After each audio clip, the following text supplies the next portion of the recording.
Chapter 1907. The figures of pilgrims gradually appeared on the stone steps of the divine path. Su Fengyan quietly went to the elephant cleansing pool. He took off his outer robe and squatted by the pool to wash himself. If one were to say that Su Fengyan was familiar with intercepting others, he was not bad at this work. In last night's thrilling battle between heaven and man, except for Jiang and I and Li Yufu, who were deliberately excluded, there were still a few grandmasters from the Central Plains who stayed in Wudong to watch the battle. There was also a white-robed Qi trainer who looked at the battle from the top of the Jade Pillar Peak. She probably had the idea of benefiting from the battle. After all, whether it was the sage of the Zhang family or the new prince of Liang, Su Fengyan, whoever died would be a great supplement to her fate. If both of them died, and she was lucky enough to support both of them at the same time, there might be a real land immortal in the human world.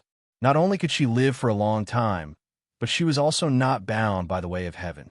The three top masters of Nanjiang, Lu Xianlang, Cheng Baishuang, and Ji Luan, stood together on a suspended plank road and looked from afar.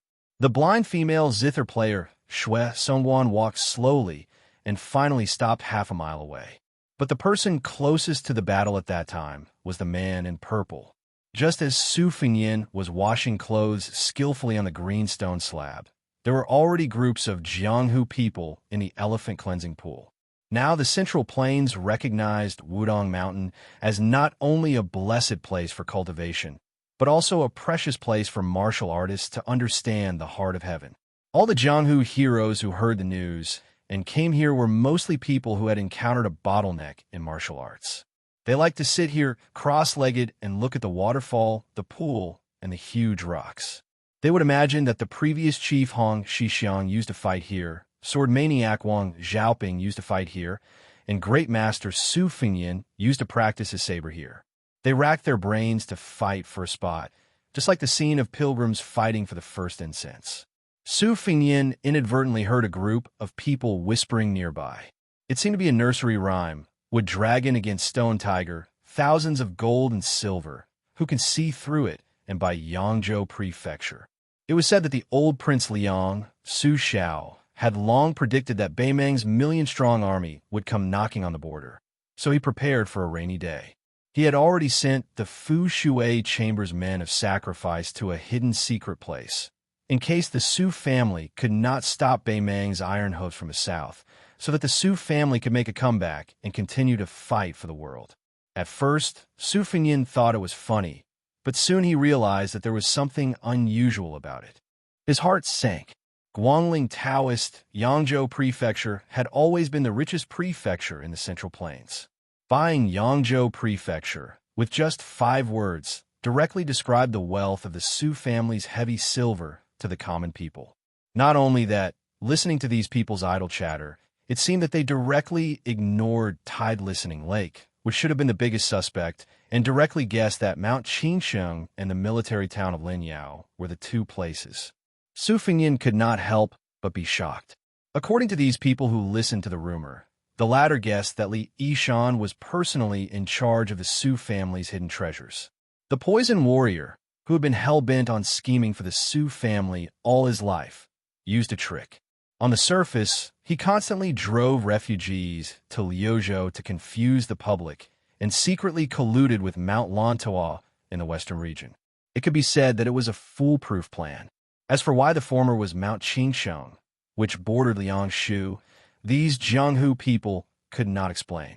However, Su Fengyan knew that Su Xiao had hidden 6,000 soldiers in the depths of Mount Qingsheng. This was a secret that not many people in the Fu Shui room knew about. It was obvious that the person who deliberately spread this nursery rhyme was not only hostile to Beiliang, but also deeply involved in Beiliang's military and political affairs. Su Fengyan had always politely refused to listen to the prophecies and nursery rhymes that had once caused chaos in the 8 kingdoms of spring and autumn. Back then, Huang Sanjia was the founder of a sect that had been founded because of this. Almost all the emperors and monarchs were in a terrible fix because of this. Su Fengyan did not expect that Beiliang would suffer such a calamity today.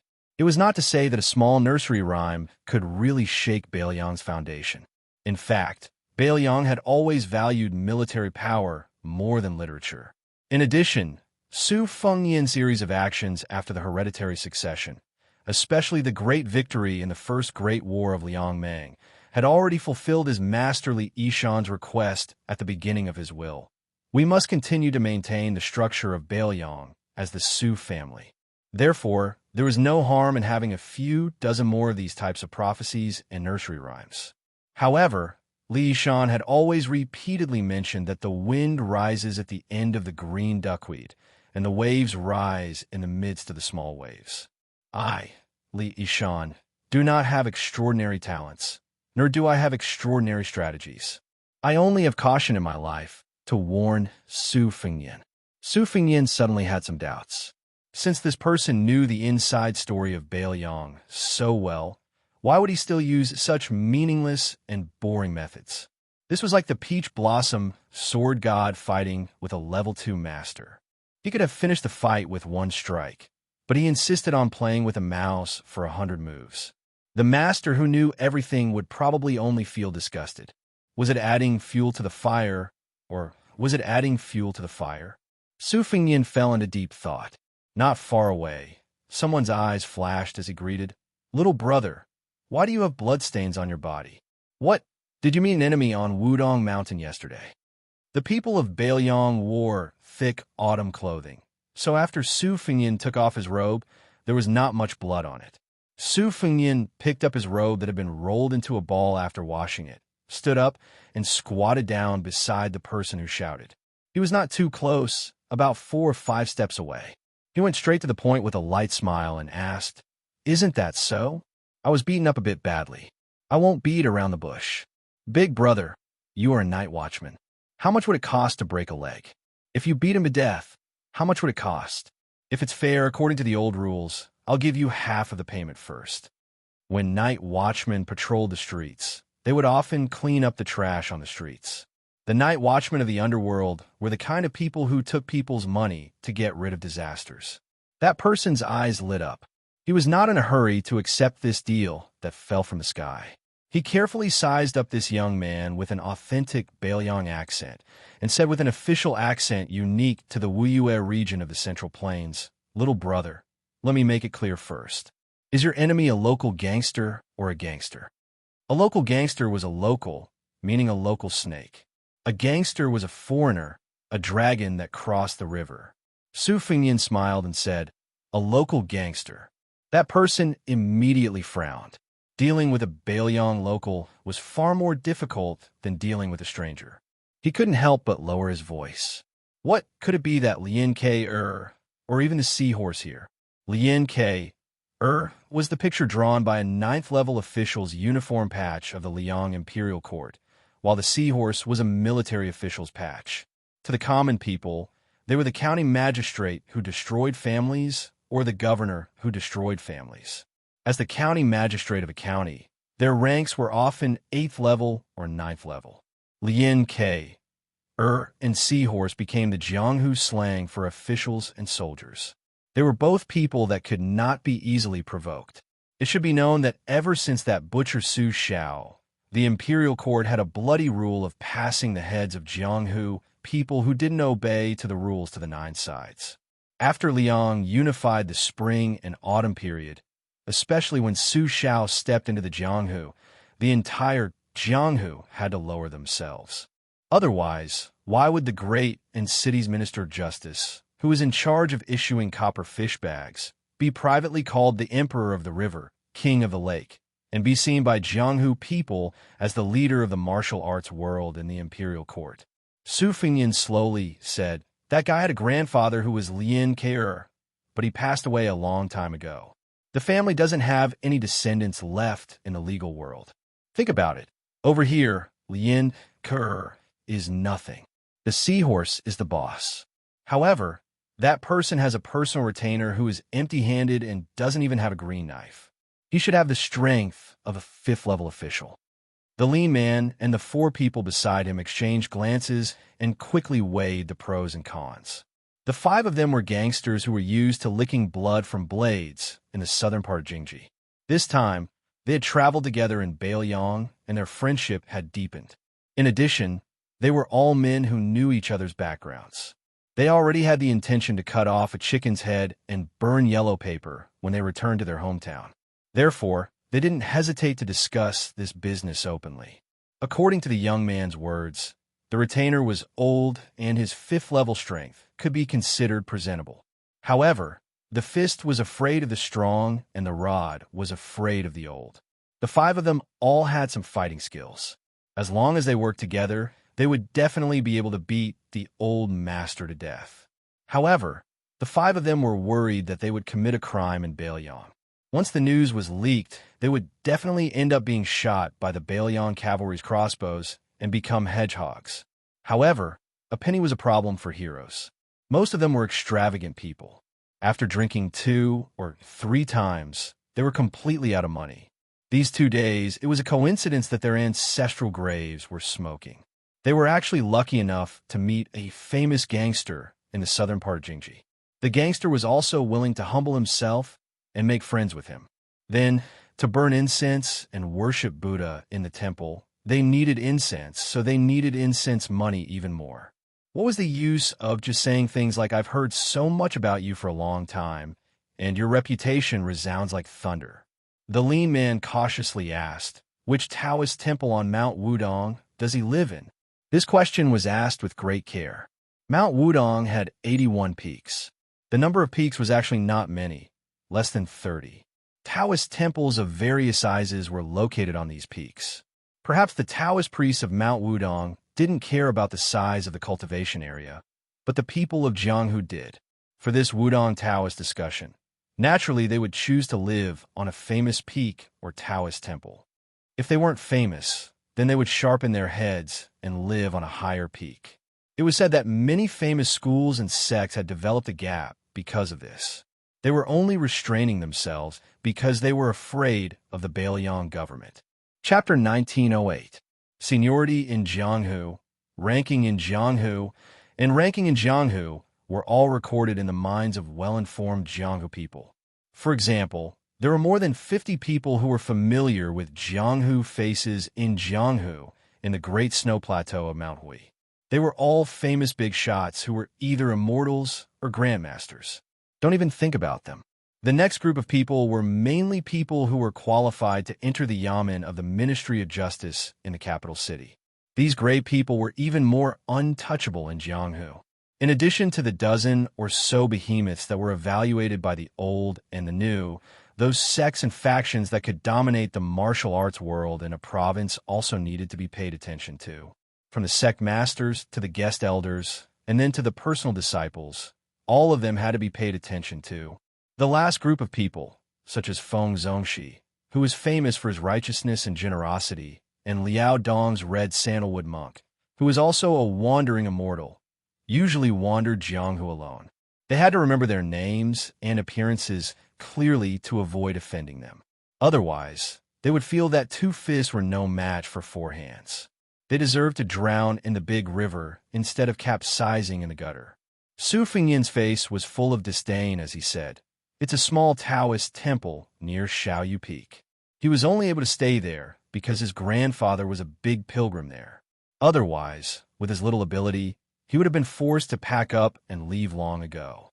The lean man said with a smile, "Little brother, may I ask which Jianghu you are from? What grudges do you have with that person?" Su Fengyan smiled. "Brother, you're breaking the rules. Money in the world doesn't have a surname." The lean man, who knew he was in the wrong, laughed and said, "Money is all surname Zhao." Su Fengyan smiled and pointed at the blue stone. "Here, it has to be surnamed Su." Just when Su Fengyan was about to follow the vine and casually talk about the nursery rhyme, an uninvited guest interrupted their conversation. Tong Shanquan, who had a martial virtue and a heavenly treasure, 2 heavy weapons at his waist, walked straight towards Su Fengyan without any disguise. Su Fengyan was not annoyed by this. He believed that the spies of the Whispering Water Chamber on Mount Wudong had already known about this matter. Even if they did not attach as much importance to this matter as he did, he would go back and greet them personally.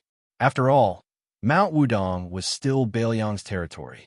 Even if there were crooks and honest people mixed together, if they were willing to put in some effort, they would still be able to find some clues.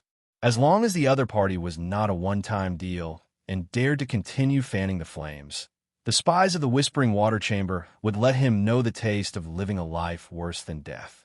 Su Fengnian was not confident in this, but conceded. The world only knew the name of the Bailiang cavalry, but few knew that the Whispering Water Chamber was able to survive in the cracks of Liang's Zhao Go and Bei Meng's cobwebs and continue to grow. Only the high-ranking generals of Bailiang knew that in the heart of this new Prince Liang, he respected the spies of Bailiang more than the crossbowmen on white horses outside the Liangzhou Pass. Su Fengnian did not stand up. He raised his head and asked with a smile, "Master Tong is here to comprehend the saber again?" The master of Jin Quo Dao, who had a quiet temperament but a strong and vigorous saber, smiled and nodded slightly. She tapped the ground with the tip of her foot and nimbly flew towards the giant rock in the middle of the pool. She sat down cross-legged facing the waterfall and placed the two sabers across her knees. Naturally, the lightness skill that she displayed did not carry any worldly aura and did not appear to be superior. However, the young woman's bearing of a master was apparent at a glance. The lean man muttered to himself, "Why does she look so similar to the legendary young master of Jin Quo Dao Manor? She also has two sabers at her waist and is also a national beauty? Or perhaps she is a heroine of the Central Plains who admires Tong Shanquan." Su Fengnian joked, "Brother, do you think that I would know such an unattainable master of martial arts? In the Jianghu of the ordinary heroes of Jianghu, let alone the great snow plateau, even the high and mighty holy land of Jianghu, such as Jin Quo Dao Manor, had a plaque hanging at its front door. The beautiful peony green waist in the manor, the young master of the manor, Tong Shanquan's two sabers were heavenly treasures of martial virtue, and the quality of the two sabers embroidered with winter and spring thunder on someone's waist. Whether or not Tong Shanquan and Chun Tianyuan of the Taibai sword sect, who was also from the southwest of Liang, were an immortal couple, whether or not they had a short-lived marriage, and even whether or not she was secretly pregnant with that young banished immortal. These were all topics of conversation in the Jianghu of the Central Plains, enough to drink a few cups of wine. The fish and shrimps that lived in this Jianghu naturally carried the smell of dirt. If they did not speak the words of the heavens that were related to the heaven, earth, mountains, and rivers, they would not be able to achieve the magnificent feat of freezing the 30 provinces of the Central Plains with one sword. They went to the martial emperor city to pay homage to the high wall that was once filled with divine weapons, went to the great snow plateau of Mount Hui to see the goose feather snow, went to the Dongyue sword pool to see the words, "High mountains, deep waters," long sword carved in cursive script, went to Yin Mountain Villa to see the Dragon Rock sword furnace forging swords, went to Bailiang's Lingzhou restaurant to drink green ant wine, went to the Quicksnow Mountain Villa to admire the scenery of the spring god lake. These were the blessings that they had been dreaming of. A young swordsman carrying a box on his back who was passing by the elephant washing pool unintentionally saw Su Fengnian, and his face was full of surprise. He was a young master of a Yuyan Mountain Villa, Zhang Chunlin. Yesterday, when Xianyuan Qingfeng of Mount Hui was drawing lots, he had already recognized Su Fengnian, who was squatting at the stall next door and eating pancakes. After Zhang Chunlin returned to his residence yesterday, he used up a large jar of saliva before he finally found out the exact location of the new Prince Liang from an old Taoist of the Qing generation on Mount Wudong. That year, His Royal Highness, who had a bad reputation, came to Mount Wudong to practice his knife skills. In fact, the Taoist on a mountain did not think much of it, and no one was willing to take it seriously. They were not immortal Zenrins who could predict the future. How could they have foreseen today's situation? After Su Fengnian's hereditary inheritance was passed down, Wudong Mountain sealed off the path from the washing elephant pond to the thatched cottage. In fact, it was just a small path with a fence. In those years, Probably only the young martial grandmasters who had not yet ridden down to Jiangnan on cranes would often run over to help with the vegetable garden, allowing the greenery to last year. Later on, Su Fengyin personally wrote a letter to Wudong Mountain's Zhenren Qinyao, imploring the mountain to help maintain the tranquility near the thatched cottage. So Wudong Mountain built another green bamboo fence, but that was all. Su Fengyin waved his hand and greeted, "Little Zhang, you're here." Zhang Chunlin had mixed feelings. When they first met, Su Fengyin, who was still His Royal Highness, had a head full of white hair. He mistook him for a land sword immortal who had returned to his natural state. The second time they met, it was in the western region. They did not have much to talk about, which made this young swordsman, who even named his sword Frostblade, feel regretful. Zhang Chunlin squatted beside Su Fengyin, slightly uneasy.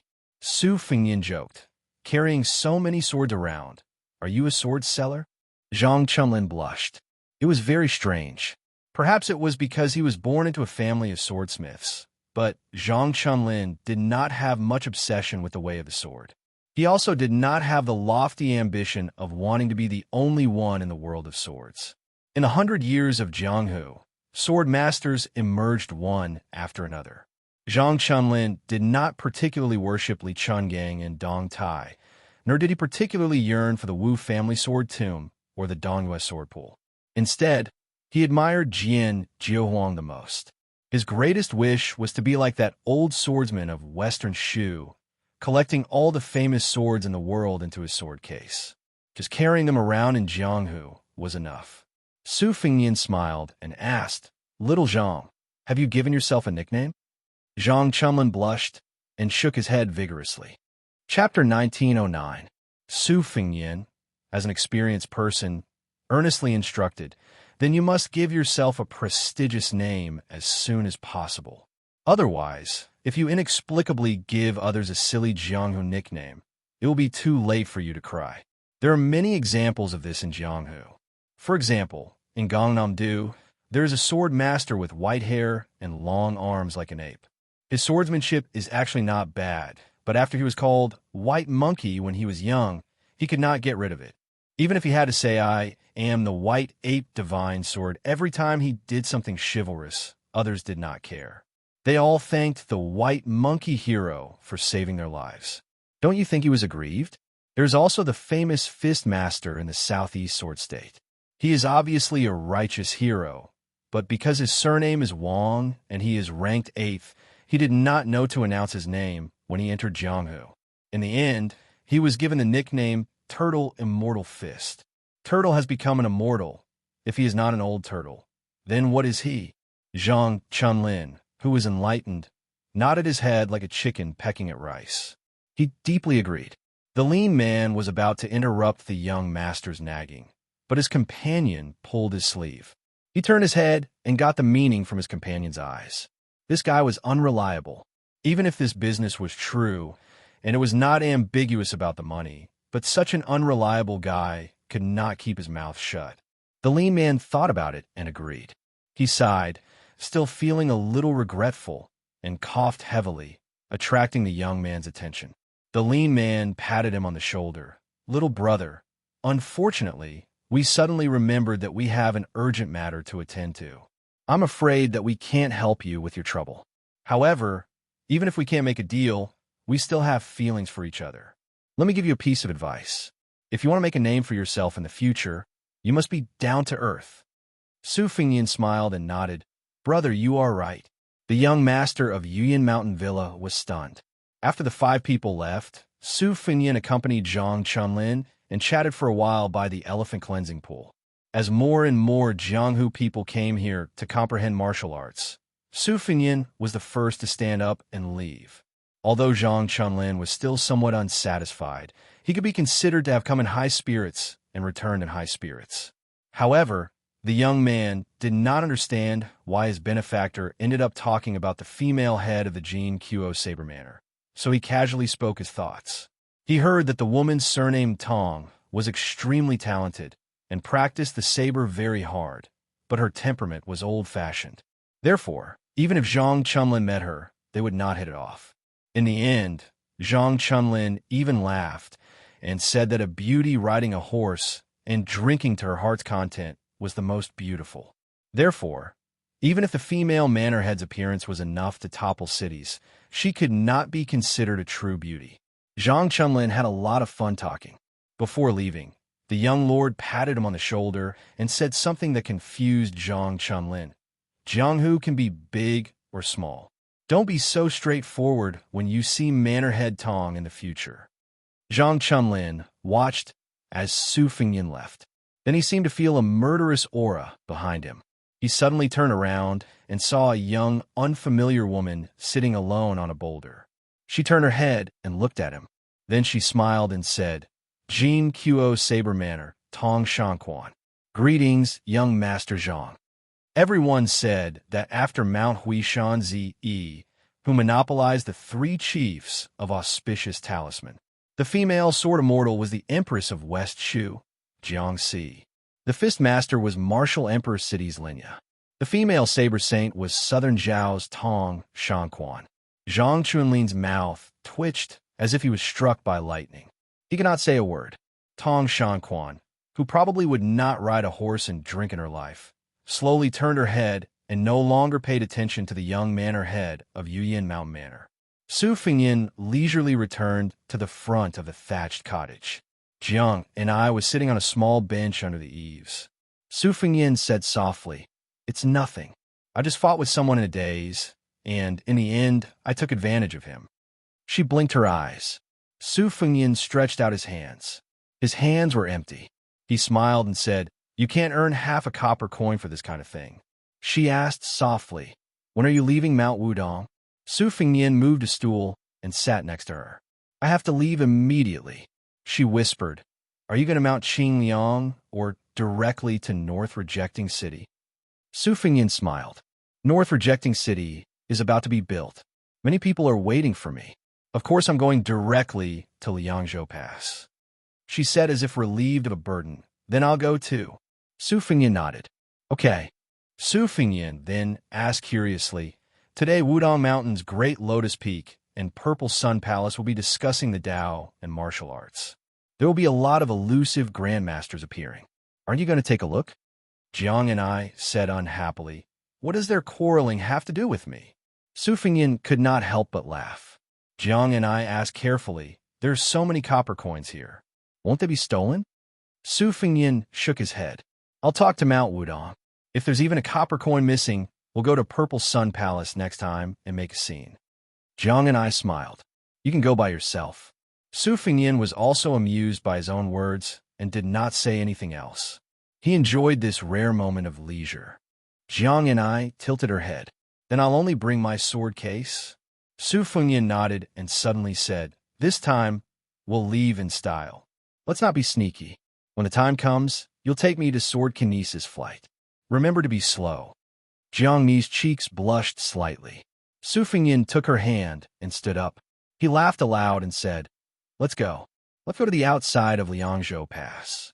I'll take you to see the magnificent picture of iron cavalry guarding the border pass, like halberds crossing the river."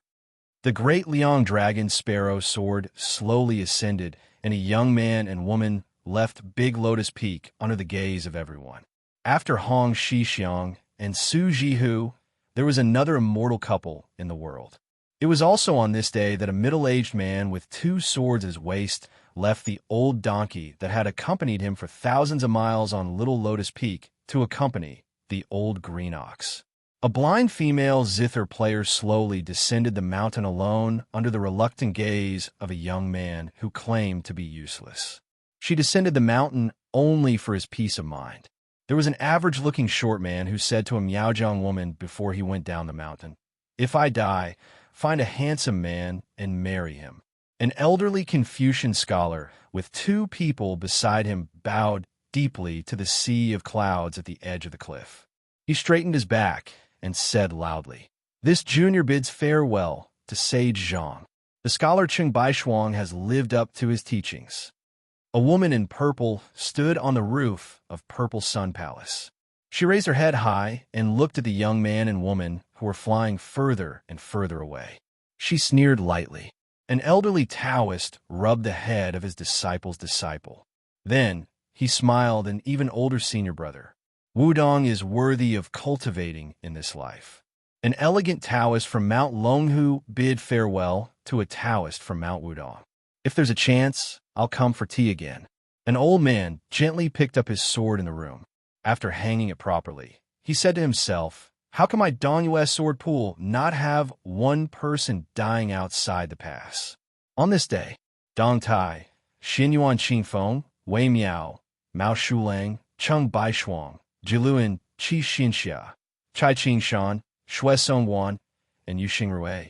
The 10 grandmasters of the Central Plains left Mount Wudong at the same time and headed outside Liangzhou Pass. After the snow ends, there will be a short story related to the snow. It will be about 200,000 words in total. It will be updated continuously on the public WeChat account, Fenghua, 1985. So, you must pay attention to it. The story of the snow that has been nagging for more than 4 million words is really coming to an end this time.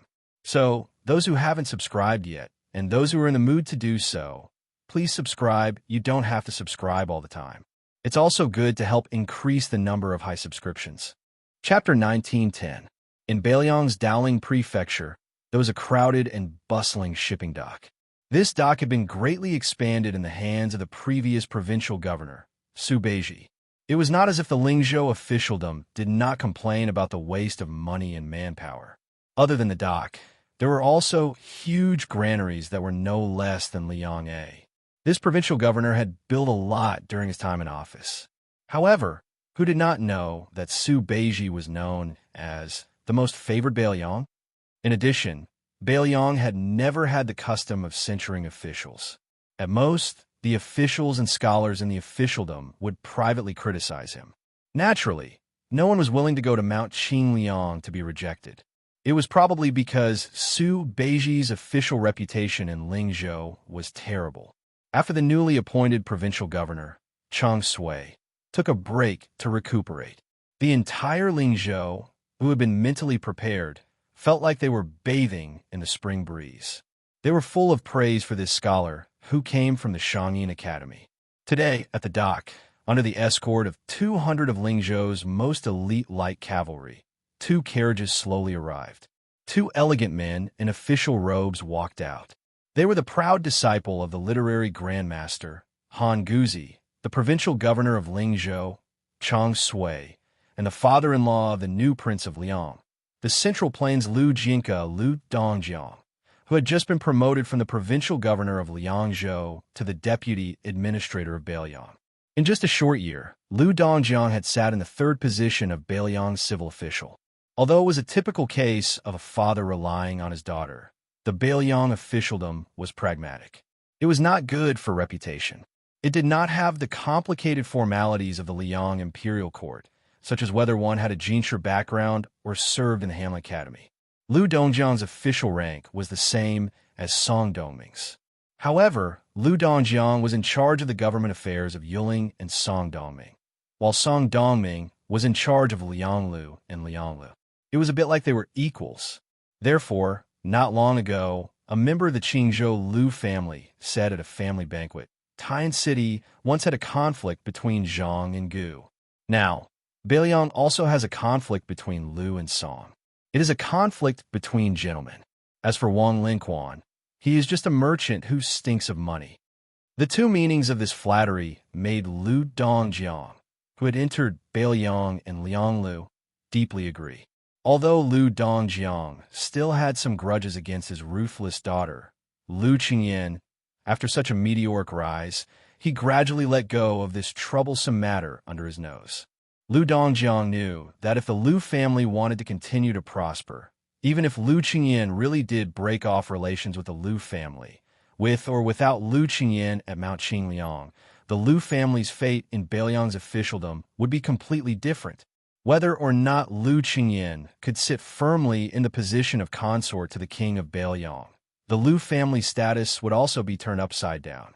Recently, Lu Dongjiang had been thinking about whether or not he should invite his daughter and son-in-law back to the Lu family for the Spring Festival this year.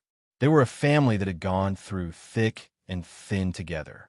Even if Su Fingnian was a noble vassal king, it wouldn't be too much to ask for him to accompany them to have a harmonious New Year's Eve dinner, right? Unlike the deputy administrator's brand new official robe, the Governor Chang Sui's official robe was old and wrinkled. His originally fair face had also become dark. When the two of them stood together, Lu Dongjiang, who was older but well-maintained, looked younger. Although there was not much difference between the second-rank Golden Rooster official patch and the third-rank Peacock official patch, both of them were well-deserving of the title of Governor of Liang. However, the former was a genuine central official of the imperial court, while the latter was a powerful official who governed a region. There is still a fine line between the former and the former. However, Lu Dongjiang was a famous scholar who had enjoyed a good reputation in the scholarly circles of the Central Plains for many years. If it were any other governor accompanying him, he would still put on an air of authority. However, in front of Chang Sui, who was a brilliant disciple of the literary grandmaster Han Guzi, a well-known teacher Ji Shang of the Shangyan Academy, and also Su Weisheng's senior martial brother, Lu Dongjiang naturally regarded him as a kindred spirit. He spoke warmly and warmly. As the deputy administrator who was in charge of Lingzhou and Yuzhou, Lu Dongjiang had naturally heard about the Liang transport. He knew that the imperial court had originally promised to guarantee that 1 million dan of grain would enter Beiyang before autumn. However, until now, not even half of the grain had reached 500,000 dan. There were 3 batches in succession, scattered and hidden, and only 400,000 dan of grain.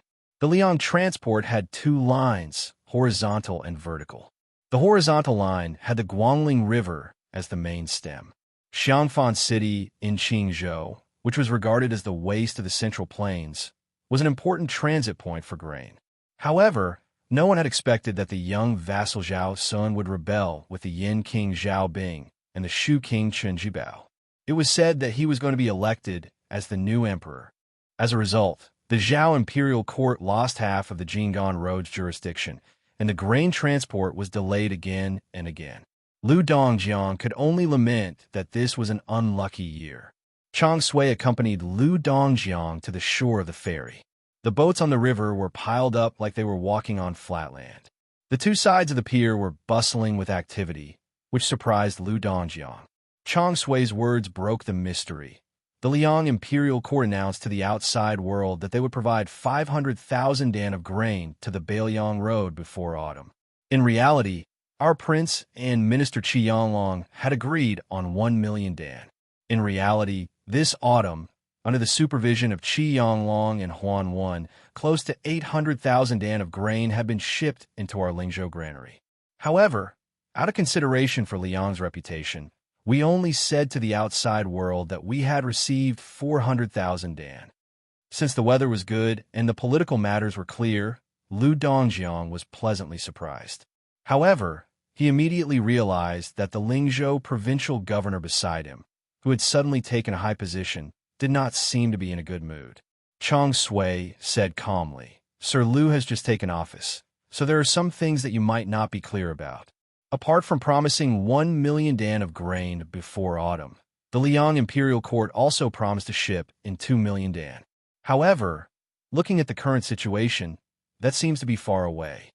Lu Dongjiang was confused. The Central Plains is in chaos, and the Jinggan Road is also under the jurisdiction of the rebel vassal King Zhao Sun. It is reasonable that the imperial court is unable to control the grain transport, right? Chapter 1911. The spring snow building of the Guangling Wang Fu had changed owners. In reality, half of Liang had changed owners that night. Nailin Yusi, who had planned all of this, sat at the mouth of the Rouge well at the peak of the mountain by the river. There were a dozen rainflower stones produced by the Guangling path in one hand. He picked them up one by one and then threw them into the well. Beside Nailin Yusi stood Sword Immortal Tang, Shi Lu Baijia, who had been reduced to a prisoner.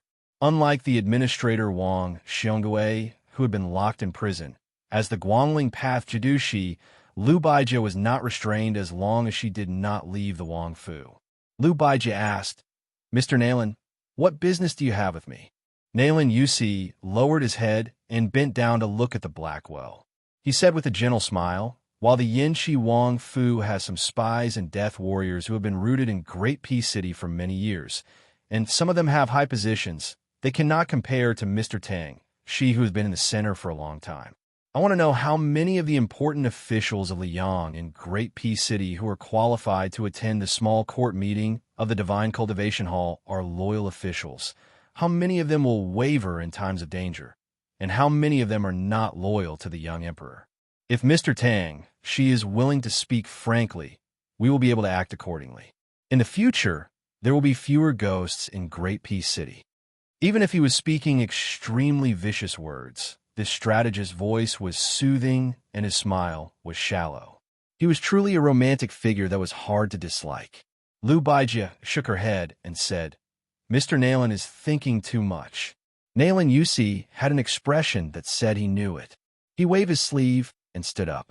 He said with a smile, Let's go. I'll take you to a room. I spent 3,000 dan of rice to gather a study from Mr. Tang Shi.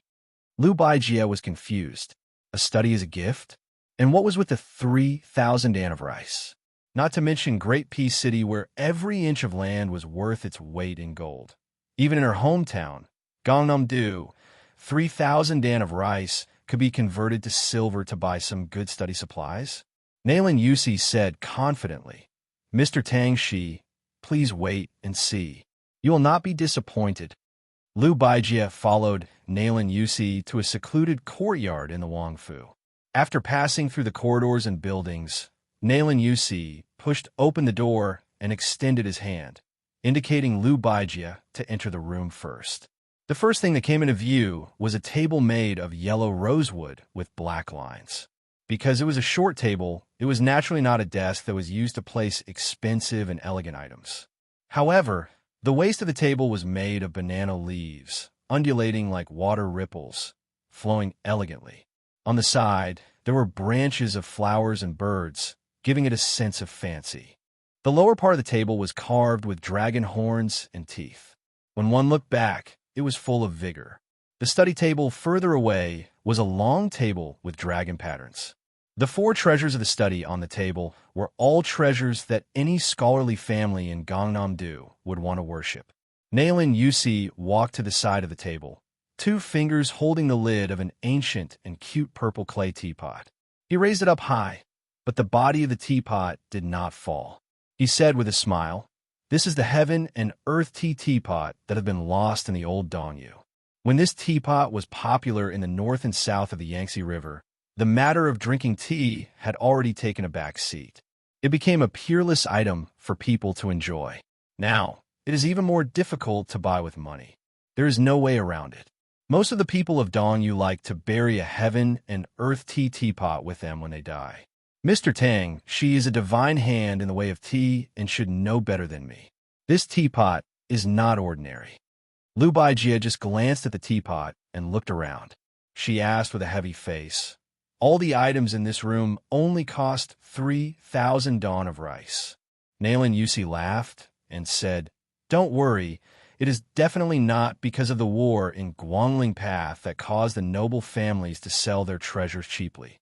To put it bluntly, since the fall of Dechu 20 years ago, the officialdom of Guangling Path was full of villains who suddenly became rich and powerful. There are not many valuable family names. Otherwise, they're just fence-sitters.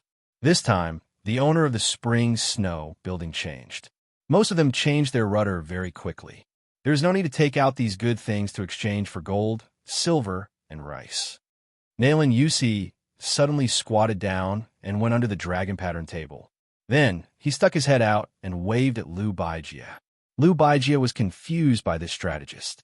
After hesitating for a moment, she followed his example and went under the table. Nalen Yusi rubbed the bottom of the table with his fingers and said with a smile, It is not easy to light a candle in broad daylight. However, with the eyesight of Tang, she sword fairy, she should be able to see the origin of this item from the handwriting. It is here. Lu Baijia followed Nalen Yusi's finger and looked up. She saw that there seemed to be 6 words carved with a dagger. It was crooked. Except for some childishness, it did not have the demeanor of a master. However, Lu Baijia was shocked on the spot. The 6 words meant that there were 3 people with no surname: Feng Yin, Jihu, and Long Xiang.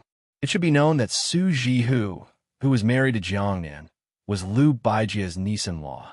Liu Baijia was also the family elder who loved that woman the most in the Liu family. Therefore, Liu Baijia confirmed that this was undoubtedly Su Jihu's handwriting. Moreover, Liu Baijia knew that in Mount Qingliang, Su Jihu and Su Weisheng had an ordinary relationship since they were young. Therefore, among the 4 children of the Su family, only Su Weisheng's name was missing. This was strong circumstantial evidence that the world could not fake. Liu Baijia could even imagine that many years ago, the girl in red sat on the ground and carved words with a knife. Liu Baijia was silent for a long time. Even after leaving the table with Nailan Yusi, she was still unwilling to speak. Nailan Yusi's face was full of joy. I guess even the owner of the table didn't know that his sister had carved words onto the table. Otherwise, he would not be willing to sell it. Liu Baijia thought of the young man who asked her in the early years if she could sell him some benevolence, righteousness, and morality. Her mood was complicated. She smiled bitterly and said, "Why did the Su family have to do this? Didn't Mr. Nailan say before that after Zhao Sun left Qingzhou, he lost control of Jing'an Road? How could he stop the grain from going cold? Moreover, you have no intention to touch Jing'an Road for the time being. At first, I thought you were worried that the troops would be too scattered and the front line would be stretched too long to prevent Wu Zhongshuan's army from going south in one go. Now it seems that it was your idea. You deliberately let Bailiang and the imperial court be dirty because of this. Were you afraid that once the Bailiang frontier army unexpectedly won the second battle of Liangmang, the Su family's cavalry would still have a strength to go to the central plains to quell the rebellion?" Nailan Yusi leaned against the window and said playfully, "Otherwise, do you think an old assistant minister of the Ministry of Appointments, Wen Tai, could return to Qingzhou so smoothly to be the administrator? It is one of the laws of Liang that officials of the imperial court are not allowed to be officials of their hometown." Nailan Yusi's smile deepened. He clicked his tongue and said, "No matter how old Wen Tai is in the capital, no matter how strong his official connections are in Great City, he should be promoted to a civil official leader somewhere else. In order to let this guy be the administrator of Jing'an Road, I used a lot of favors in Great City. However, I never thought that the Liang Imperial Court would give me a big surprise and let Ma Fulu's son go to Jing'an Road to take charge of the military. This way, on the issue of grain going cold, the civil and military officials of the border would work together to secretly support those pests of the country. Only then could they resist the pressure of Qi Yanglong and Huanwen. Otherwise, if it was someone else, it would be hard to say. After all, when the 2 provincial officials are angry, they are not to be trifled with. The remaining 2 million dan of grain might really have to be sent to Bailiang's Lingzhou." Liu Baijia pressed one of her palms on the table. The table creaked. It could be seen that she was enduring the majestic pressure of Tangxi, Sword Immortal. Nailan Yusi, who was in a very good mood, said with a smile, "In this world, as long as there is a war, there will be a need for grain. The Bailiang Frontier Army is not a divine army.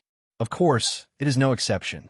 Even if the young provincial governor, Su Beiji, had the foresight to become the provincial governor of Baimi, but with the power of Lingzhou, which is known as the South of the Great Wall, it is obviously not enough to let the Bailiang Frontier Army that is about to welcome the Second Great War of Liangmang have no worries. Then what about Su Beiji, the Transport Commissioner of Bailiang?" Nailan Yusi asked and answered his own question. Even the cleverest housewife cannot cook without rice. Even the common people who have never read books understand this principle, let alone the number 1 civil official of Bailiang that the Zhao clan of Liang wanted to rope in the most. Therefore, Su Beiji ran to Mount Qingliang and told the vassal king surnamed Su that although your family has a lot of money, it is still not enough. You should sell your family's belongings. I will help you deal with this matter. You, Su Fengyin, don't worry about it. Out of sight, out of mind, you could be a hands-off shopkeeper. It just so happens that outside the Liangzhou Pass, there is a need to build that laborious and costly Beijua city. Excluding the families who serve in the military, The wages of the common people with household registration will be paid from there. As for the grain for the border army, it will be earned from the people who come to our Lingzhou to buy your Su family's belongings. As long as they have the ability to dig out the grain from the hands of the big and small transport officials along the Guangling River through their personal relations or various channels, no matter what method they use to deliver the grain to Beiliang, the transaction will be valid. Chapter 19:12. Nailan Yusi pointed at a folding fan beside Liu Baijia's hand. The fan made by the old Western Shu dynasty is the painstaking work of Ma Xiaoguan in his later years. There are only two left in the world. One is in the imperial study of Emperor Liang. Probably because of the hot summer, he just wants to look at it and is reluctant to waste it to invite the cool breeze. The other one is in the hands of you, Mr. Tang Shi. Do you know how much rice was used to buy this fan? 600. It sounds like a small amount, right? Even if you have to pay for the cost of the relationship with the buyer, you still earn a lot, don't you think? But let's not wrong the king of Beiliang. He doesn't know how expensive the rice is. The calculation in his mind is not the same as ours. It's a pity that you, Mr. Tang Shi, know the calculation. Even Qi Yanglong and Huan Wan, the two pillars of the country, know it, but it's still useless. Nailan Yusi came to the half table with yellow rosewood and black patterns. He suddenly tiptoed and sat on the table in an ungraceful manner. He looked at Liu Baijia, who was standing, and stretched out his hands. Mr. Tang, she is not the kind of old-fashioned scholar who only knows how to bury himself in books. He used to be the minister of the Ministry of War in the capital. Although he is not the head of the Ministry of Revenue, he naturally knows the annual rations of the people in the Central Plains and the border army. Although the local customs are different and the rich and the poor are different, they are roughly the same. Mr. Tang, she is the son of a rich family in Gangnam-do. He knows that you, the richest people in the world, eat extravagantly and have as many as 4 or even 5 meals a day. Ordinary people can also maintain 3 meals a day. 2 shows and 3 stews need to be full. The most expensive fresh fish is yellow rosewood. This saying even makes me, who is far away in Nanjiang, envious. Nailan Yusi gently shook one of his hands. On the other hand, Beiliang is poor. Even the people in Lingzhou have 2 meals a day. In summer and autumn, they have 2 vegetarian meals and 1 meat meal. In spring and winter, they have 3 vegetarian meals and 1 meat meal. In spring and winter, they have 3 vegetarian meals and 1 meat meal. The young and strong who need to do heavy work can each drink a spoonful of wine. In this way, the young and strong in Beiliang consume about 11 dawn of rice a year, and the rations for women and children are reduced by half. If a family of 5 people is counted, because there is usually one young and strong in the family who is in the border army outside the Great Wall, a family in Beiliang with only one young and strong in the Great Wall needs 16 to 17 dawn of rice a year. With Su Beiji's food collection measures in Lingzhou 2 years ago, it can roughly guarantee that the food of the people in the Great Wall will not be affected by the war for 3 years. In a critical moment, it can even provide 500,000 dawn of rice to the Beiliang border army.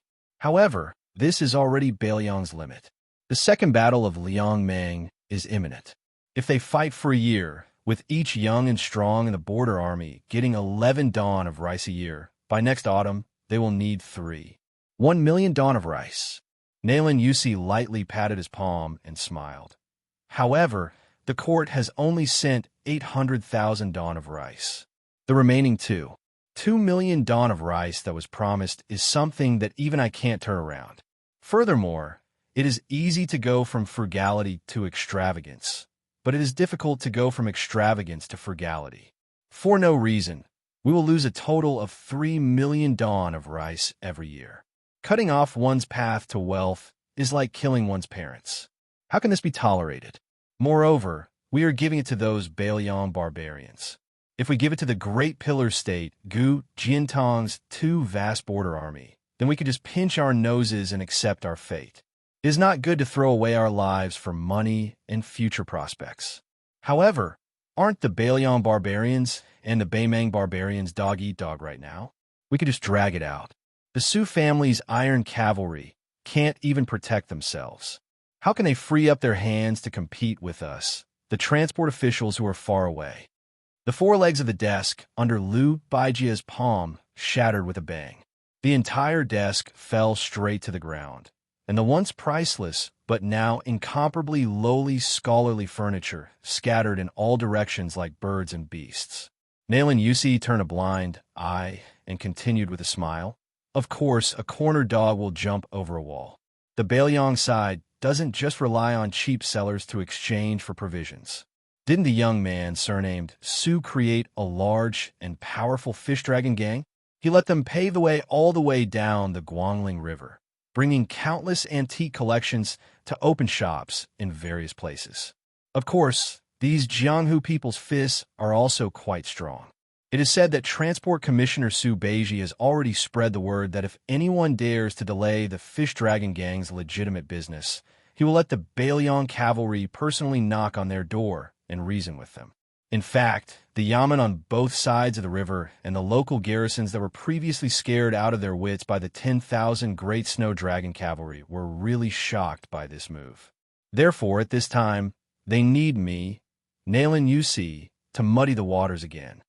Nailan Yusi stretched out a finger and pointed at his own nose, smiling brightly. Liu Baijia clenched his fists and stared at the only remaining figure of those strategists. Zhao Chongling, Huang Longshi, Yuan Bunshi, and Li Yishan had all died one after the other. It seemed that only this Nailan Yusi had lived to the end, and seemed to have had the last laugh. Liu Baijia asked, "You, Nailan Yusi, just want to help Zhao Bing usurp the throne. Why do you have to do this?" Nailan Yusi's smile faded, his hand supporting the delicate yellow rosewood table. "My efforts in Bailiang have never been less than in Great Peace City." Liu Baijia, who had always been gentle and elegant, asked angrily for the first time, "Are you really not afraid that the Bailiang of Liyang will fight, and only Bei Meng will benefit?" "Nailan Yusi, what do you want to do?" Nailan Yusi did not care about Liu Baijia's murderous intent at all. He said lazily, "Those who know me know my worries. Those who do not know me ask what I want." Then Nailan Yusi turned and smiled at the door. "Move back, Mr. Tang, she is just joking." Liu Baijia laughed in anger. "I am joking with you, Nailan Yusi?" Nailan Yusi asked in response. "Otherwise, can you really kill me?" This sword immortal Tang, she immediately became dejected. Liu Baijia had never been so disheartened. Liu Baijia had never felt so helpless, whether it was when he was willing to be silent in a family full of heroes for a woman, or when he was exiled from Great Peace City by the Emperor of Liyang, or when he became a prisoner in the Spring Snow Building. Nailan Yusi jumped off the table and sneered softly. "The entire Central Plains will be as helpless as you. You, Liu Baijia, are the first person to experience this." Liu Baijia silently crouched down and flipped over the table. He looked dazedly at the words the woman had carved in her early years. After Nailan Yusi finished speaking, he slowly walked out of the room and did not forget to close the door for Mr. Tang Shi. That sentence was, "I want to see how the young man, surnamed Su, will help you guard the northwest gate of the Central Plains." Nailan Yusi walked out of the house, left the courtyard, and climbed to the top floor of the Spring Snow Building. He came to the corridor and stood against the railing, looking at the Guangling River in the distance. He muttered to himself, "Drunk holding a wine cup can swallow the cool breeze of Jiangnan, brushing the armor and blowing, can absorb the strength of the northwest Qinlong.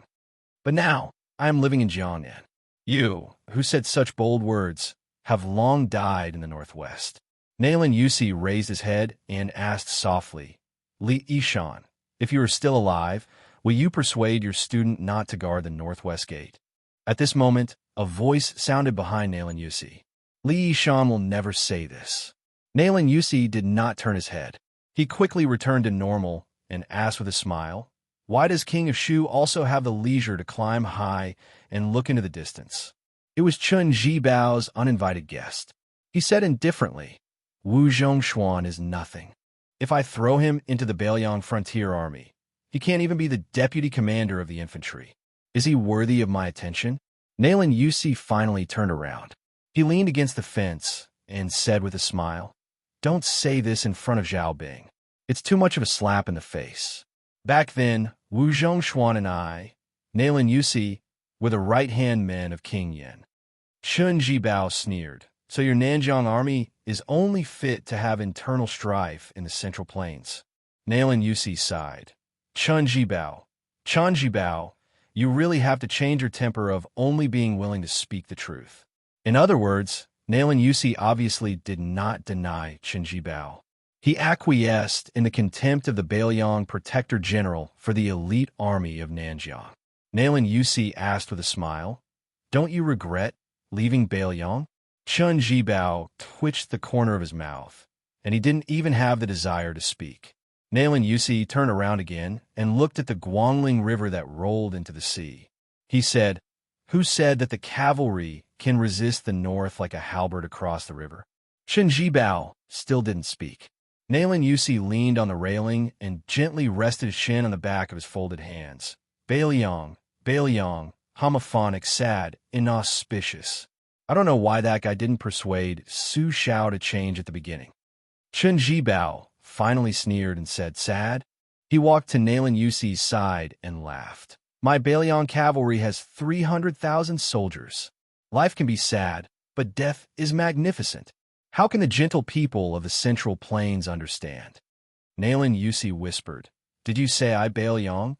Nailan Yusi, who suddenly realized, said to himself, "One day, you are the Bailiang Frontier Army, and you will be a soldier of Bailiang for the rest of your life. I understand. What you have done has nothing to do with the new Prince Liang, Su Fengnian, or even with the old Prince Liang, Su Xiao."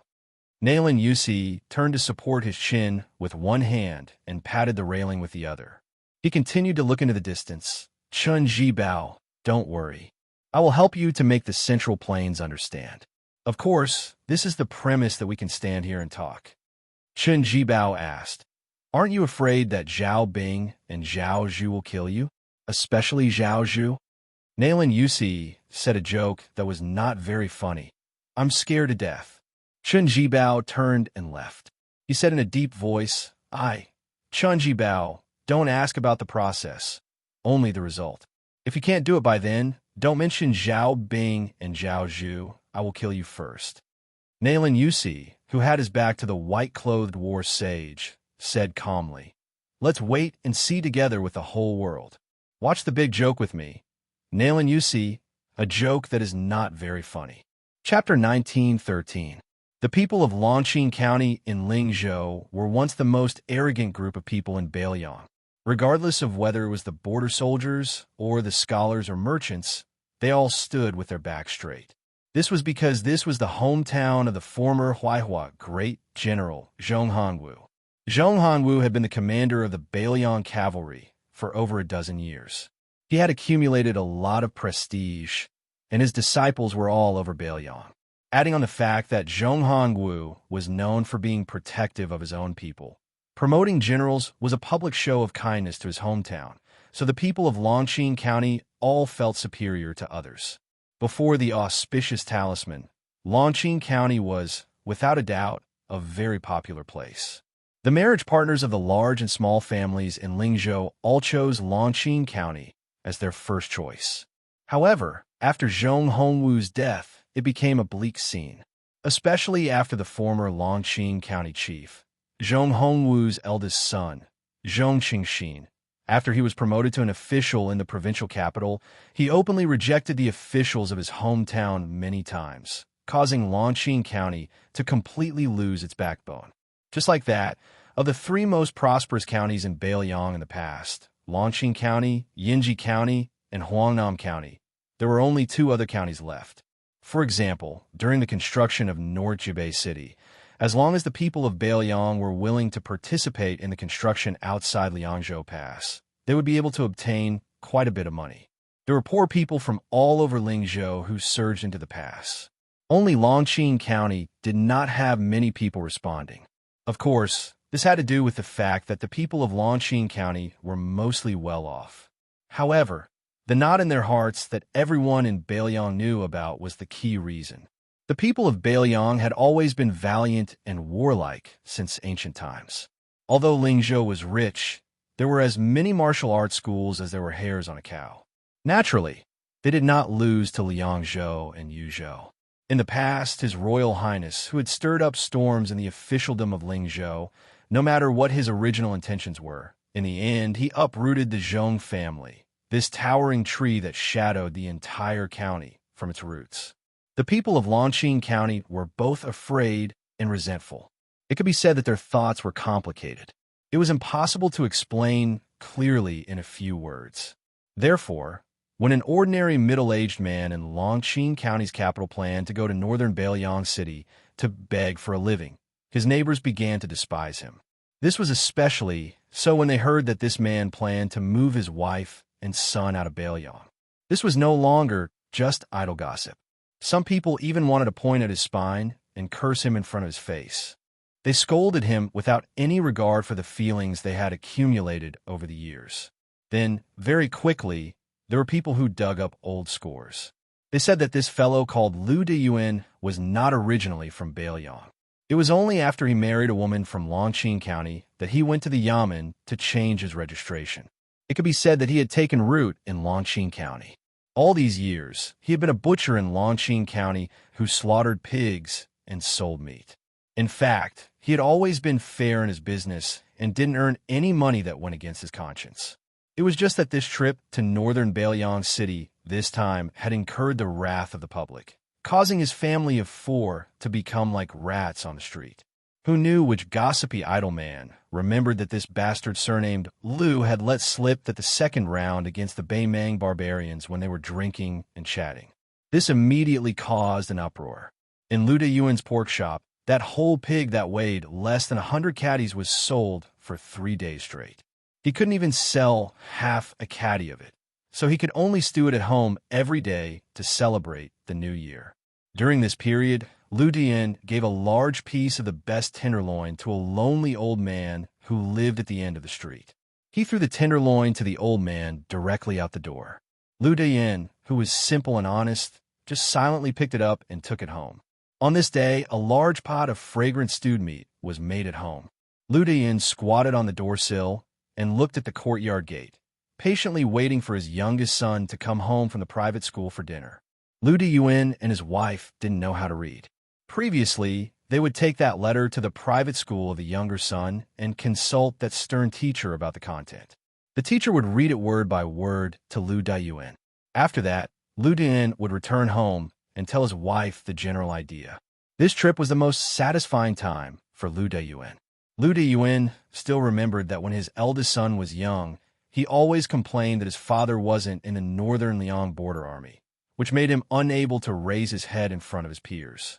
Later on, when his son grew up, he became more and more promising in his studies and became a well-known talent. Therefore, his son's smile and laughter at home became more and more frequent. Although his younger son had similar complaints, with such an honest elder brother who could support him, he was not as depressed as his elder brother was when he was young. He was always a cheerful kid who liked to grin and laugh. Occasionally, when he heard his schoolmates talking about their relatives who had made military exploits outside the northern Liang Pass and was promoted, he would squat in the courtyard and sigh, or pick up the wooden short saber that his father made for him and run all over the courtyard crazily. When he ran out of strength, he would eat and read.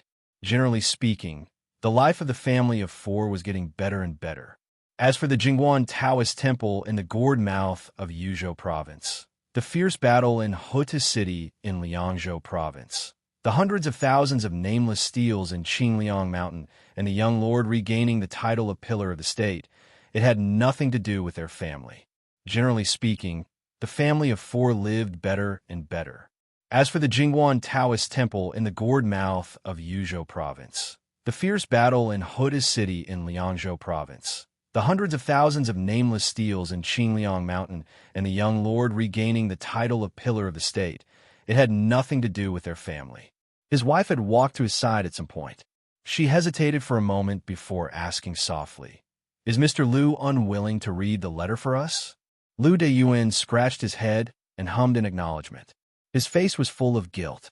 The woman, who was not beautiful but had a gentle temperament, smiled and did not say anything. Suddenly, a child ran into the courtyard while crying. When he saw his parents, who were squatting and standing, he stopped in his tracks and raised his arm to wipe his tears. He sobbed sadly. I don't have a father like you. You're a good-for-nothing, and you don't have a backbone. I don't want to leave Bailiang with my mother. Lu Deyuan was stunned. The woman said angrily, Xiangzhu, mother doesn't allow you to talk to father like that. The child had never seen his mother get angry before. He was so stunned that he even forgot to cry. Lu Deyuan secretly pulled his wife's sleeve and said softly, Sure, don't be angry at the child. The woman was still angry and glared at him. You have no manners. Mr. Lu taught you how to read and write. Did he teach you how to scold people? The child became more and more grieved. He simply hugged his head and squatted on the ground, sobbing pitifully and helplessly. The man stood up and gently carried the child back to the house. After sitting on the bench, he rubbed the child's head and smiled. Xiangzhu, I'm not angry that you scolded father like that. Instead, I'm very happy. The child wiped his face carelessly and secretly glanced at his mother, sitting across the table. Seeing that her face was still gloomy, the child continued to be silent. Anyway, the neighbors all laughed at his father for being a silent Lu Deyuan. He could only blame his father and not Lu Xiangzhu for being a silent Lu Deyuan. The man was about to say something to his wife when she said softly, Ding, you're the man in charge of the house. Whatever you say goes. However, when you reach the border, remember to wear warm clothes. The weather is cold and the snow is heavy in winter. You have to work often. After all, this is not your home. You can always have a place to shelter from the wind and rain. All right, I'll prepare 3 more pairs of cotton shoes for you. Don't complain that the soles are too thick. Listening to the woman's endless chatter, the man was not impatient at all. He responded with a smile and occasionally lowered his head to pick up a piece of meat for the child who was sitting in his arms and eating. In the end, the child had a temperament that could not bear grudges. He was like this to his peers, let alone his own parents.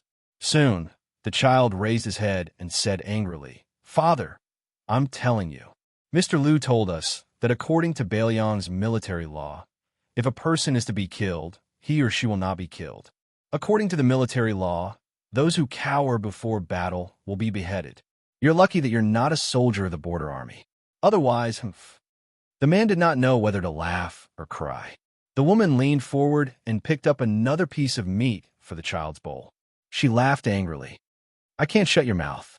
Every night when you're doing your homework, you often nap. I've never seen you so energetic. The child made a face and ate the fragrant stewed meat with oil dripping from his mouth. He turned his head to look at his father and asked seriously, Father, do you know how many beheadings there are in Bailiang's military law? The man asked, Do you know? The intelligent child rolled his eyes. In any case, there are a lot. The Su family of Bailiang's military had always been known for its ruthlessness. It was said that the butcher had once jokingly said that Su Xiao was an uncouth man who did not know how to read the word dough in the Hall of Wooing. He only knew the stupidest way, which was to kill people. He was not careless when killing the enemy and never showed mercy when killing the soldiers under his command. That was why he had the military force he had today. Those who retreated before the battle were killed. Those who were greedy for merit and killed innocent people were killed. Those who ambushed early were killed. Those who abandoned their weapons and horses without reason were killed. If the sergeant died in battle and the entire troop survived, the entire troop was beheaded. If the commandant died in battle and the first commandant survived, the entire commandant was beheaded. Of course, in addition to these bloody and ironclad rules in the Bailiang border army, there were also subordinates who did not reward them for meritorious service. Regardless of whether it was the commanding officer or sergeant, the entire camp was beheaded. Those who were greedy for military pay and pensions, no matter how many there were beheaded. When the man heard the child's words, he laughed loudly. The child suddenly said, Father, after Mother and I go to that place called Songhai County in the Central Plains, will our family have the money to buy a bigger house? The middle-aged man laughed. That's very difficult. I haven't saved much silver over the years. The Central Plains are richer than our Lingzhou. The child made an O sound and was a little disappointed. Chapter 19:14. The man continued with a smile. But don't worry, I won't forget to send you money in the future when I reach North Rejecting City. The child shook his head like an old man. As the saying goes, riches and honor cannot be corrupted, poverty cannot be shaken, might cannot be subdued. That's what a real man is. The man asked curiously, what do you mean by that? Can you explain it to me? The child chuckled. It means Mr. Liu said that the sage of the Zhang family said it. You don't even know this, Dad. You're really ignorant. The man was gratified. It's okay if I'm ignorant, as long as you and your brother are. At the mention of his brother, the child immediately said proudly, I'm far from my brother. Even Mr. Liu said that my brother is amazing. The man laughed heartily. Aren't you both my son? The woman looked at the father and son with a gentle smile. She didn't know anything about war, nor did she know anything about knowledge. She only relied on her many years of daily necessities and saw a lot of people and things. She understood a simple truth. Some men would only say the harshest words to the people closest to them. However, some men would save their best temper for their family members. Her man was the latter. Therefore, whether it was the calmness of the past 10 years or the gossip of the neighbors, she didn't feel that marrying this man back then was a mistake. The child asked, Dad, where was your hometown in the past? Is it that Songbai County? The man nodded. Yes, but when I was your age, life wasn't good. There was no one left in the family, and I couldn't survive, so I left my hometown. The child laughed rudely. No wonder the neighbors said that my mother fell for you. They're really blind. This time, the woman didn't get angry. She only covered her mouth and laughed secretly. The man was even less angry. He looked at his wife. That's right. The child asked worriedly, Dad, is my brother really going to study in that Gangnam-do? Won't he be able to meet us in Songbai County? The man said softly, I don't know either. When I was young, I swore that my son would have to study in the future. I always felt that studying was the best. No matter what he did, no matter how much money he earned, it was nothing. I lost my parents a long time ago. I only know that more than 10 generations before me were farmers. Therefore, when I came to Bailiang, I met your mother, Xiangzhu. I was really lucky. Otherwise, if you and your brother were like me, you wouldn't be able to study. The child muttered. Then why don't you treat mother better? The man said helplessly.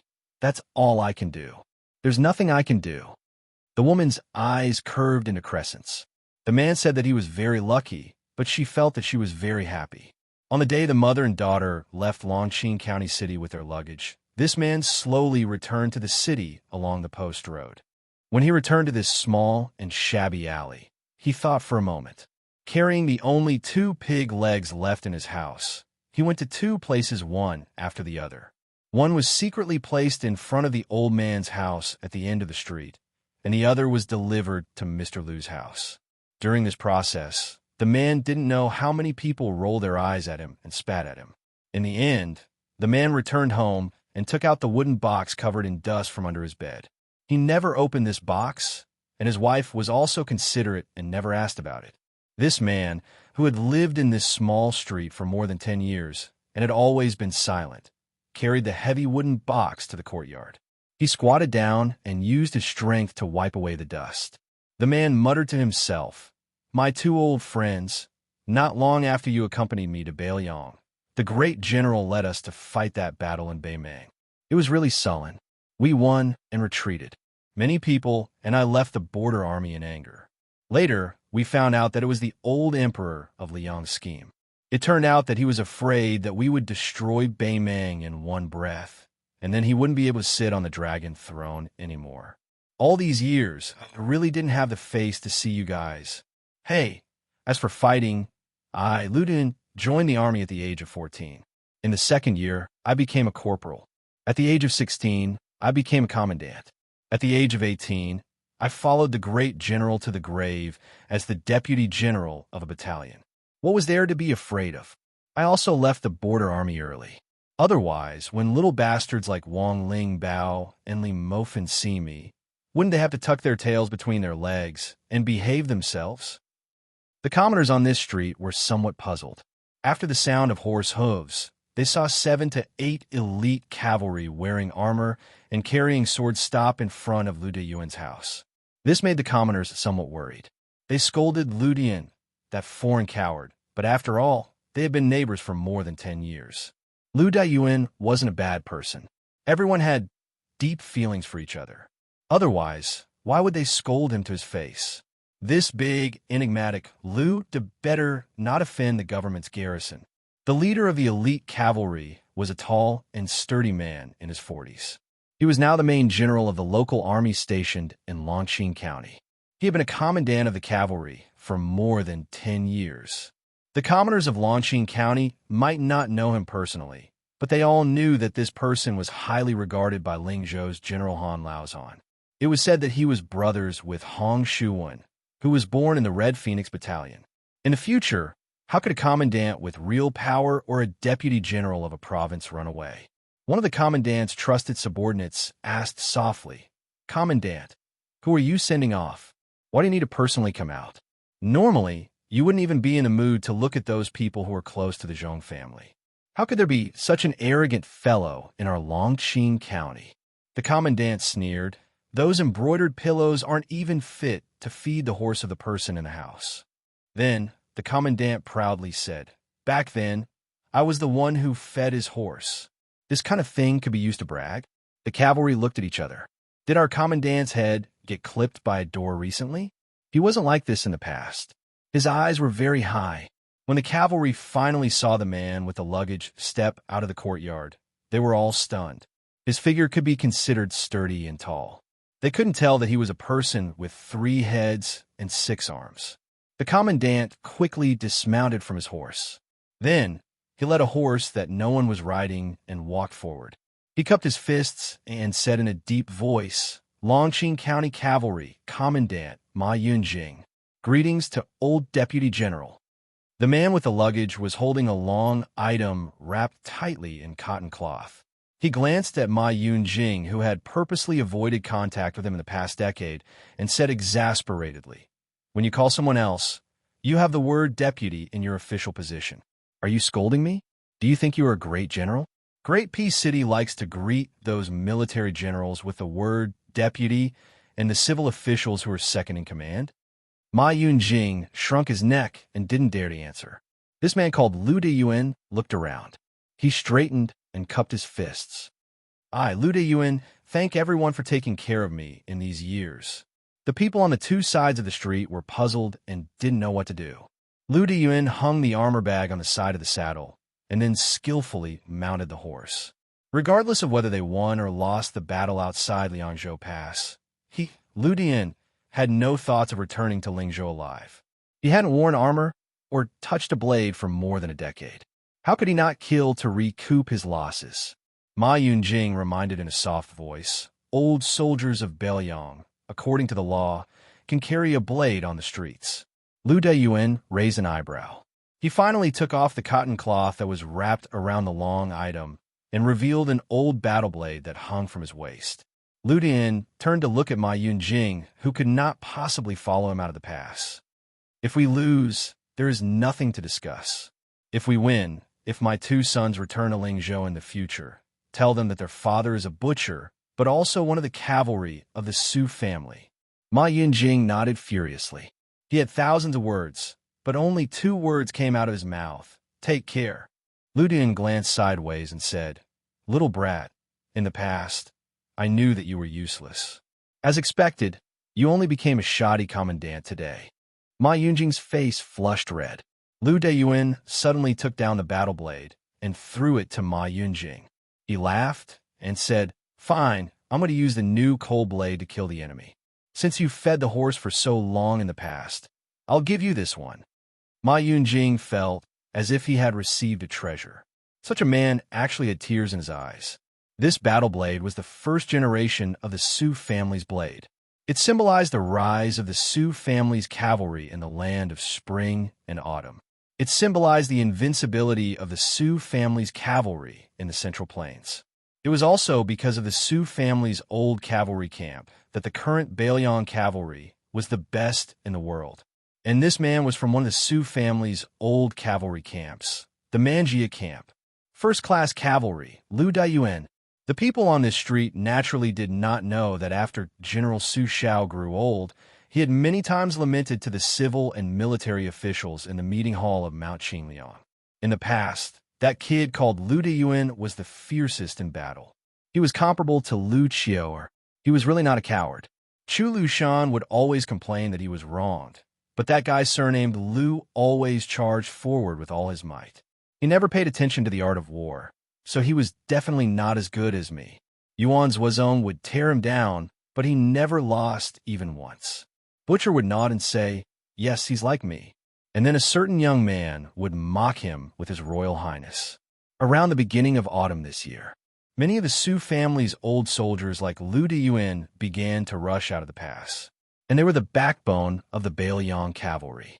At this time, Lu Diyuan and Ma Yunjing urged their horses out of the city together, mumbling something. The young elite cavalry could only hear the faint sound, but it was not very clear. After Ma Yunjing sent Lu Diyuan to the road outside the city, he watched him leave, speechless for a long time. Finally, when he turned his horse around, Ma Yunjing also mumbled, "My Su family's Manjia camp. The scouts roam everywhere. That is to scatter. The camp does not move. It is to support the beam." Chapter 19:15. For the common people of the marketplace, building a house was a top priority, and erecting a beam to signify the completion of a new house was also a top priority. Thus, on the day a country, prefecture, frontier fortress, city, or military town was completed, the meaning behind the hanging of a plaque was equivalent to the raising of a beam for the common people. As a result, the significance was extremely important. Today, the day for the hanging of the plaque for the city outside Liangzhou Pass had arrived. They did not deliberately choose an auspicious day. Instead, when the last main wall was completely completed, they unanimously passed a resolution that the hanging of the plaque on that day could not be delayed. It was not that the large group of Bailiang bosses supervising the construction of the city did not care. It was truly that the situation was urgent, and they could not afford to care about such things as adding flowers to the brocade. Otherwise, the group of civil officials led by Bailiang's Taoist administrator Li Gongda had spent almost an entire year in this godforsaken place. Practically everyone had to eat the yellow earth and drink the wind and sand with the soldiers and laborers every day. After investing so much effort, how could they not want to find an auspicious day to hang up the plaque? This kind of deep affection was perhaps no less than when a daughter was married off. The construction of this city could be said to be unprecedented. Not only was it larger than the first border city in the northwest, Hutu City, it also took less time. Apart from the 10,000 great snow dragon cavalry and the 9,000 or so heavy cavalry of the Wei Xiong and the Jihu, almost all of the Liangzhou border army took turns participating in the construction of the city. Of course, all of the young and strong soldiers and craftsmen in the pass, Liangling, and Serene provinces were conscripted. In addition to the endless stream of Bailiang commoners who went to Liangzhou Pass on their own, the number of people building the city was always maintained at around 100,000. In history, the so-called using the entire nation's power to build a majestic city or a huge town, oftentimes the emphasis was on conserving the people's labor and not delaying the farming time. Most of the time, in 30 days, quickly build a wall, and then intermittently take several years to complete the construction. But this time in Bailiang, the Su family on Mount Qingliang had nearly exhausted all of their wealth to build the city's main wall. It was simply a magnificent feat of cutting off the cauldrons and sinking the boats. Just the lusk used to build the main wall had already hollowed out 2 small hills south of the city, Longsho and Huwei. At dawn, Li Gongda and his neighbor, Song Chong Sui, the Mahis school's deputy supervisor, got up early together. After ascending the city wall and strolling on the wide horse path, the administrator, who had lost 20 pounds at some point, subconsciously stamped his feet out of habit. The old man with white hair smiled proudly. With me, the miserly Gongda, keeping an eye on him all day long, who would cut corners. Besides, no one would dare to slack off. This was not a matter of money. Instead, it was the most obvious principle in front of everyone. If this city exists in Liangzhou, it will exist. If this city dies, it will perish. He was the leader of Bailiang's civil officials, who had lived a smooth life in the officialdom. Although he had lost a lot of weight, his body looked much more robust. If the officials of Lingzhou could come here, they would be shocked to see officially. They might not even recognize him. The slipperiness that Li Gongda had accumulated for most of his life in the officialdom had completely disappeared. Instead, it was an invisible heroic spirit that could only be possessed by someone who came from a family of generals. The old man was a scholar after all. He reached out his hand and touched the inner wall. He chuckled and said, "In the past, in the conference hall of Qingliang Mountain, where there were more martial arts than literature, I could never understand what the general was talking about with those rough men. Something about a horse path or a parapet. It was only when I came here that I realized. Just like this parapet, I had actually read about it in books a long time ago. Many frontier poems have sung about it. It's called disdainful gaze. Parapet, it's still better to call it that way. Every time I walk around the city, I will think about that little girl at home who makes people worry. In the past, it was that fellow from Hamlin Academy that made us feel helpless. Now that I think about it, it was the general who had foresight. He said that in the world, when a father and a daughter raise a child, it would be easier to raise a son and more troublesome to raise a daughter." Song Chongsui said in a deep voice, "Old Li, you also know that I am not the kind of person who likes to praise people. Your Hamlin Academy is really not bad. The battle on the Longyan Plains was beautifully fought. Beimeng, Dongzhu's elite scouts, including Crow Palanzi, were all wiped out. This battle was really satisfying." Li Gongda, whose lips were chapped, twirled his beard and smiled. "That's right. This kind of thing only feels comfortable when an outsider praises it. As a father, no matter how much I say, it always feels wrong. To tell the truth, old Song, you really can keep your composure. I've been waiting for you to say these words for quite some time. It's been so stifling that I'm about to suffer internal injuries." Song Chongsui said helplessly, "Before this, I was so busy that my head was in a mess. How could I have the slightest bit of energy to chat with you?" Li Gongda sighed with emotion. "That's true. I boast that I have quite a lot of experience as an official in this life. In short, I ponder and ponder all day long about other people. Although it can't be said that I don't do anything at all, to personally attend to everything like this is unimaginable. It feels like in just one short year, I have repaid all the practical experience that I Li Gongda owe in officialdom for a lifetime." Song Chongsui smiled knowingly. Li Gongda suddenly slapped heavily on the arrow pile and said loudly, "If such a good city wall can't be defended, not only will they be killed by the Beimeng barbarians, but they will also be scolded half to death by me." Song Chongsui was stunned and then looked around. The inside and outside of the city was the most familiar scene of the construction of the city. The chanting rose and fell one after another. Although the huge city under his feet could already be hung with a plaque, there was still a considerable amount of work to be done. The Mahis scholar asked softly with a smile, "Can you really bear to scold them?" Li Gongda, who was originally aggressive, suddenly lost his arrogance and only whispered softly, "There are so many Bailiang frontier army men. Li Gongda, can bear to scold my son, but I can't bear to scold them." The newly appointed provincial governor of Liangzhou, Baiyu, could go to Mount Wudong to meet friends and slack off. However, as the transport officer and deputy provincial governor of Bailiang Road, a certain someone could not rest for a moment. He traveled non-stop from Qingtsang City in Liuzhou to Qingyuan Army Town at the western gate of Yangzhou until he lifted the curtain of the carriage and could see the outline of the magnificent city outside the pass. It seemed that ever since Su Beiji left Mount Qingliang for Lingzhou, he had been constantly on the move. As the provincial governor of purchasing rice, he had built granaries all over his territory and served as the transport officer of a road. He was in charge of strategizing about the transport of grain. In between, he had gone to Lianghuai Road to meet with Han Lin in private. Not long ago, he went to Mount Lantau in the western region to bring 20,000 monk soldiers to the defense line of Qingtsang City in Liuzhou.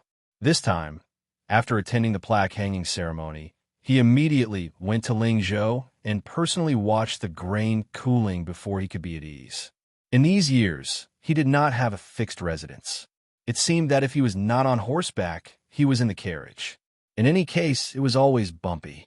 Outside this carriage, there was not a single elite cavalry of the Beiliang frontier army escorting it. Logically speaking, with Su Beiji's high rank and his great importance to the upcoming Battle of Liangmang, even if they sent him 1,000 Beiliang cavalry as a retainer, it would not be an exaggeration. However, it was precisely because of this that the position of this young strategist in the Su family's Mount Qingliang and in the hearts of the young kings was even more unparalleled. This was because there were only 80 people escorting the carriage. 80 riders, all carrying swords. 80 people of the Wu family's sword tomb. The current generation's sword crown Wu Lu Ding, the swordsman Tawa who carried the ancient sword Su of Gojoseon on his back, the demon Zhu Huang who was notorious even in the sword tomb, Helian who had a deep understanding of the way of the sword maniac, Zhang Wantai, Gongsun Xiushui, Nalan Huayu. If this could not be considered as extravagant, then there was probably no retainer in the world that could be considered as elite. Although Su Beiji, whose face was full of exhaustion, was extremely sleepy, he still could not fall asleep. Several times, he closed his eyes but did not open them for a long time. He simply sat cross-legged, took out Li Yishan's old handbook from his bosom, and gently flipped through it.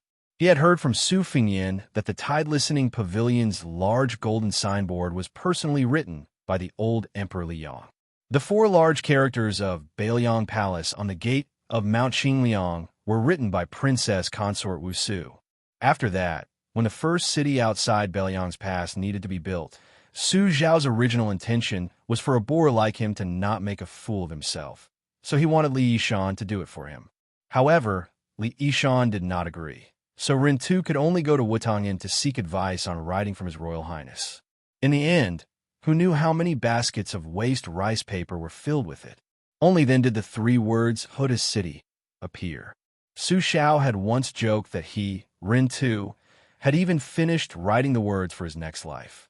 Later on, for example, the signboard in the Liuzhou provincial governor's mansion within Qingcang City was the words chosen by the young vassal king from his master Li Yishan's writings. This was because Li Yishan's contributions to Beiliang went without saying, and Li Yishan's contributions to Liuzhou were even more profound. Before the Tide-Listening Pavilion and Wutongyan's treasured antiques were scattered all over the Central Plains. Su Beiji and Su Fingyin once had a very relaxed and leisurely conversation. You don't feel sorry for them? Who do you think I, Su Fingyin, am? I am Su Zhao's eldest son.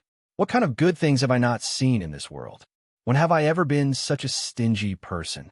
Back in the day, when it came to those wandering heroes from other places, those poor scholars who could write beautiful poems, and those fortune-tellers who set up stalls, I would always throw away 1,000 gold without even blinking an eye. Oh?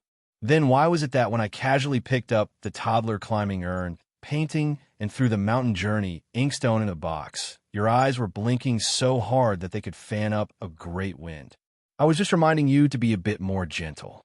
If you bump into something and damage its appearance, it won't be easy to sell it. Appearance? It's nothing more than the cheap price of a few dozen or a few hundred dan of grain. Isn't it a bit pretentious to talk about appearance? Chapter 19:16. The difference between each item is a few stones of grain. Many a little makes a mickle. It's already a lot. You really don't feel bad? I don't feel bad. Zhu Zi, you've asked me this question at least 7 or 8 times. Oh, I don't know why, but every time I ask you this question, I feel quite happy. It's much better than drinking the green ant wine. Zhu Zi, you go ahead with your work. I'm going to drink the green ant wine. I'll ask you one last time. I really don't feel bad. That's not it. I just want to ask. All your belongings have been ruined by me. What about the betrothal gifts for your wife? Same old rules. Cucumber. Salad. Su Beiji kept the notebook and stopped his thoughts. He lifted the curtains and looked at the majestic northwestern New City. In a chaotic world, the most worthless things were external possessions. When even human lives were worthless, what else could be valuable? Hong Jia's journey to the north, which caused countless scholars to become homeless, had long proven this point. In the old days, the Duke and Marquis Hall flew into the homes of ordinary people. Countless priceless antiques, calligraphy, and paintings were first picked up from the mud, the toilets in the countryside, under the peddlers' tables, and under the tiles in the corners of small courtyards. It was only in the peaceful times, when there was no smoke of war, that they became valuable again. Su Beiji originally wouldn't have sold them at such a low price. However, after the spring snow building incident, the Central Plains had become chaotic. It had only been 20 years since Hong Jia's journey to the north. Most of the older generation of scholars still remembered it clearly. This group of people wouldn't buy things at such a time. No matter how cheap they were, could they be compared to things that were given for free after the war? Therefore, unless it was a rich and scholarly family that was truly obsessed with the scholarly and had a hobby of collecting, they would only come after hearing the news. It was one thing for them to come to Bailiang. Whether they could use their face and connections to buy the things they wanted was another matter. Whether the first-class officials of great and city who had enjoyed 20 years of prosperity on the water transport were willing to give face and open a back door was the third matter. These officials with deep backgrounds were all willing to take out grain from the rivers under their jurisdiction for the sake of money or friendship. However, after weighing the thighs of their families, whether it was enough to compete with Wen Tai, the deputy administrator of the Jing'an Road, and Ma Zhongxian, the deputy Jidushi of the Jing'an Road, whether they dared to be unafraid that these two influential border officials would hold a grudge against them was the fourth matter. However, the most important matter was not that the cultural relics were sold cheaply or that the grain was cooled. It was that Bailiang could use this to follow the Guangling Road and infiltrate the Fish Dragon Gang and the Whispering Room into Qingzhou's Xiangfan City. Once Hexabai City was lost, Liangzhou and Liuzhou were destined to disappear. Then, the remaining troops of Bailiang's border army would not be too helpless. Even if Chun Jibao had already left a backup plan in Shishu to deal with the Su family, Bailiang's cavalry would still have a way to enter the hinterland of the Central Plains. Since this was the case, how could Su Beiji not be a prodigal? However, when Su Beiji proposed this idea directly, the young king agreed without a second thought. This made his well-prepared speech meaningless.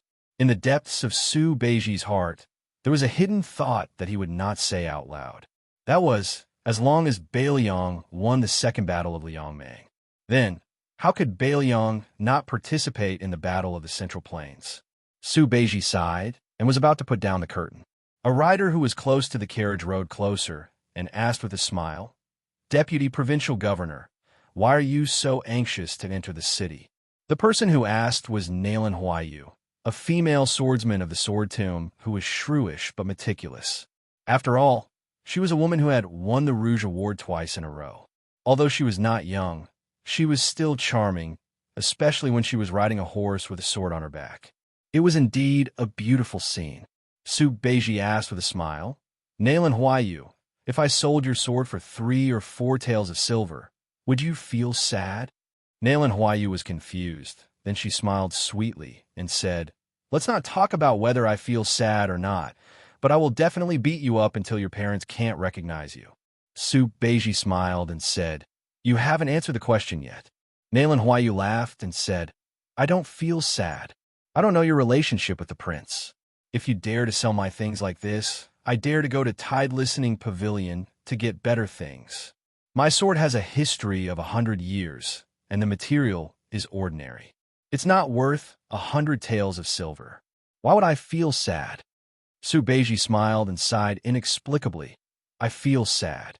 Nailan Huayu, who had always been unscrupulous, couldn't help but tease, "Sir Su, did your brain get damaged by the carriage?" Su Beiji suddenly smiled and said, "Nailan Huayu, do you want to know what someone said about you?" Nailan Huayu narrowed her eyes, like a cat whose tail had been stepped on. Of course, as one of the top swordsmen of the Wu family, she was more powerful than a tigress. Su Beiji lowered his voice and said, "It looks like you want to know. That person said that Nailan Huayu must be very tired." Nailan Huayu frowned and didn't say a word. Su Beiji glanced at her and quickly put down the curtain. Nalan Huayu followed his line of sight and lowered her head slightly. It seemed to be her own chest. Nalan Huayu suddenly realized and didn't get angry. She laughed and scolded the carriage loudly. You don't have the heart. He doesn't have the guts. Neither of you are good people. Su Beiji, who was lying in the carriage, smiled and slowly closed his eyes. In fact, Su Fengyin didn't say that annoying comment. However, Su Beiji felt that guy was someone who would say such things, so he said it for him. However, Nalan Huayu didn't have the guts to say it. It was very chewy. Su Beiji thought about it and felt it was very interesting. Su Beiji, who was resting with his eyes closed, said to himself, so many people have died at Maiyunku in the western region. People have also started to die in Qingtsang City in Liuzhou.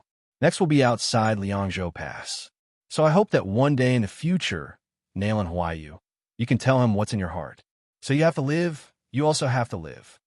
Between the last two sentences, Su Beiji paused for a long time. The White Horse Bazaar outside the new city was called a bazaar, but it was no different from the slightly larger town in Lingzhou. And this bustling bazaar was definitely the most chaotic place in the world. There were the Bailiang Frontier Army in armor patrolling inside and outside. The Jianghu people who participated in the western region's encirclement and suppression of the demon.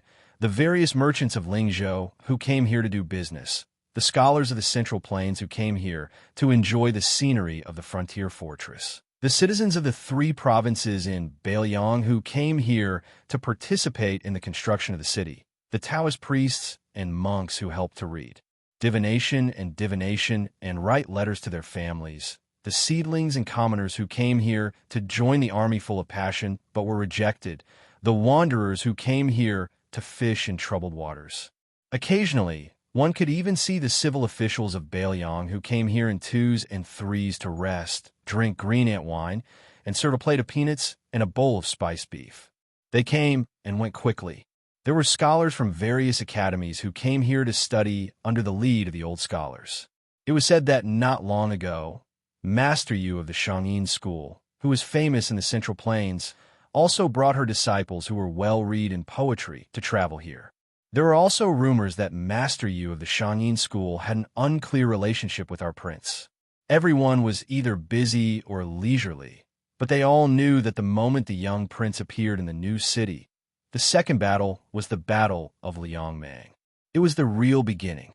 For thousands of years, whether it was the Central Plains or the grassland, the cavalry army with the largest number would go all the way to the south until they met the cavalry with the strongest combat power. Today was the day that the signboard of the North Rejecting City was hung. The sun was high in the sky. The White Horse Bazaar was getting more and more crowded. People couldn't help but follow the two walls to the north. Then, the laborers and commoners who participated in the construction of the city were able to stop their work and leave the city from the east and west gates, joining the two large and dense groups. The North Rejecting City, the North Rejecting City.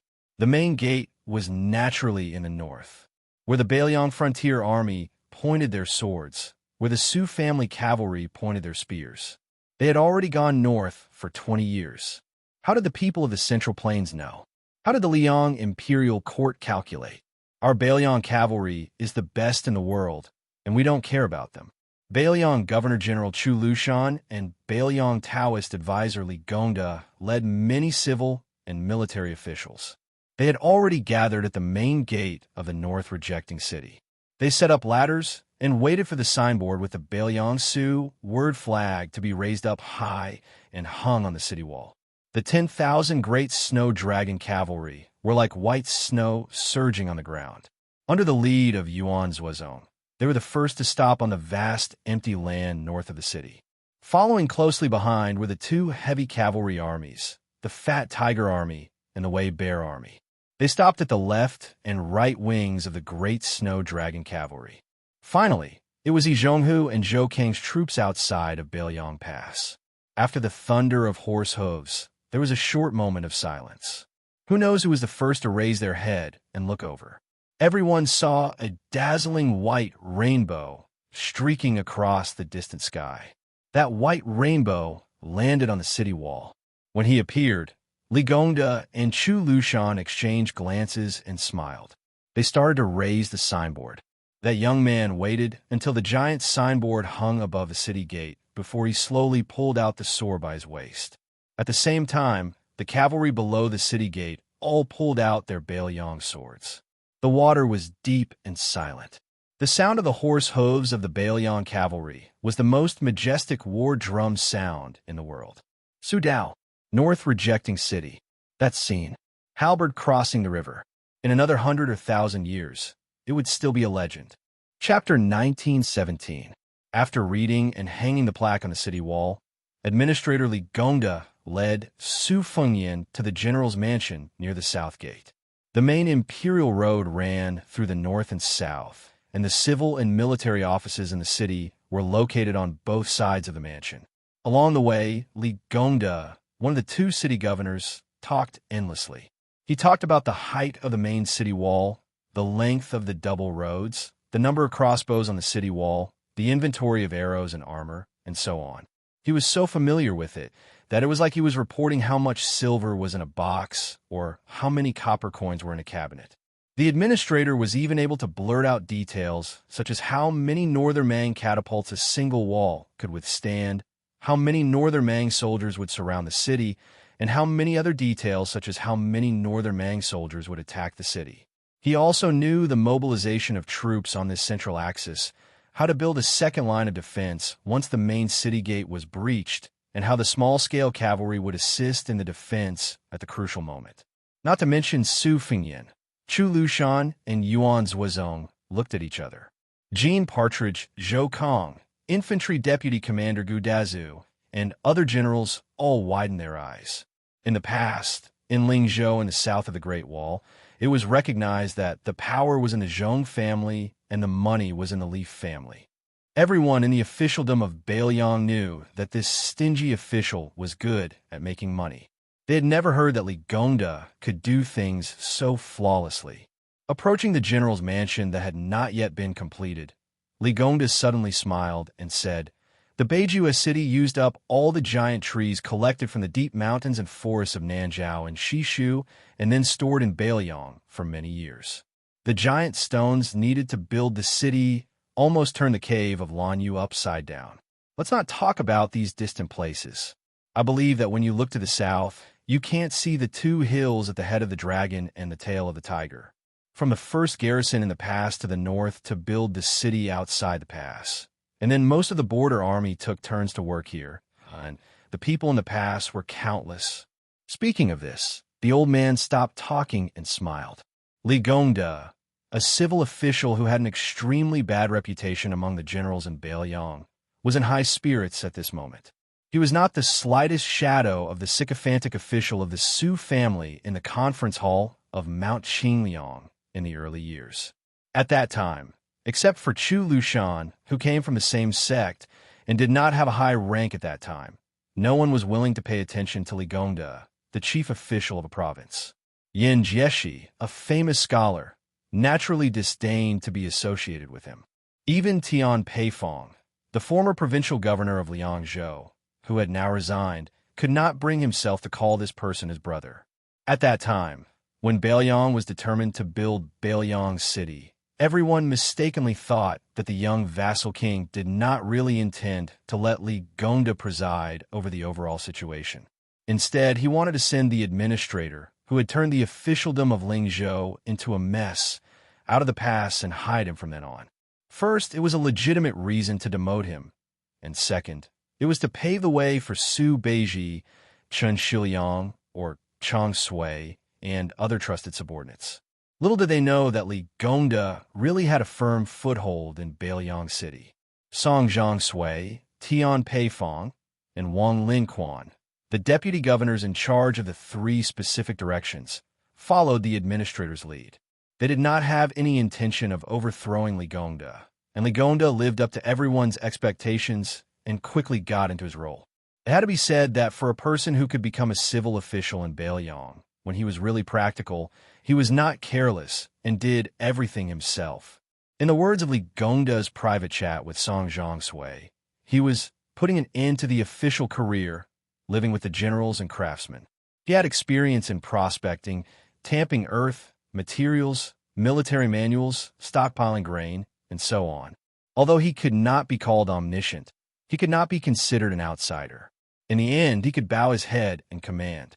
Suddenly, Li Gongda continued craftily. Your Highness, Mount Qing Liang cannot skimp on all expenses for tonight's celebration banquet. The old infantry commander, Yin Wenwan, who had probably never chatted with Li Gongda in his entire life, spoke up for the first time. Official Li is not at all overboard in taking advantage of the situation this time. Su Fengyin pointed at Bailiang, who was beside him. The transport envoy is here, he said with a laugh. Our head shopkeeper in charge of money is here. His words carry more weight than mine. Su Beiji hesitated for a moment, then nodded and said with a smile, That's good. Originally, I had intercepted a chest that contained roughly 2 paintings by Sui Ying, the painting saint of the Great Feng Dynasty. One was a green Buddha's hand inkstone made by the emperor of the Southern Tang Dynasty, and the other was a jade seal of the emperor of the Great Qin Dynasty. There were 15 or 16 pieces scattered about. It wouldn't be difficult to sell them for 5 or 6,000 taels of silver. After the celebration banquet, you could go to Mount Qing Liang and Mount Qing Liang to move some out. After I sell this chest of items, I should be able to quickly fill this hole. Moreover, I will have some spare money. When the time comes, I will hand it over to official Li. As soon as Su Beiji's words came out, everyone tacitly turned to look at the young king. Su Fengyin rolled his eyes. The audience burst into laughter. Perhaps Su Beiji was the only one who dared to openly stab the new King Liang. After the celebration banquet, there were 3 parties. The generals were divided into 2 groups. Yin Wenwan, Chun Yinshui, He Zhonghu, Lu Yuanji, and Lin Dofang were the veterans who had experienced the spring and autumn war. The youngest one, Yuan Zuozong, also participated. For the Su family of Mount Qing Liang and the Bailiang Frontier Army, this Yuan Baixiong was indispensable. After all, in terms of military affairs, Yuan Zuozong was the only one who could be compared with the white-clothed war saint Qinjibao. Although there were many famous generals in Bailiang, the one who could really make Qinjibao sincerely admire was probably only Yuan Zuozong.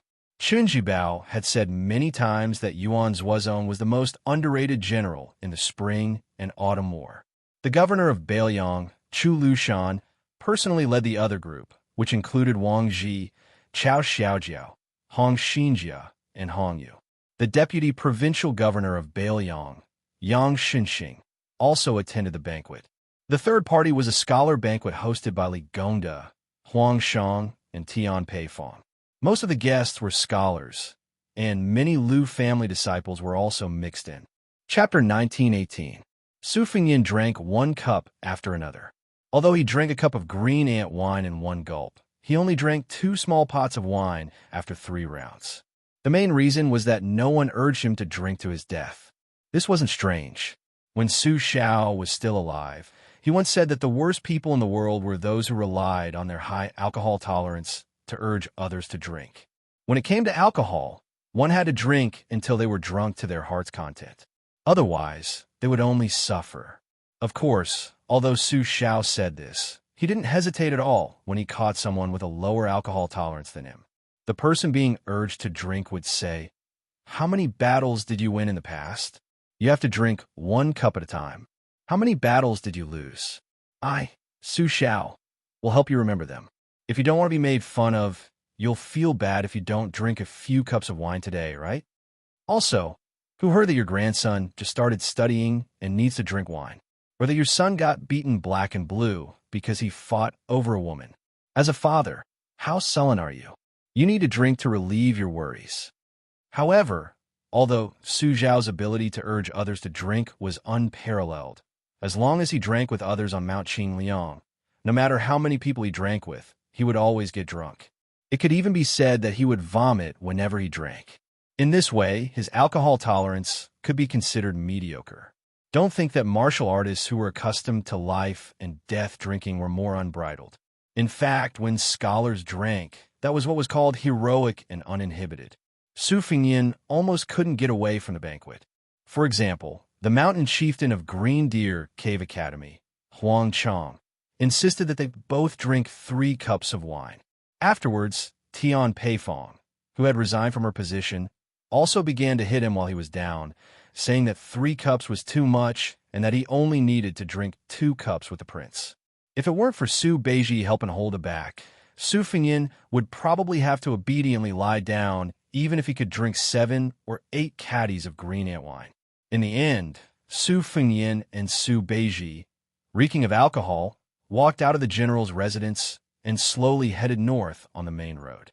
Su Beiji said softly, "Before Ligonda got drunk, he bought something from me." Su Fengyin was a little surprised and joked, "Did the sun rise from the west?" Our administrator has always been interested in collecting gold and silver, and he has always scoffed at antiques. Su Beiji brushed it off with a laugh. "It's just a small private seal. Since it's from the Tide Listening Pavilion's treasury, the material must be extraordinary. In my opinion, it's been passed down through the generations. Due to its frequent use, the color of the ink is excellent. But that's secondary. Do you know what a seal is?" Su Fengyin couldn't help but laugh. "How could I have guessed that?"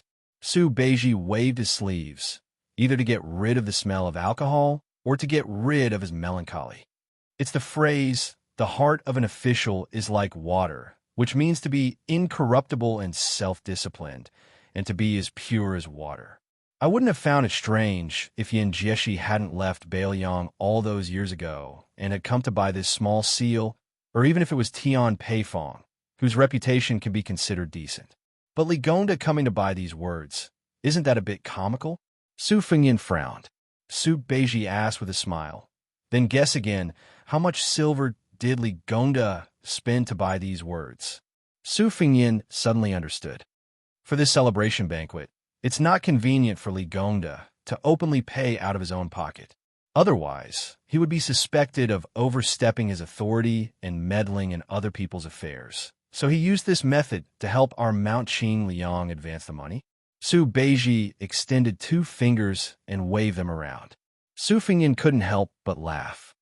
20,000 silver?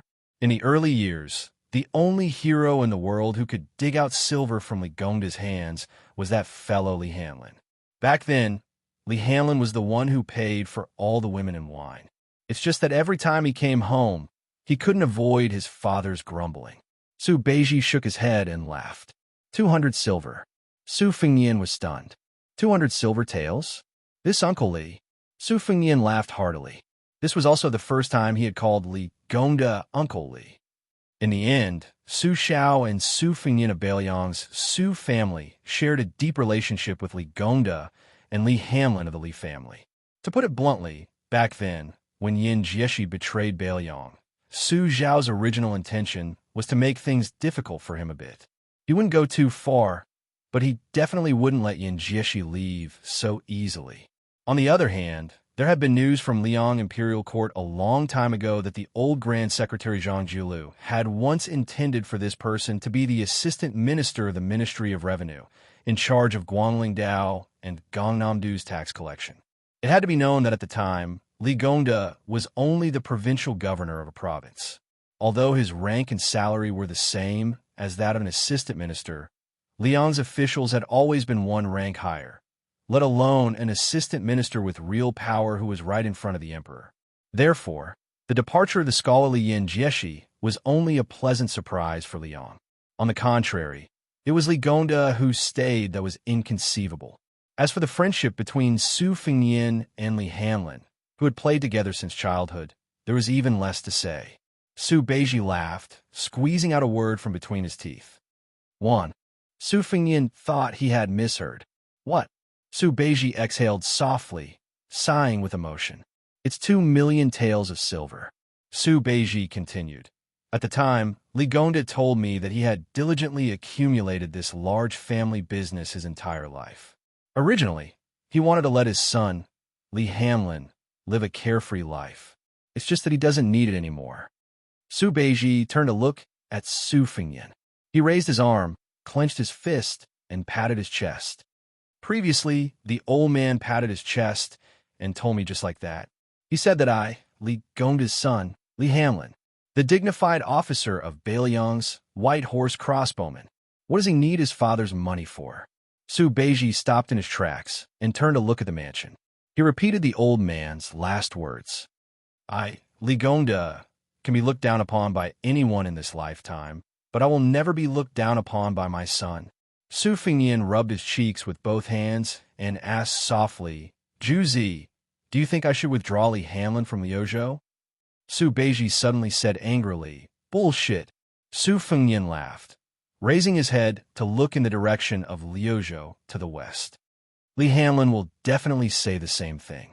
To the north of Qingtsang City in Liuzhou, Ko Jianghuai and Su Longxiang had already begun their second frontal assault against Huang Songpu's army. Of the 1,200 Liangzhou's white horse crossbowmen who had rushed to Liuzhou, only half remained. Officer Li Hanlin only had 600 soldiers remaining. Chapter 1919. Autumn was high, the horses were fat, and the water plants were lush. However, the further south one went from Beimang to Gusai Prefecture. The scenery became desolate and boring. It was full of yellow sand. No wonder it was Bailiang. It was so cold and barren that even the wild horses, which were considered the closest to camels, were not used to it. However, it was rumored that the ranches in the Liangzhou Pass's Tu-Long region were a treasured land that produced the world's #1 horses. Because it just happened to have the word Long in it, all of the civil and military officials of the northern Mang and the southern dynasties coveted it, viewing it as an exclusive property that was already in their pockets.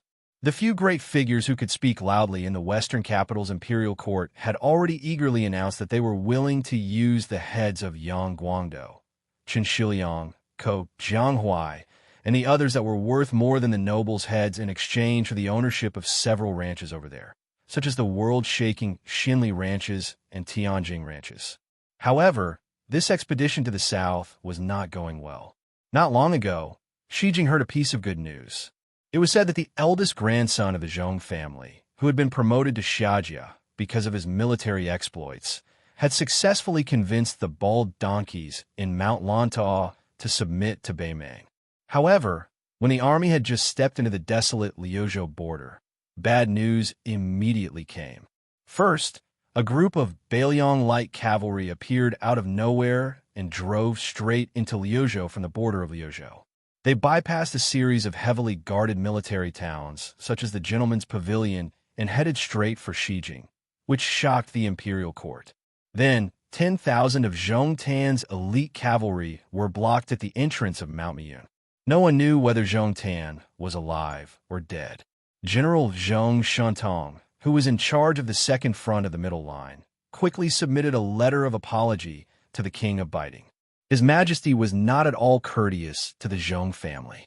He directly issued a transfer order to the middle line, ordering Zhong Shintong's younger brother, who was also Xiajia's uncle, Zhong Liang, to lead 8,000 elite cavalry and rush to Gusai province to intercept the Bailiang cavalry that had penetrated deep into the hinterland. Nominally, they were under the command of Commander-in-Chief Zhong Shintong.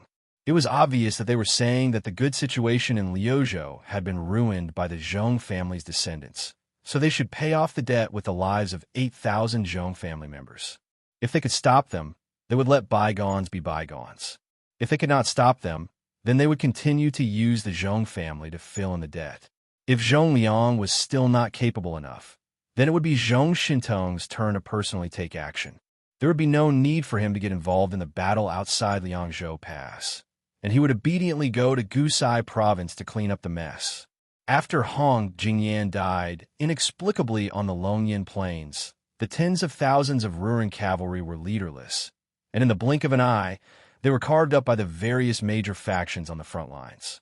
The major factions of the northern grasslands, who had suffered losses in the first battle of Liangmang, had more or less begun to make their own calculations.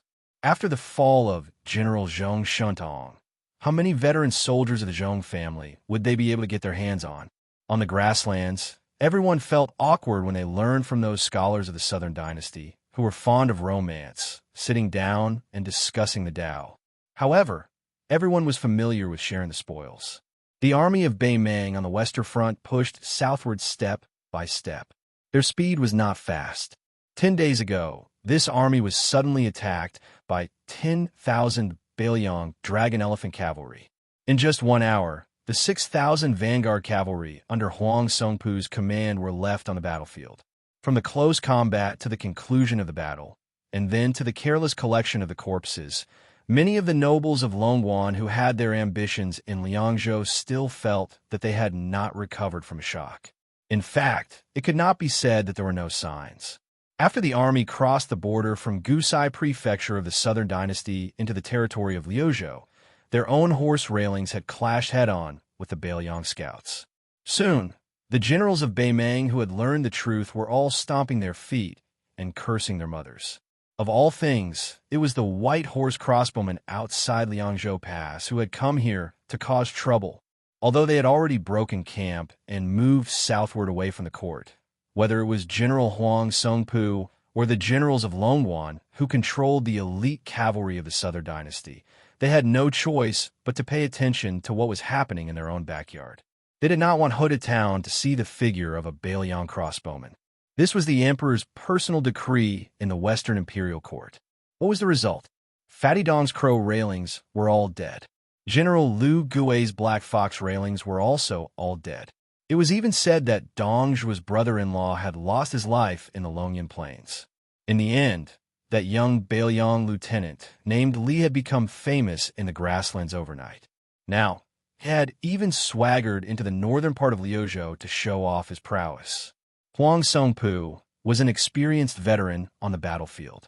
Therefore, when the intelligence reports of the casualties of the horse railings kept coming into his tent, he had already begun to shrink the front line and slow down the speed of advancing southward. Obviously, he did not want to make any mistakes.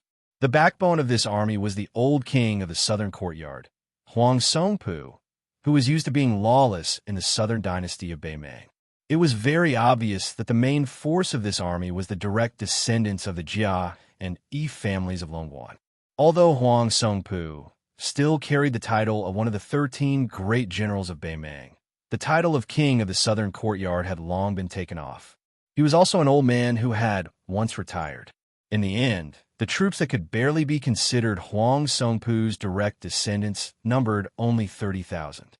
Compared to Liu Gui, who had been banished to the battlefield of Yuzhou, they were even inferior.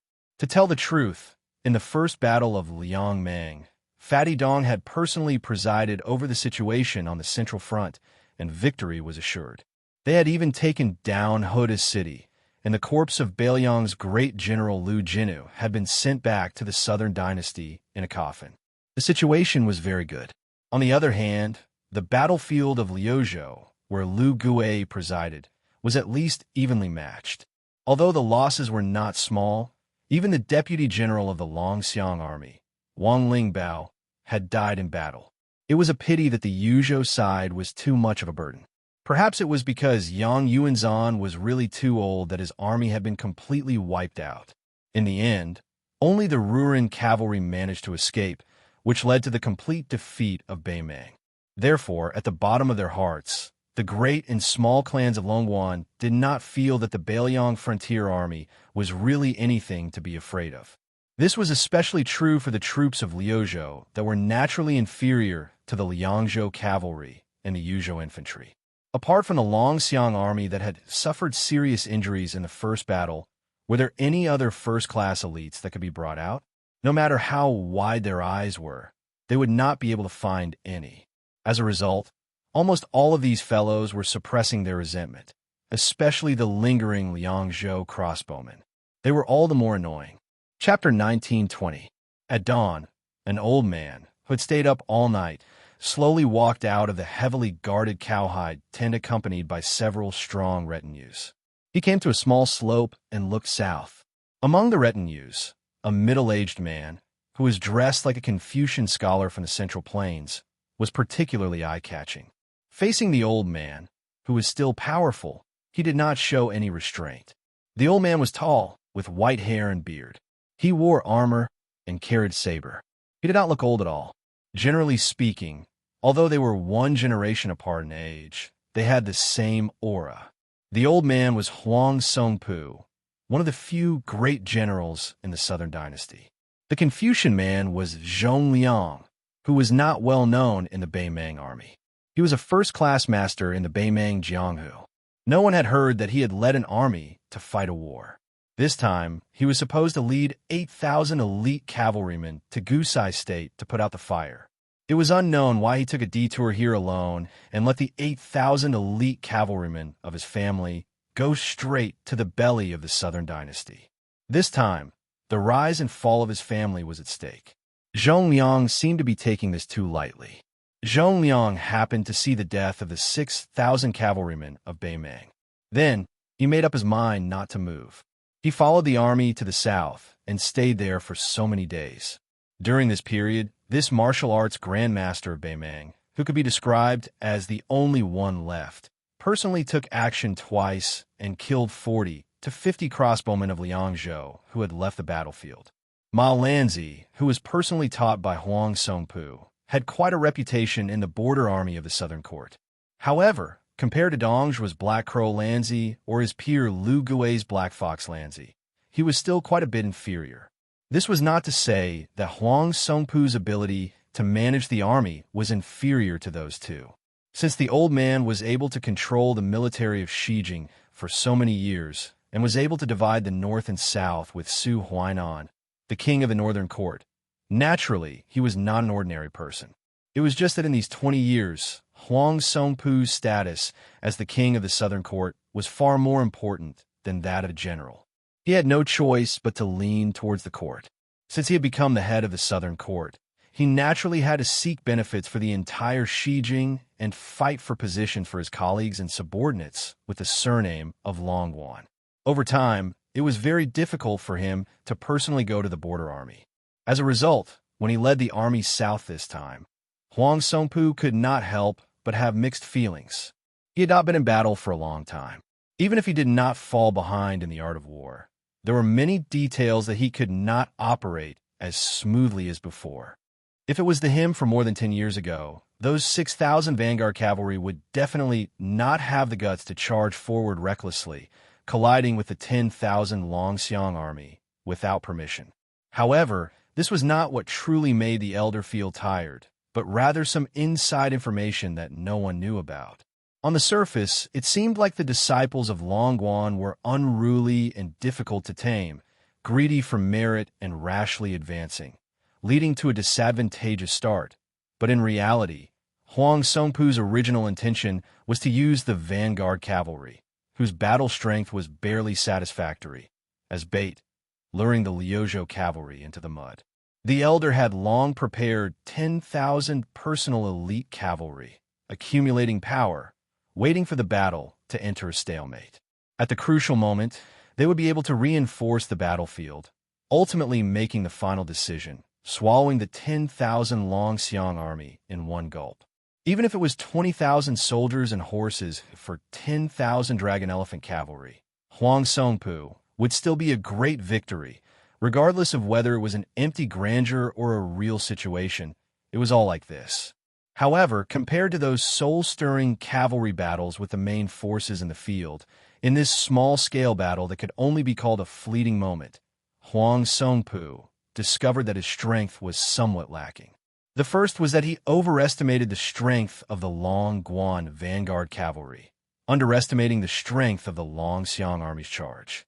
It was to the extent that when the 10,000 personal troops entered the battlefield, the original mantis stalking the cicada turned into a pure rescue mission. What was even more fatal was that in the following battle situation, Huang Songpu believed that the commander of the Liuzhou cavalry, who launched this surprise attack, also had the intention of luring the enemy deep into the enemy's territory. Therefore, the prudent Huang Songpu, after a bit of hesitation, even though he had the 10,000 personal elite troops launch a decisive pursuit, he strictly ordered the cavalry generals to not be 50 li away from the main force. This also meant that the amount of military merit was not great, only 50 li away. In the end, that cavalry general brought the elder a truth that made him not know whether to laugh or cry. After chasing for 50 li and hearing the order to stop, the remaining 3,000 or so enemy cavalry swaggered off. Apart from the dozens of white horse crossbowmen roaming far away from the battlefield, This Longxiang army that had eaten a bear's heart and a leopard's guts did not have any reinforcements.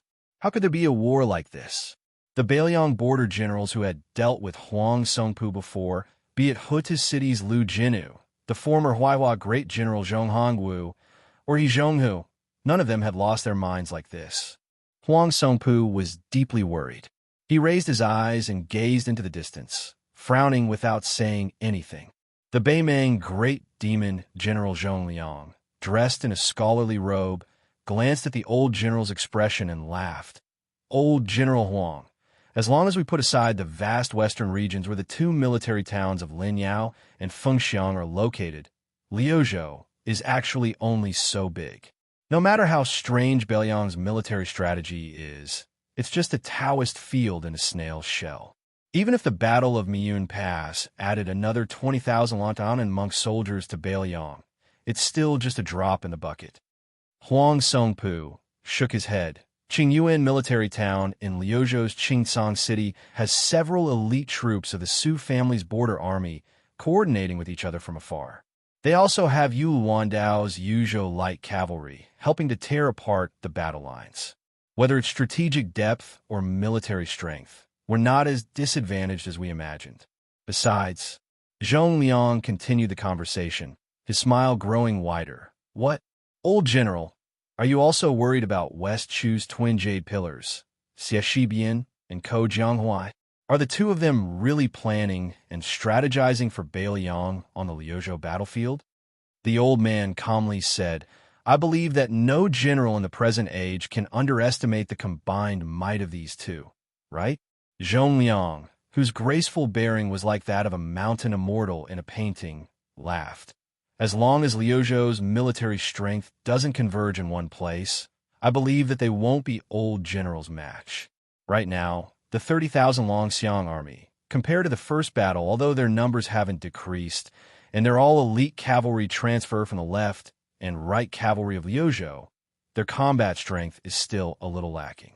As for Ko Jianghuai's Liuzhou youths, they're all pieced together and won't be able to fight a tough battle. The remaining soldiers of Xie Shibian aren't even worth mentioning. Otherwise, Mount Qingliang and the Governor-General Manor wouldn't have given him 20,000 Lana mountain monk soldiers. Taking everything into account, Liuzhou only has 70,000 troops, while Old General has 150,000 under you. Moreover, you can receive reinforcements from the Southern Dynasty at any time, as long as you don't collapse in one battle. At this point, Zhong Liang gave a self-deprecating laugh and didn't continue. Firstly, these words were somewhat inauspicious, and secondly, this view was too absurd. Liuzhou wasn't the gourd mouth of Yuzhou, and Huang Songpu wasn't Yang Yuanzhan. Furthermore, the Liuzhou border army couldn't even take care of itself, so they couldn't send so many troops into the Liuzhou battlefield. The old man dismissed it with a smile, saying, just Xie Shibian and Ko Jianghuai, these two young people, were able to make Yin Jinshuan and Yang Xinxing. These old generals suffer a great loss. Now that there are even more young people in Lu province, how can an old man like me endure this? Zhong Liang thought about that secret matter and sighed. The older the ginger, the spicier it is. Zhong Liang turned his gaze and looked toward the west of Qingsong City. Northern Mang and Southern Dynasty's elite infantry troops were temporarily transferred from the various military towns. A total of over 30,000 people were sent directly to the western regions. At this moment, they had probably already attacked Fengxiang and Linyao. Beimang Xiao Wei and Yu Wandao cavalry had no way out. Only, let alone the northern Mang southern court and this army on the western front. In reality, even the protectorates of Mount Qingliang and Huaiyang Pass did not expect that the newly appointed Lu Province Deputy General Xie Shibian, who was supposed to lead 20,000 monk soldiers to Azure City, would instead split his forces and quietly enter Fengxiang Town and Linyao Town, biding his time. As for Lu Province General Ko Jianghuai, at this moment, he was leading 10,000 light cavalry of various brands, charging north with the speed of lightning. Then, he suddenly stopped at the maximum distance that the Huangsong Pu horse fence could possibly appear. The cavalry that continued to charge forward after a slight rest was the 30,000 elite cavalry under Su Longxiang. The main force of the Liuzhou border army was out in full force. Chapter 1921. The autumn wind was austere. Liuzhou General Ko Jianghuai sat high up on his horse, narrowing his eyes as he gazed towards the north.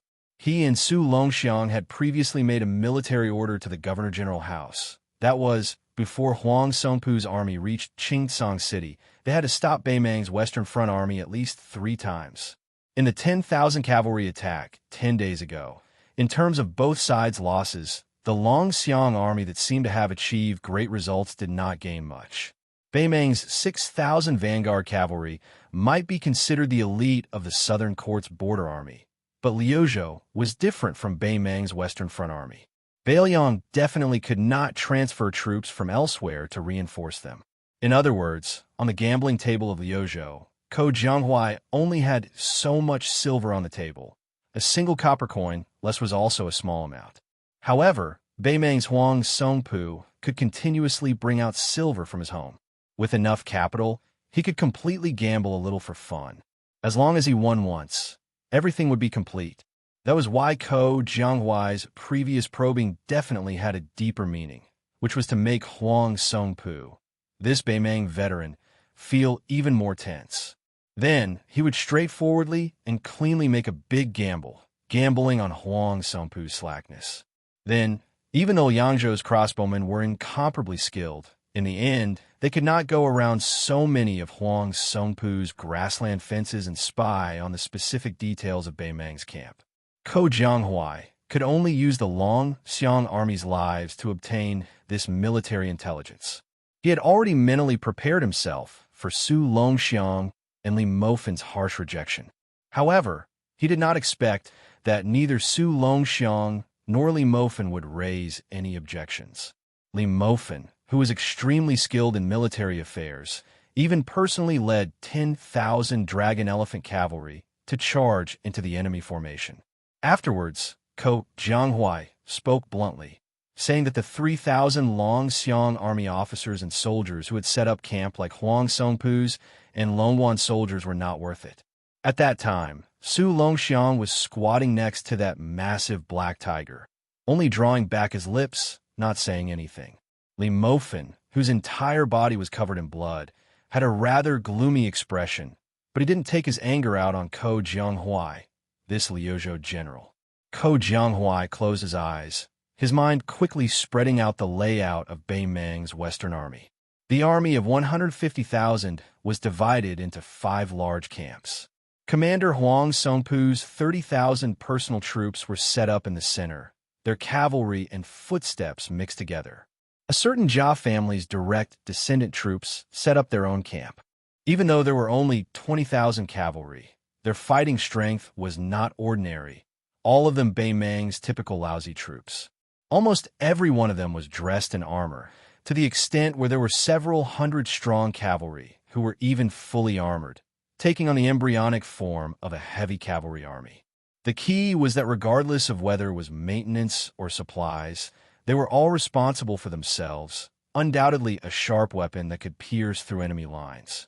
Then there were the 40,000 cavalry gathered by the 3 families. These 3 camps were located at the front lines, while the 2 camps at the back were the 40,000 soldiers transferred from the 6 or 7 military towns at the Southern Dynasty's border. There was also a supply camp that Beimang had only risen to prominence in the past 20 years. Based on what Li Mofin's troops had obtained when they broke through the Longxiang army's lines, roughly 120 carriages, a total of 800 dan of provisions, and around 1,400 dan of black beans for the war horses. However, because the Beimang cavalry had always brought their own supplies when they went south to knock on the pass, in addition to the large number of Mares accompanying them on every large-scale march, the supply camp's purpose was only to be used at the foot of Qingtsang City, far away from the Southern Dynasty's border, in case the army couldn't take the city for a long time.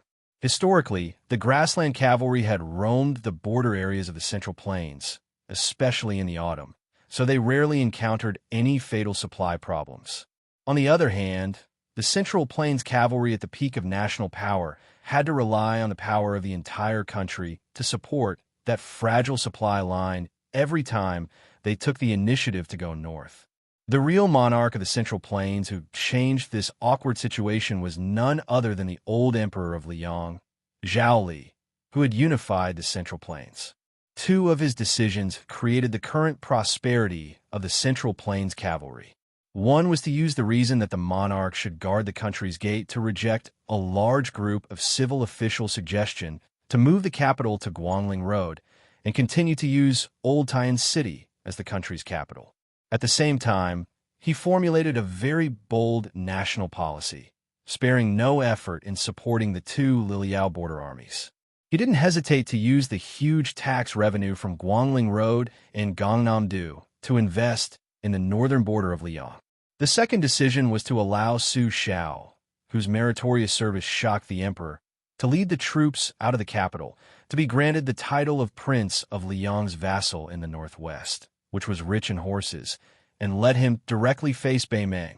Located in the north of Liang's vast territory, the two border crossings on the east and west were heavily guarded by the country's most elite cavalry. In addition, in the middle of Liang's vast territory, Ji Province was a natural stronghold.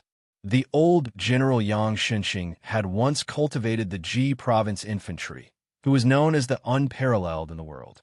How could it be as simple as just competing with Beiliang's Yanwenluan? The reason was simple.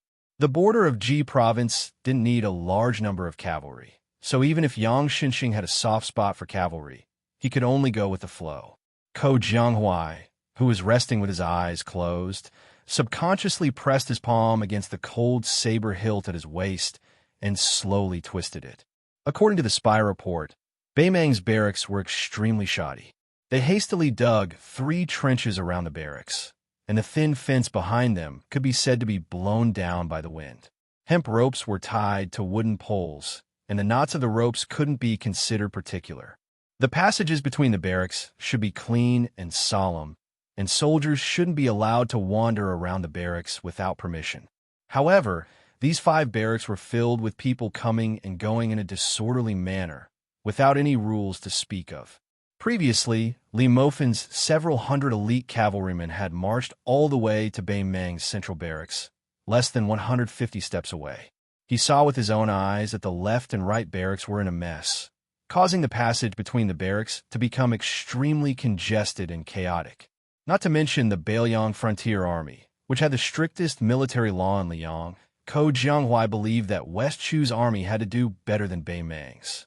Of course, this didn't mean that Beimeng's cavalry was weak. On the contrary, it was precisely because Beimeng's grasslands were used to the cavalry's lightning-fast speed that it was difficult for them to engrave this kind of cumbersome Central Plains military habit into their bones like the generals of the Central Plains. If it were any other army from the Central Plains facing off against Beimeng's hundreds of thousands of iron hooves, who would have the time to investigate the flaws in the Beimeng's setting up camp? They could only rely on the dangerous passes or defend the big city to the death. Even if they dared to go out of the city to fight, they could only rely on heavily armored infantry to form a formation to stop the horses and rely on concentrated crossbows to kill the enemy cavalry. Chapter 1922. Ko Jianghuai had spent so much effort on a single premise. Even if the Beiliang cavalry faced the Beimeng cavalry, they dared to fight, and could win. Ko Jianghuai opened his eyes abruptly and sneered. Ever since Dafeng began its decline, your grassland cavalry has been knocking on the northern pass and bullying the Central Plains for more than 400 years. You see the big city passes as nothing and come and go as the wind. The 10,000 cavalry behind Ko Jianghuai started to push forwards, not too fast nor too slow. These 10,000 cavalry were really weird, and their aura was really majestic. Within Northern Meng's Central Army's commander tent, Huang Songpu stood in his armor with his hand on his blade, his expression calm and composed. He looked towards the dozen or so captains of great ages within the tent.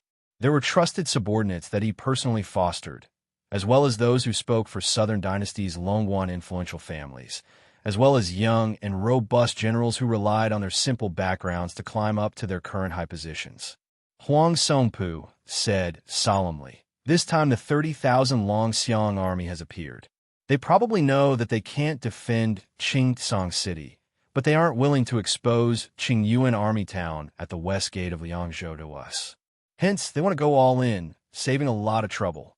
All of you have been through hundreds of battles, so there's no need for me to nag about such small matters. Just remember that we have an absolute advantage in numbers, so we have to make use of it. Apart from the supply camp at the back, the other 4 camps must not stretch too far. We have to support one another, and we must not take risks. For this trip to Liuzhou, the peace decree gave us 4 words. A small loss is a victory. Huang Songpu looked at the people and then cupped his fist towards the north. Everyone, I, Huang Songpu, am close to 70 years old. Back then, even the king of the South Courtyard left. If it weren't for the war going badly, I wouldn't be here today. I have nothing more to ask for in my life. However, out of all of you, the oldest one is not more than 50, and the highest official rank is only primary grade 3.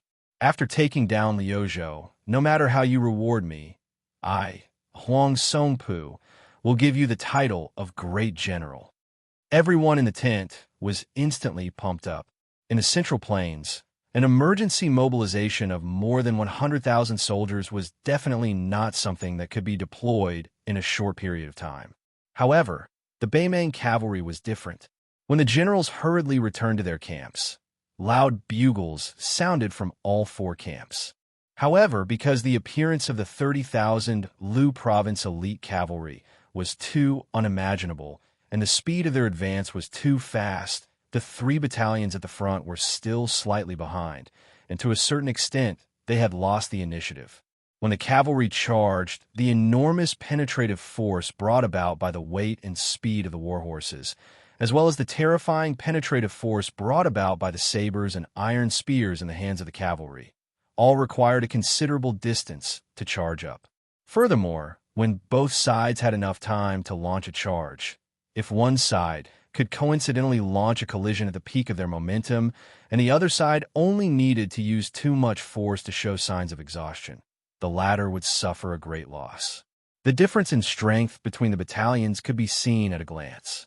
Huang Songpu's personal elite cavalry was the fastest to finish organizing, spreading out layer after layer of vanguard lines at the front of the middle road. Long Pass's Jia clan's direct line of soldiers followed closely behind, but the hundreds of elite cavalry equipped with heavy cavalry did not show themselves. The cavalry gathered by the Yi clan of the Southern Dynasty were all in a mess. Although they were not afraid of battle, with a great battle imminent, this kind of chaotic mental state could easily affect the pace of the war horses. The reason why a cavalry was a cavalry. The war horses were extremely important. The previous Beiliang Protector General Chen Jibao had always ridiculed the Beimang cavalry with their lax military discipline as infantry on horseback. And in Beiliang, every war horse, every saber, every spear seemed to be infused with the old rules that the butcher Su Xiao had accumulated his entire life on the battlefield. On the battlefield, no matter how many merits a general had, no matter how deep his seniority was, no one was allowed to use a halberd or horse lance. No one was allowed to wear gold or silver armor, and no one was allowed to stand alone in front of the vanguard. The vast land of yellow sand that stretched as far as the eye could see. The Beiliang cavalry was like a huge wave of the Guangling River, surging forward. Huang Songpu, who had already mounted his horse, looked into the distance. He gripped the iron spear in his hand tightly and let out a sigh of relief. Luckily, there were still 400 grass barricades scattered around the perimeter. Otherwise, if the Liuzhou cavalry were to silently advance another 3 li, they would not have the chance to get out of the camp so easily. Perhaps there would be thousands of casualties. Huang Songpu turned his head and glanced. The current situation was still acceptable, although it was still a little rushed, especially since his right-wing cavalry could not keep up with the center and left wing. However, the Beiliang cavalry had always had a tradition. 30,000 cavalry formed an army. On the battlefield, the 3 generals led 30,000 cavalry to form a main force in the field. It was enough to deal with all kinds of emergencies, whether to fight or to retreat. how to fight and how to retreat, who to lure the enemy, who to disturb the formation, who to cut through the formation, or who to cover the rear, as well as how the heavy and light cavalry should cover each other. They could all be said to know by heart. If the Northern Lyon Cavaliers were like private tutors with strict rules, then the Central Plains Cavaliers were naturally clever and unruly people in the marketplace. In Huang Songpu's eyes, both sides had already reached the peak of their combat ability, and there was no difference between them on the battlefield. The only thing that mattered was the reaction speed of their commanders. Huang Songpu raised his iron spear high and squeezed his horse's belly. He roared, "Boys, follow me to break through Liuzhou and slaughter our way into Liangzhou." General Huang Songpu took the lead. All the generals, Kiliarchs, and centurions of Beimang's Western Army were the same. Not fearing death was definitely not unique to Beiliang. In the eyes of Beimang, the Central Plains and Liang troops that seemed so far away were nothing. Only the Beiliang frontier army that was right in front of them was worthy of fighting with the Beimang cavalry. The first battle of Liangmang was mostly a siege battle. Beimang had indeed broken through Liangzhou's Huda city, Yozhou's Wugong city, and Luana city. The main forces of both sides of Liangmang would probably feel that it was not enough to fight to their heart's content. Then the second battle of Liangmang, starting from Miyun Pass in the west to the current Liuzhou to the hinterland of the Southern Dynasty, and then to the future Liangzhou Pass. The cavalry battle did not stop. Both sides, the enemy and us, died on horseback. Chapter 1923. On the land north of Liuzhou, the Beimang vanguard was naturally longer, densely packed like locusts. Huang Songpu's close to 20,000 personal cavalry gradually pulled 200 steps away from the cavalry on the left and right. These 20,000 cavalry adeptly formed into 10 large horizontal rows. The distance between each row was quite wide. Roughly, there were 4 rows of heavy cavalry in front, 5 rows of light cavalry behind, and only 1 row of light cavalry following closely behind the first row of heavy cavalry. The so-called heavy cavalry under Huang Songpu was the elite cavalry of the Beimang grassland. They were not the royal heavy cavalry that the old lady of Beimang saw as a national treasure, nor were they the true heavy cavalry of Beiliang. They were different from the simple leather armor of the light cavalry. The armor they wore was mostly made of leather with a layer of scales on the inside. It was an imitation of the cavalry of the Great Feng dynasty, who boasted that their armor and horses were unparalleled. The plates of the armor were like fish scales, heavier than chainmail, and normal horse bows could not pierce through the armor. The war horses of these heavy cavalry would occasionally wear a small amount of leather armor. The cavalry held a spear, a war blade by their waist, and there would also be people who would place a mace on the saddle. The Battle of Liangmang's cavalry had already been going on for more than 20 years. Northern Mang wasn't suited to using cavalry to attack infantry, this type of uncertain strategy of gathering and dispersing. When facing a northern Liang border army that they knew the ins and outs of, feigning a retreat would only make things worse. Just as the front row of light cavalry under Huang Songpu was about to speed up and charge through the gaps between the heavy cavalry, a strange scene occurred.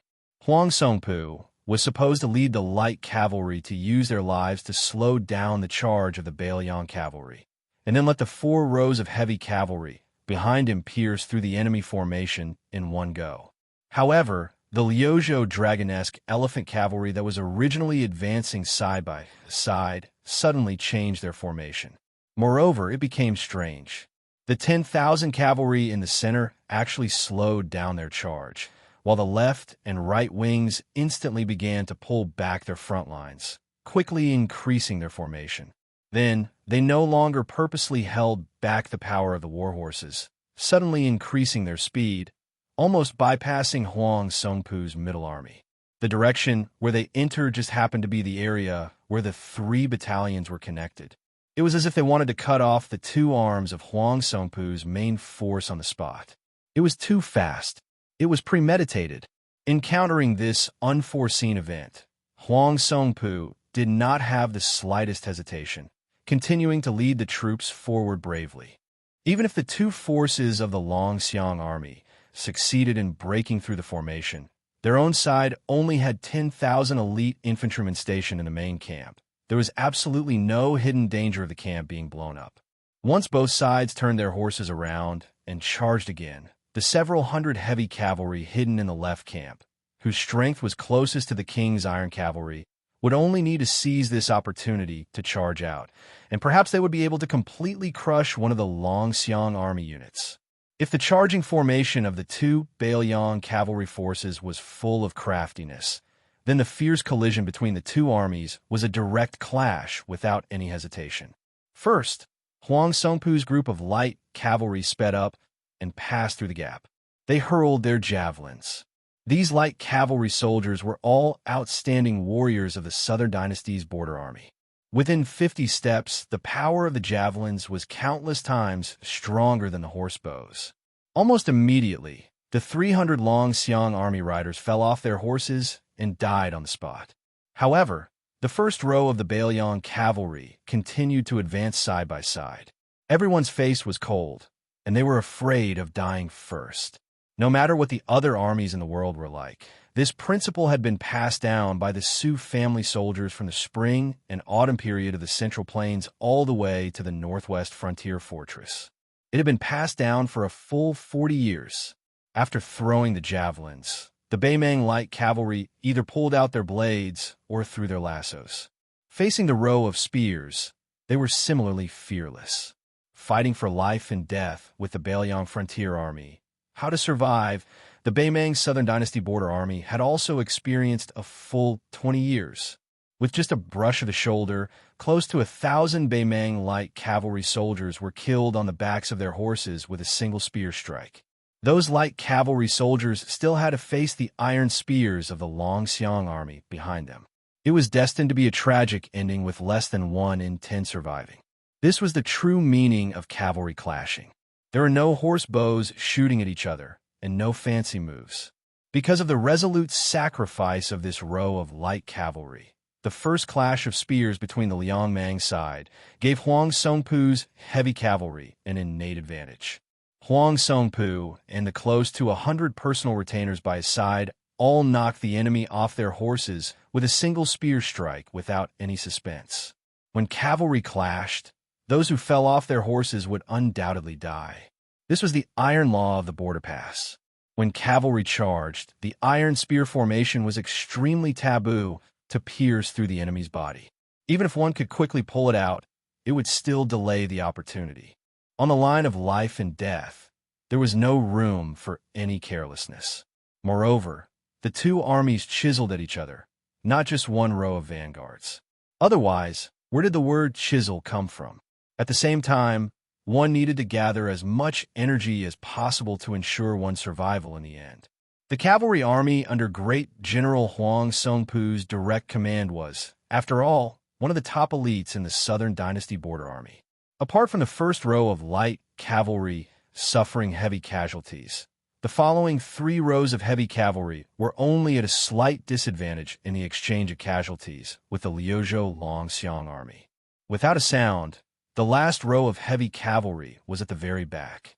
The 4 rows of light cavalry passed by the vanguard and quickly advanced. Because Huang Songpu knew that on the battlefield, the last breath could not be lost.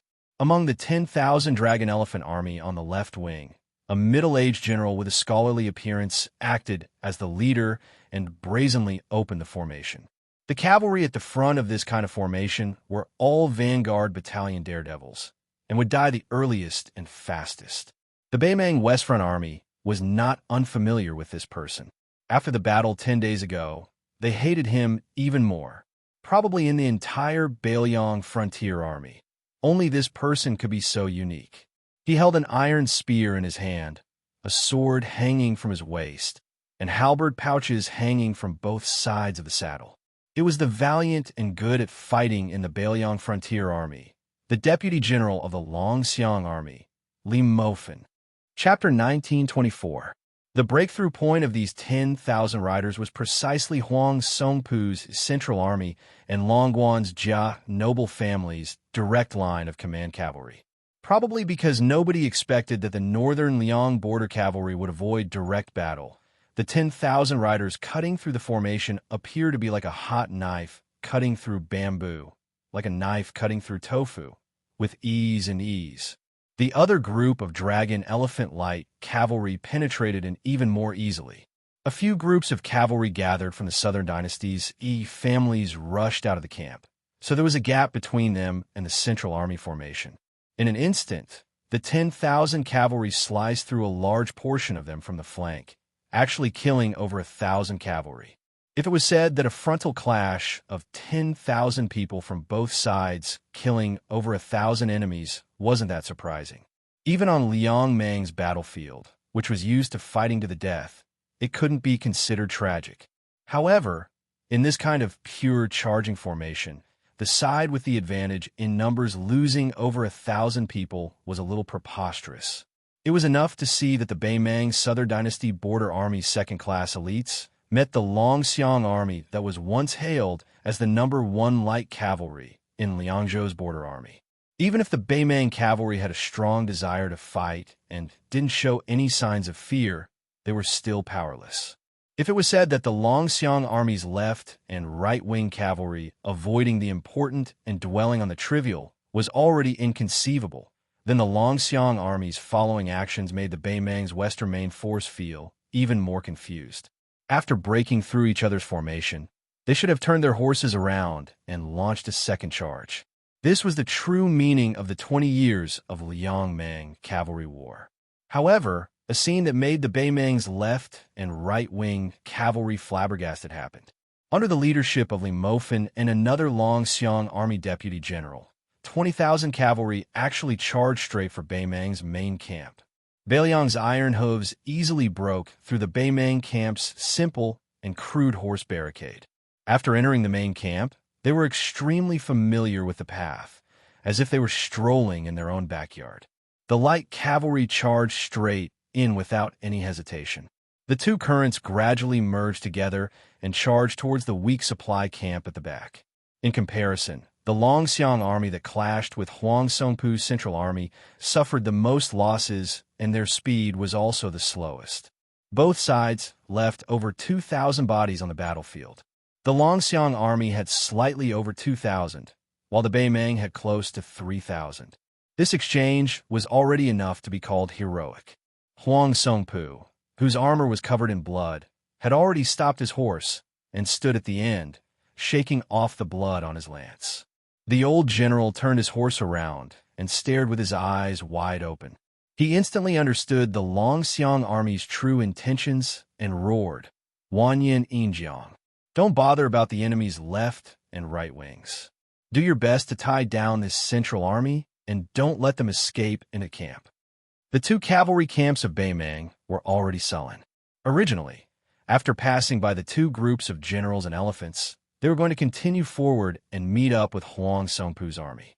However, after hearing the old general's roar, from Wanyan Injiang, who was born in Longguan, to the generals under him, they all realized that today's battle was destined to be different from the past. As a result, they didn't care about their formation and quickly turned around. The cavalry at the back that hadn't missed the Longxiang Army by a hair's breadth started to move diagonally forward, attempting to cut the middle Longxiang Army inch by inch like chopping a snake. Once a cavalry army lost their formation, they would also lose their speed to a large extent. After falling into a quagmire, they could only wait helplessly for death. There was no doubt that the Longxiang Army was brave and skilled in battle. However, they weren't immortals that were invincible and couldn't remain invincible under such circumstances. Facing such a predicament, the Longxiang Army in the middle didn't hesitate to cut their wrists. The 1,000-plus cavalry on the two wings spread out at the first moment, creating a large distance between them and the cavalry in the middle. This was to delay the charge of the Beimang cavalry on the two sides. The 1,000 Longxiang Army cavalry that changed their formation were using their lives in exchange for the stability of the main force's formation. The 1,000 cavalry on the two sides that kept moving away from the main force ran with all their might. Under the urging of the Longxiang Army's cavalry, the war horses didn't care about stamina at all. It was like moths flying into a flame.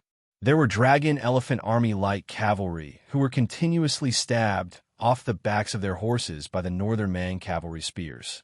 Then, with a light swipe of the war blades of the Northern Mang barbarians behind them, they would be beheaded. Some were pulled off the backs of their horses by the Bei Mang cavalry and dragged along the way. Their bodies were badly mutilated. The 1,000 Long Xiong army cavalry that didn't form a system and fought on their own were doomed to die in the face of the endless Bei Mang enemy. One of the cavalry was stabbed in the shoulder by a Bei Mang spear. While he was on the verge of falling, he still managed to stab the neck of the enemy cavalry in front of him. However, he was quickly knocked off his horse by the next Bei Mang barbarian. In the end, before his body landed on the ground, a third Bei Mang cavalry with superb equestrian skills bent down and chopped his head off. They couldn't stop them. Huang Songpu, who was leading the main force to turn around and fight again, sighed heavily. The old general didn't think that the Long Xiong army's true goal this time was actually the supply camp, which was an important source of food. He also didn't think that they would be so familiar with the internal arrangements of his own camp. Therefore, everything happened too quickly. The two flanks of the Long Xiong army's formation, the main force's formation in the middle, and the sacrifice of the 1,000 Long Xiong army cavalry were all like this. This Bei Mang old general who had outstanding military achievements was caught off guard. Huang Songpu suddenly turned his head to look. The sound of horse hooves and dust flew everywhere. Huang Songpu said to a retainer beside him in a deep voice, passed down the order. All the infantry in the camp are to leave the camp and get into formation in the south of the camp. Order the left camp to chase after the Long Xiong army with us in the middle. Go around the camp and delay the enemy as soon as possible. Don't be greedy. If the Long Xiong army tries to split up and retreat to Qingtsang City, kill one of the cavalry units nearby. Also, let Wanyan Yinjiang lead the troops to intercept the 10,000 cavalry behind us. They should be the cavalry of Liuzhou's general, Ko Jianghuai. They are mostly young and strong, with some of Liangzhou's border troops mixed in. Their combat strength isn't worth mentioning. Huang Songpu suddenly added, "Oh right, tell Wanyan Yinjiang to be careful. Su Longxiang might be hiding in Ko Jianghuai's army. There's no need to worry about anything else." At the same time, a middle-aged man beside Huang Songpu smiled and said, "If the general is still worried, I'll go to Wanyan Yinjiang's side and ask for advice from that enemy of 10,000 people, Su Longxiang." Huang Songpu glanced at the second head of the Zhong family and nodded. Chapter 1925. After Zhong Yang left, Huang Songpu, this veteran general who had been through hundreds of battles, didn't feel discouraged at all. He didn't feel any heartache over the loss of a supply camp that didn't affect the overall situation. The Southern Dynasty's strong foundation could withstand such losses. As long as the Central Army and left camp cavalry successfully intercepted a portion of the Long Xiong army, even if they only needed 5,000 to 6,000 cavalry, it would be a small victory for their side.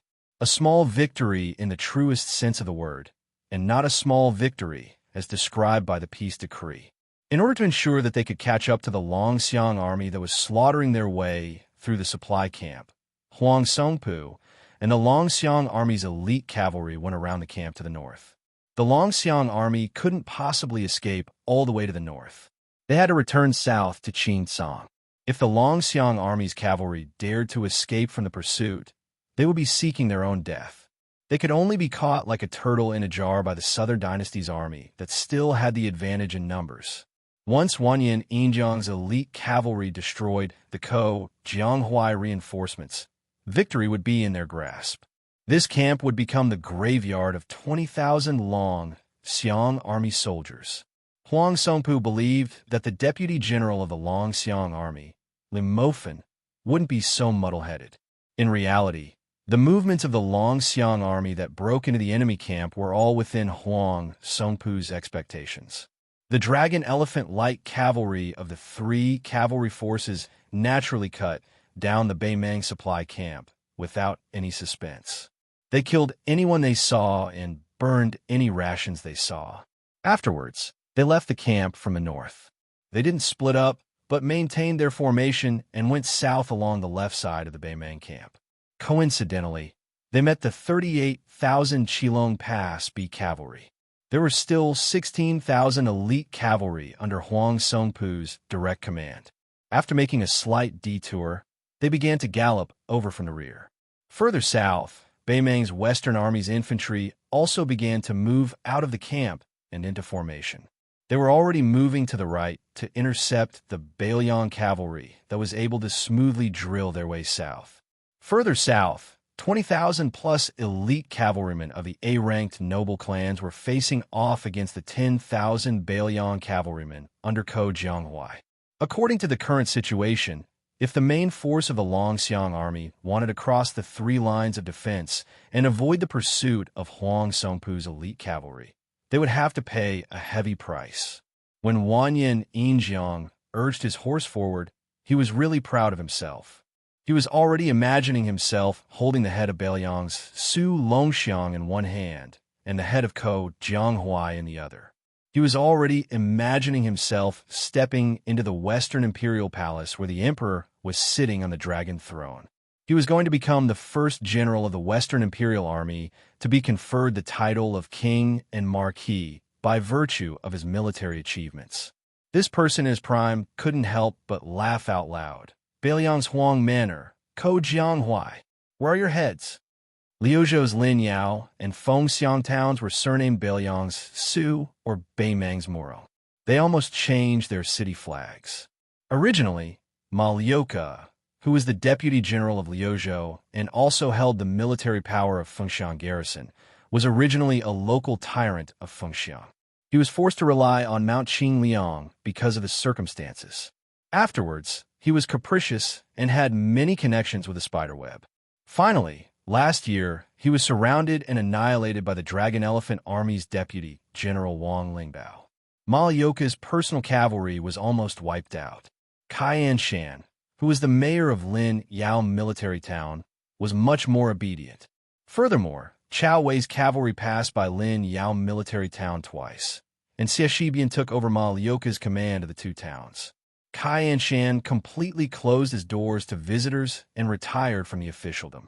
Under such circumstances, the newly appointed deputy general of Liuzhou, Xie Shibian, who was supposed to lead 20,000 monk soldiers from Mount Lanta to Qingtsang City, suddenly split up his troops when he was halfway to Mount Fengxiang in Linyao. He personally led half of the monk soldiers back to Mount Fengxiang, while the remaining 10,000 monk soldiers were handed over to the Bodhisattva of 6 Pearls to be stationed in Linyao. The female Bodhisattva of Mount Lanta did not have any objections to this. After all, the 20,000 monk soldiers to reinforce Qingtsang City was the decision made by Qingliang Mountain and the Protectorate General. Without the young lords or Chu Lushan's personal orders, the fixed route could not be changed. Now, whether it was Mount Lanta or herself, they were all tied together with the Su family. She did not dare to do anything unnecessary. If she delayed the battle, a Beiliang newcomer Xie Shibian could atone for his crime with his death. However, she would implicate thousands of believers in the western region and fall into a miserable situation. Because of this, she had a tit-for-tat argument with the young deputy general. She did not know the meaning of wasting 20,000 monk soldiers in 2 towns far away from the main battlefield of Qingtsang City. Could it be that it was a common occurrence in the spring and autumn unjust war? But Xie Shibian, did you really think that these 20,000 monk soldiers were your direct troops? Did you want to maintain your dignity and wait for the right price to sell? At that time, Xie Shibian only calmly told her that the battlefield was ever-changing. Linking the western region and Beiliang's Lin Yao and Fengxiang towns seemed to be the icing on the cake and dispensable. However, under some special circumstances, it was very likely to become the breakthrough point for Beiliang surprise troops. Not only could it be used as a dangerous pass to cut off the retreat route of Yuluan's Dao Division's Youqi and Chao Wei's cavalry, but it could also allow the Southern Dynasty's border army, which had never been a problem in terms of military strength, to comfortably rely on the 2 towns to expand their attack line to Qingtsang City. Originally, The two towns were not enough to become the turning point of the war in Liuzhou. However, the current situation in Liuzhou highlighted the potential strategic significance of the two towns. It really allowed the old strategy of Beiliang strategist Li Yishan to play a role. Chapter 1926. The female bodhisattva had a profound understanding of Buddhism, but she knew that she was not good at military affairs, especially when Xie Shibian was a young military master who shone in the Guangling Taoist battlefield. She admitted that she could not convince him, but she did not dare to put the safety of Buddhism in the Western region in the hands of that young man. Faced with Xie Shibian's insistence, she could only propose a compromise, which was for them to bring 20,000 monk soldiers to the military town of Linyao. At the same time, a middle-aged monk with a hidden identity who had the Vajra divine ability of Buddhism would rush to the provincial governor's mansion in Qingcang City as a scout to report this matter. What she meant was that even if Mount Qingliang and the Protectorate General's office could not respond in time, as long as the provincial governor's mansion agreed, she would agree to Xie Shibian's plan. However, Xie Shibian told her bluntly that in Qingcang City of Liuzhou, Provincial Governor Yang Guangdou and even Qin Shiliang did not dare to make a decision on this matter. Moreover, they might not be able to make it in time. Thus, the two of them fell into a stalemate. In the end, it was a handsome gerfalcon that pierced through the clouds and stopped on Xie Shibian's arm. The Battle of Liuzhou had already begun, and the Battle of Liangzhou was about to begin. However, under these circumstances, this gerfalcon, which was personally cultivated by Chu Lushan and had followed the young king all these years, actually used the young Xie Shibian, who was far away from the two battlefields, as its only contact. At that moment, she had mixed feelings and was speechless. Xie Shibian told her in a low voice, "I will take responsibility for this matter," the young man added. The king of Beiliang also believes that the deputy general of Liuzhou, Xie Shibian, can take responsibility for this matter. Only then did she tacitly agree to his deployment of troops.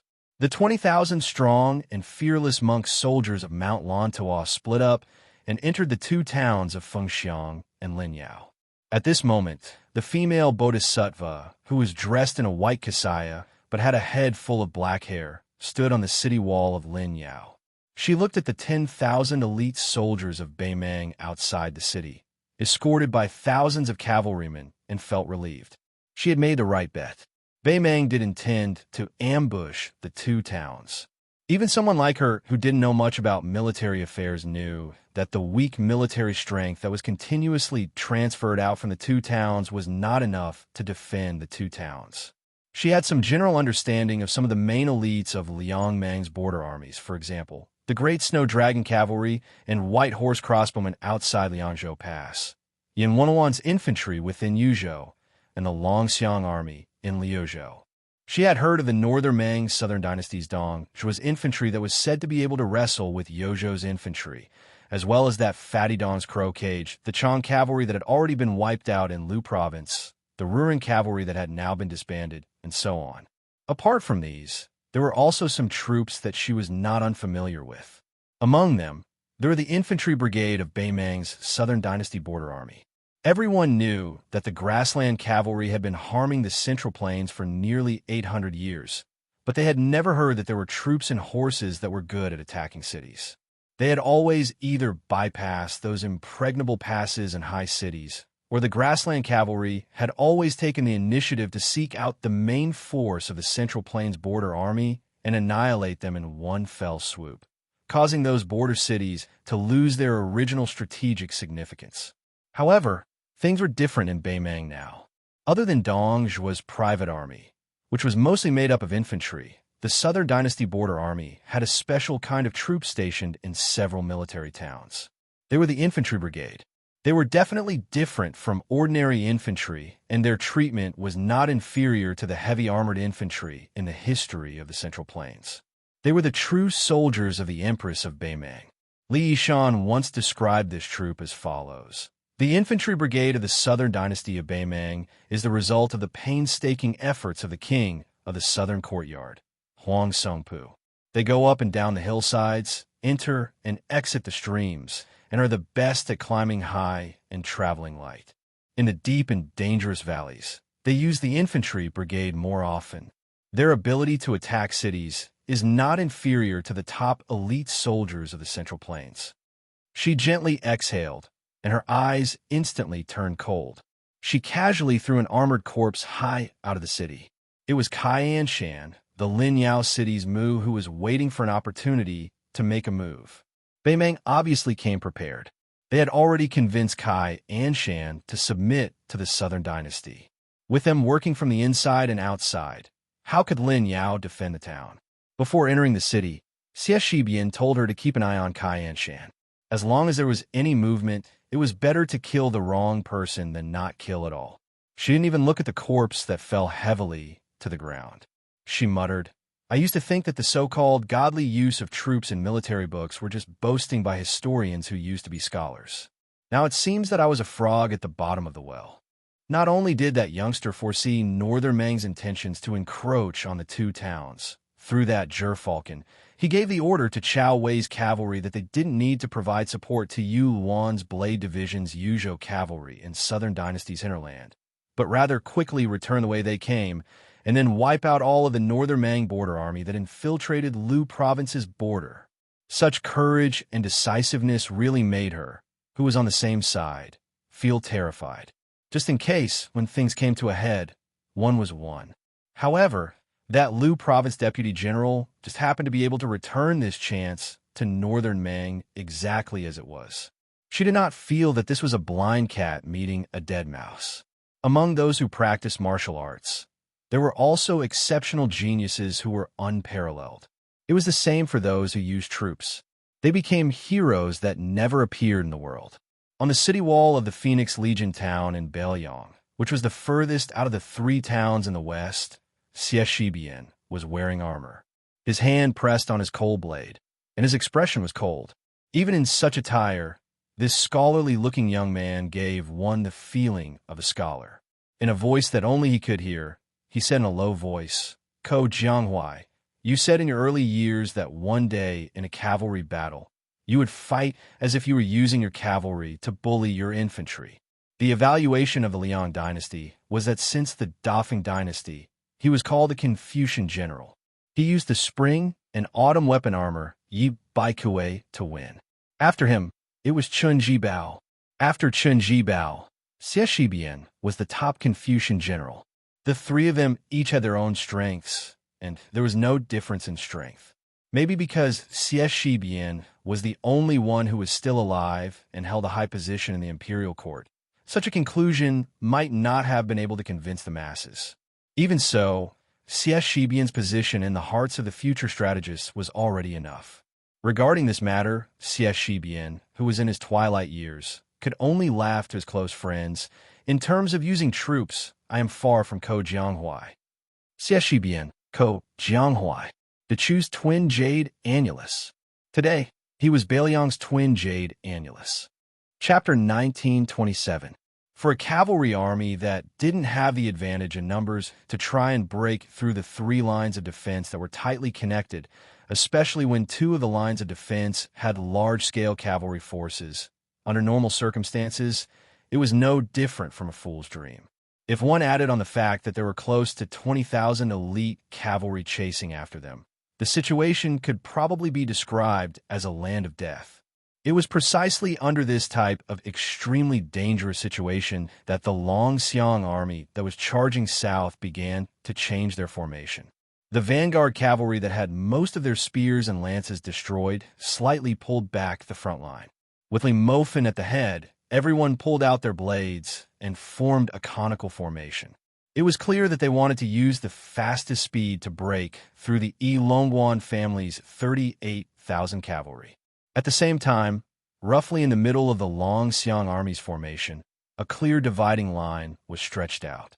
The 10,000 or so young and strong cavalry that slowed down their war horses were gathered at the back. Almost everyone had a spear and lances in their hands. In a normal cavalry formation, rows of spears and lances were laid out horizontally in a swift and fierce line. The former formation was more used to tear apart the enemy's formation, at the same time slowing down the speed of the Beimang cavalry to the greatest extent. The latter's vicious charge was more of a life-and-death struggle. Under the personal leadership of the Beimang great general, Huang Songpu's cavalry did not charge forward with all their might. Instead, when the Longxiang army changed their formation also quietly changed. The center of the cavalry formation was thinner and the two wings were thicker. First, they suffered the most losses. Adding on to the fact that they had circled around to the north of the main camp to cut off the path of the Longxiang army, the cavalry and warhorses were a little tired. After a spur of energy, they needed to use this opportunity to recover their strength. Furthermore, they worked together with the cavalry of the Yi High School of the South to form a pincer attack from the north. If they charged too quickly and met with the cavalry that passed through the Longxiang army's formation, it would create an awkward situation where they collided with each other. Therefore, Huang Songpu's cavalry were like a flood meeting a pillar in the middle of a river.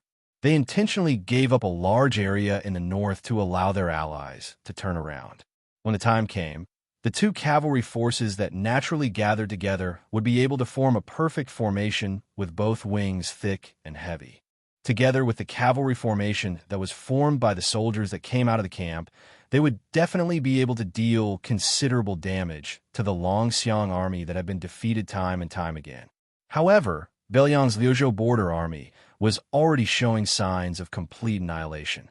After Ko Jianghuai's cavalry and Wanyan Yinjiang's 20,000 cavalry clashed, the situation took a turn for the worse.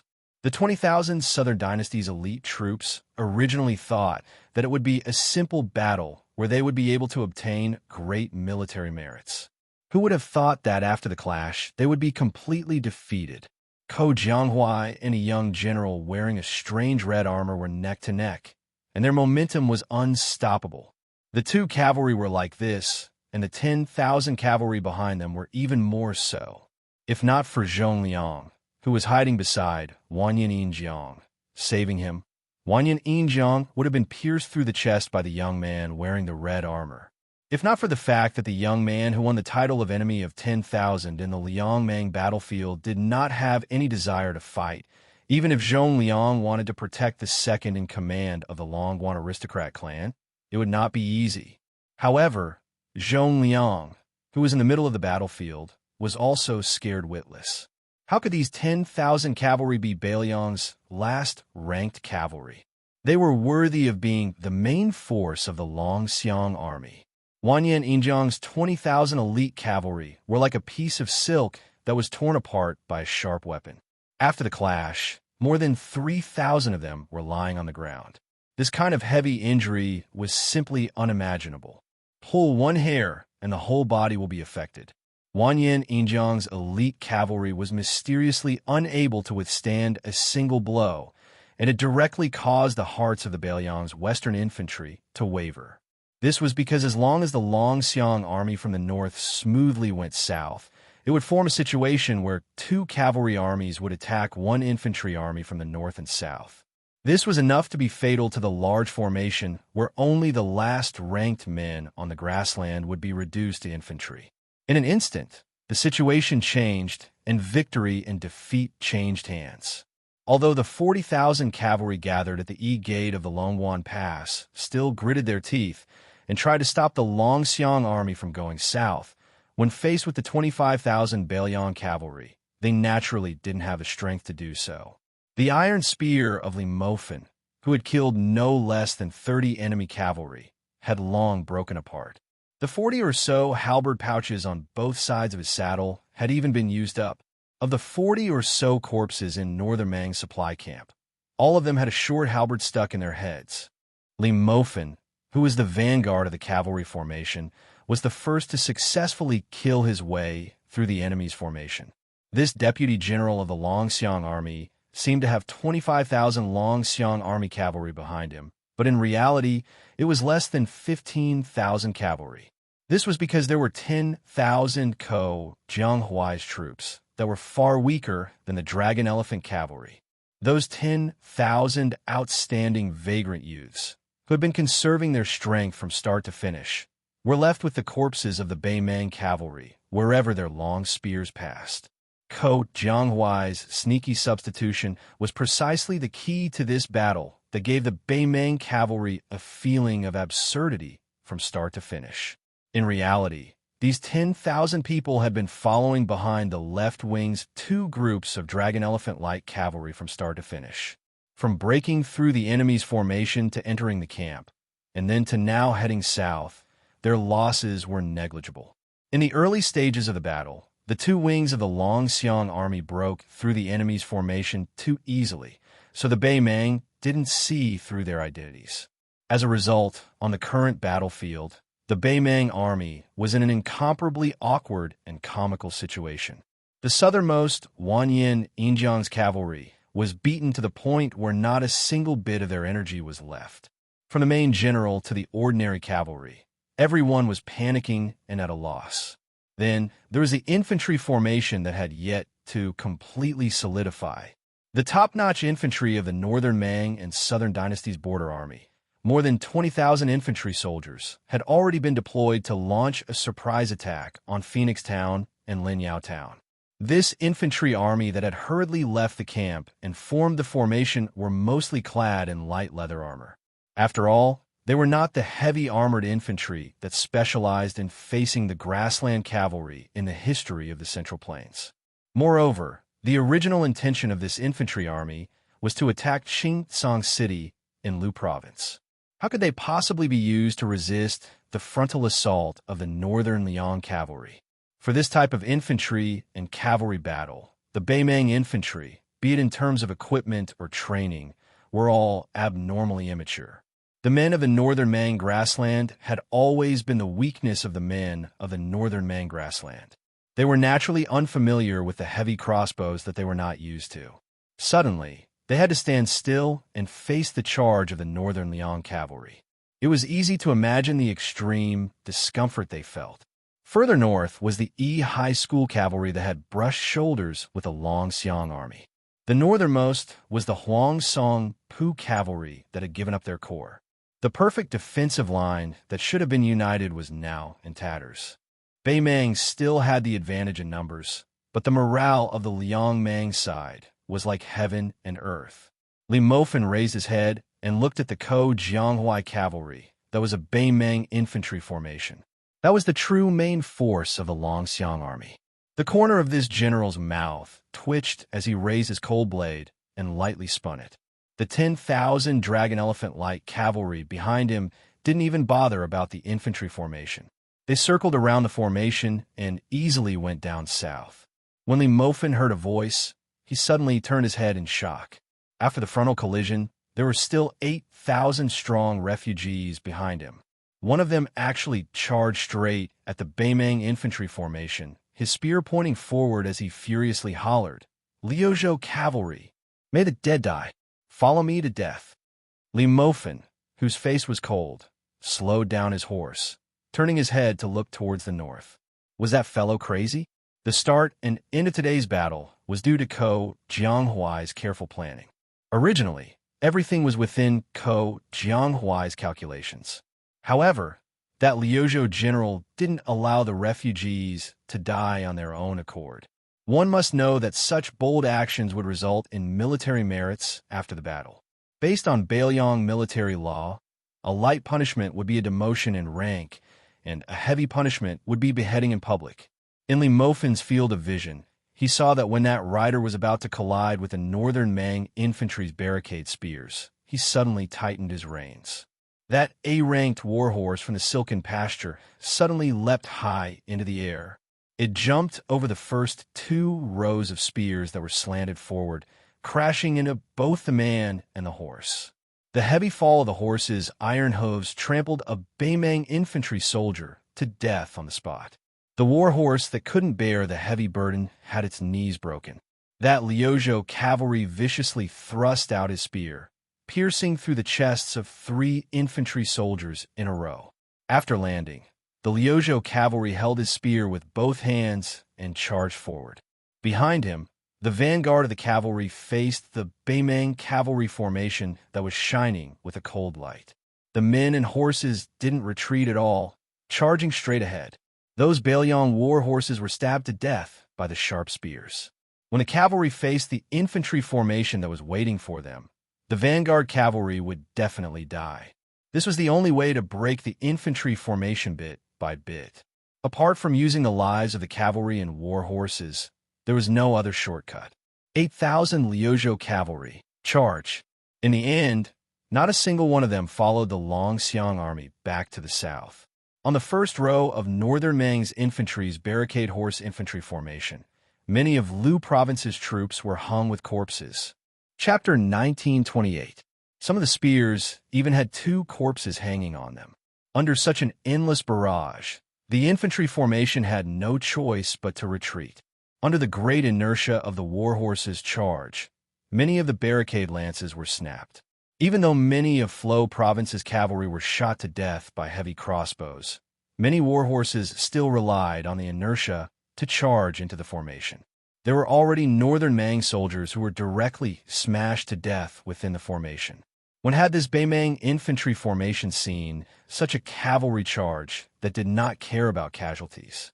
The originally dense and stable formation was finally on the verge of collapsing. If this infantry formation was the type of heavy armored infantry born to counter grassland cavalry on the map of the Central Plains, the type of heavy infantry formation whose armor and tactics were at the peak of perfection, then under the premise of stacking up the formation, the long spears and many rows of shields stacked up the defensive thickness, supported by the rotation of bows and crossbows, then even if this Liuzhou cavalry messed up the front line fearlessly, just the warhorse. Corpses that continuously fell to the ground were enough to form a new natural defensive line. At the same time, the entire formation moved back dozens of steps in an orderly manner, similarly not hesitating to use their lives in exchange for buffer time and strategic space. Then, even if the formation couldn't be as firm as it was at the start, its destructive power towards the charging cavalry was still shocking.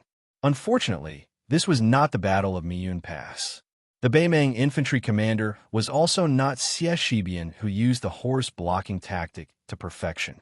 At this moment, after the horse barricade spear formation at the front was completely shattered, together with the chaos created by the Flo Province cavalry, who was the first to charge into the formation, the Northern Mang crossbow infantry at the back were completely at a loss, not knowing how to respond at all. What was even more fatal was outside of this bloody battlefield. The Dragon Elephant cavalry under Li Mofan did not turn around to help the Liuzhou cavalry. Instead, they went down south, charging towards Wanyan Injiang's cavalry, who was trying to support the infantry formation. The main force of the Ko Jianghuai and Su Longxiang personally led the Dragon Elephant cavalry did not hesitate to charge towards the back of the infantry formation. Li Mofan did not turn around to look at the corpse-piled battlefield. He was not unfamiliar with that young Liuzhou cavalry general. His name was Chi Fu Longwan. It seemed like he was a lucky person that the young king personally brought from Beimang to Bailiang. At the start, he was a sergeant in the Longxiang army. Later on, he was promoted to a captain in Fuling military town. During the first battle of Liangmang, it was precisely this captain who messed up the meticulous plan of both sides of Liangmang to lure the enemy in and then wipe them out in one fell swoop. This made Bailiang Governor-General Chu Lushan and the then Southern Great King Dong would not know whether to laugh or cry. That was why this young man's name immediately shook Liangzhou Pass. After the battle ended, because the Longxiang army suffered heavy casualties on the Liuzhou battlefield, at the same time, Ko Jianghuai, as the Liuzhou general in name, also needed his own troops. Chi Fu Longwan was transferred from Fuling military town to Liuzhou, becoming one of the 3 captains under Ko Jianghuai. Li Mofan could not help but think that this young man was indeed a troublemaker. He even planned that if this kid was lucky enough to survive, he would most likely not be able to become an official. Otherwise, when the time came, he would thicken his skin and plead with the young king to at least preserve this kid's life. Then, he would secretly throw him under his command to become a personal commander. Under the reinforcement of the Longxiang army's main force, the originally tottering Beimang infantry formation from the initial 20,000 people was now reduced to less than 10%. Once the infantry formation was broken by the cavalry, this was the case. However, out of the 8,000 Liuzhou cavalry, only 3,000 remained. That young cavalry general covered in blood at Qi Fulongguan. He was picked up from the pile of corpses by Su Longxiang, who was like a death god. The two of them rode together back to the south. The 3,000 Liuzhou cavalry that suffered heavy casualties retreated under the cover of Ko Jianghuai's main force Dragon Elephant Cavalry. Under the intense charge of Li Mofin's Longxiang army, the formation of the cavalry under Wanyan Yinjiang was broken. In the end, they were unable to form an encirclement with the main force of Huang Songpu in the north. They could only watch as the Liuzhou border army broke through the encirclement. On the way back to the south, after the White Horse crossbowmen reported that the Beimang main force had no intention of chasing, the Liuzhou army stopped to rest. Su Longxiang, Ko Jianghuai, and Li Mofin met up, standing together to feed their own horses. Li Mofin glanced at the young cavalry gathered together. After retracting his gaze, he looked at Ko Jianghuai, who had a serious expression. This battle can be considered a huge victory, right? The expected supply camp of the northern Mang barbarians has already been wiped out by us. As for the cavalry exchange, it's roughly 1 for 2, which is still within the acceptable range. Moreover, we even managed to wipe out Old Man Huang's infantry in one go. No matter how you look at it, we've profited from this. Ko Jianghuai nodded his head expressionlessly. Li Mofin sighed. Before, you said that in this battle, the Longxiang army would die first, followed by the vagrant cavalry. Apart from stopping Huang Songpu, you could also use this to train the troops. Both sides would not be delayed. In the final battle, those Liuzhou rookies would drag down the Longxiang army. However, after being tormented by that brat, although they died later, the number of casualties was too much. In the end, we lost 7,000 cavalry. Ko Jianghuai, what are you going to do next? You only have so few troops. Can you do it? Su Longxiang suddenly said, allocate 7,000 Dragon Elephant cavalry to General Ko. Ko Jianghuai shook his head. No need. Su Longxiang said in a low voice, after the 7,000 cavalry are given to you, you don't need to return them. Ko Jianghuai laughed and said something that left everyone scratching their heads. If we were in the Guangling circuit, not to mention 7,000, I would accept 70,000 and not return them even if you beat me to death. But here, forget it. Su Longxiang could not figure it out, so he did not bother to think about it. Li Mofin smiled knowingly. This Liuzhou general narrowed his eyes. My Ko Jianghuai has the 3,000 vagrant cavalry. It's enough. Li Mofin asked, how do we deal with that, brat? I reckon that if we report the truth to the Governor-General, it will be terrible. Ko Jianghuai said indifferently, paper cannot cover fire. If we really want Qi Fu Long Pass to live, we can only report the truth. Su Longxiang hesitated for a moment. Should I tell my brother? Ko Jianghuai shook his head. There's no point. Su Longxiang was silent. Among the 3,000 cavalry of Liuzhou, there was a young general sitting alone beside the hooves of a warhorse. His head was lowered, not daring to let others see his face full of tears. 8,000 Liuzhou cavalry. 8,000 were willing to die. Because of him, 5,000 of his fellow soldiers died. After the Liuzhou border army returned to their encampment, the atmosphere in the various tents was heavy. 2 urgent military orders, from the Huayang Pass Governor-General House and the North Jibei City General's residence, arrived at Qingsong City. Ko Jianghuai took the 2 military orders with the words Bailiang Governor-General and King of Bailiang on them, and came to the encampment of the 3,000 Liuzhou cavalry. On the drill field, Ko Jianghuai walked up the stage and said loudly, Liuzhou Cavalry Governor-General Qi Fu Long Pass, step out. The young general stepped out, his face calm. It was like he was on the battlefield, facing death with equanimity. Ko Jianghuai's face was expressionless as he opened up a military document and read it out slowly. Lu Prefecture's Lieutenant Qi Fu Long Pass was greedy for merit and rashly advanced, resulting in the death of 5,000 Lu Prefecture cavalry. Bailiang Governor-General Chu Lushan. The 3,000 Liuzhou cavalry all revealed an unbearable expression. their faces filled with grief and anger. Ko Jianghuai did not move at all, his eyes cold as he looked down at the drill field. The young general who was sentenced to death felt relieved, his eyes red as he lowered his head and cupped his fists. "Chifu Long Pass." "Yes, sir."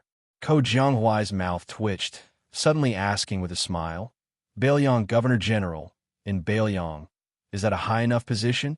"It is higher than the cavalry commander and infantry commander. The two Bailiang deputy Jidushi are far from it, right?"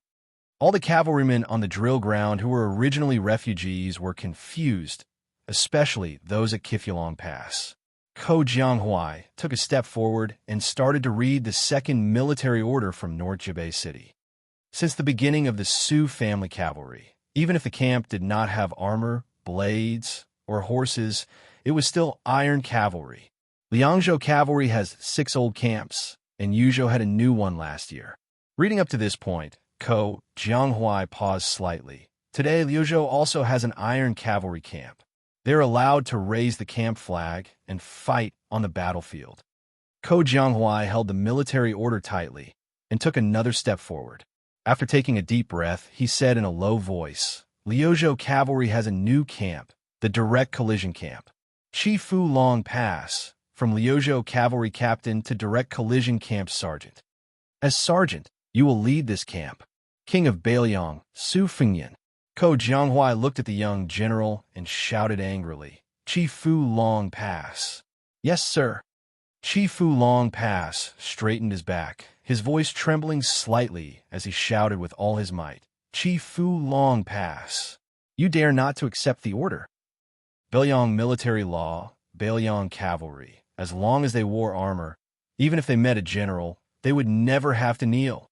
Ko Jianghuai put away the 2 military orders. For some reason, he thought of the young general's unintentional words during the battle.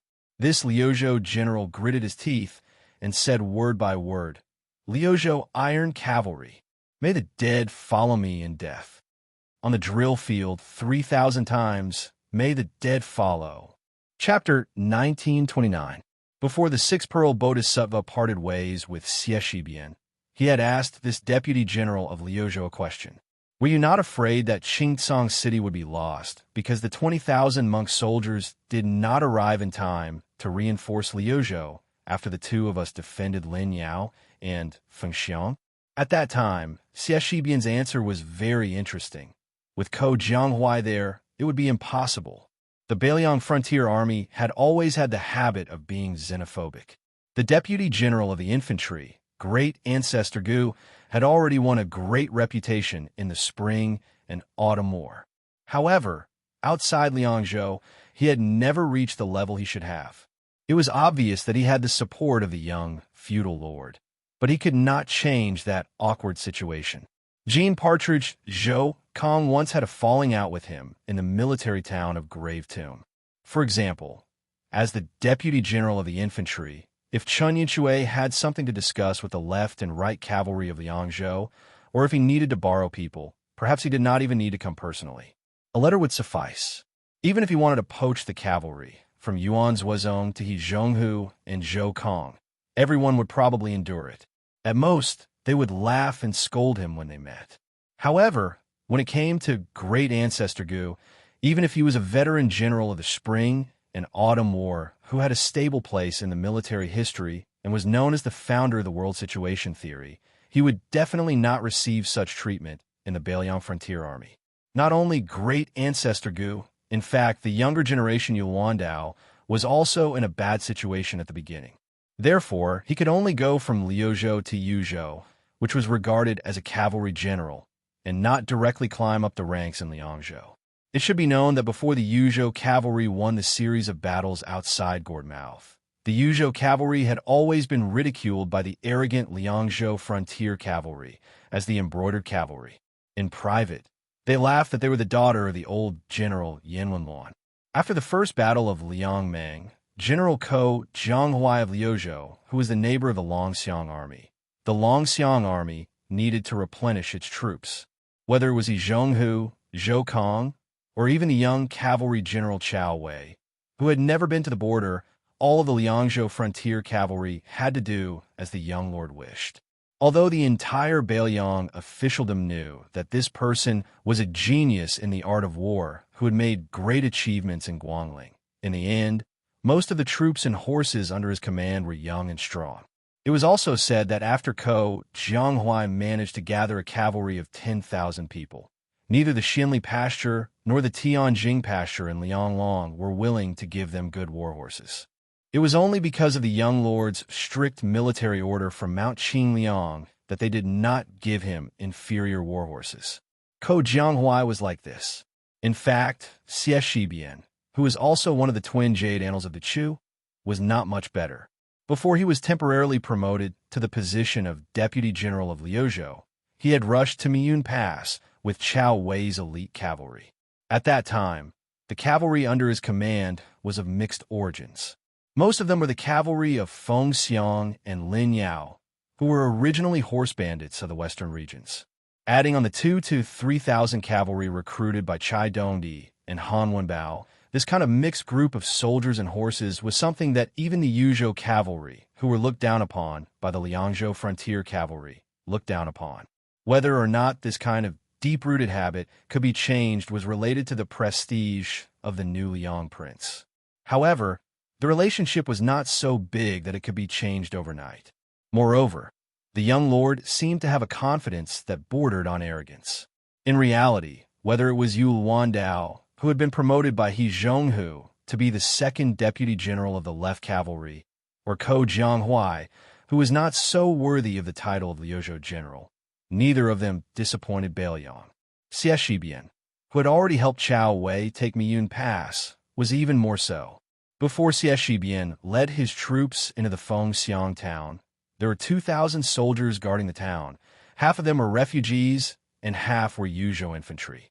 Compared to the low walls of Qingcang City, the Defeng dynasty clearly placed more importance on the Feng Xiang town, which could be the first to reinforce the protectorate of the western regions. The city walls were definitely on the same scale as the prefectural cities of the Central Plains. Moreover, compared to the two ancient towns of Qingcang and Linyao, the Feng Xiang town, which had the same rank as the other two town officials, had more than 200 people, far more than the 120 people of Linyao and Qingcang City. Once the protectorate of the western regions, further west, could not control the 40 or so countries under its jurisdiction. Every time there was a war, the nobles of the western regions would have to pass through the Feng Xiang town before choosing to enter the Central Plains through the Old Beiliang or turn southeast to seek refuge in Suzhou. Therefore, the history of the Feng Xiang town was like its city walls, much thicker than Qingcang and Linyao. Chapter 1930.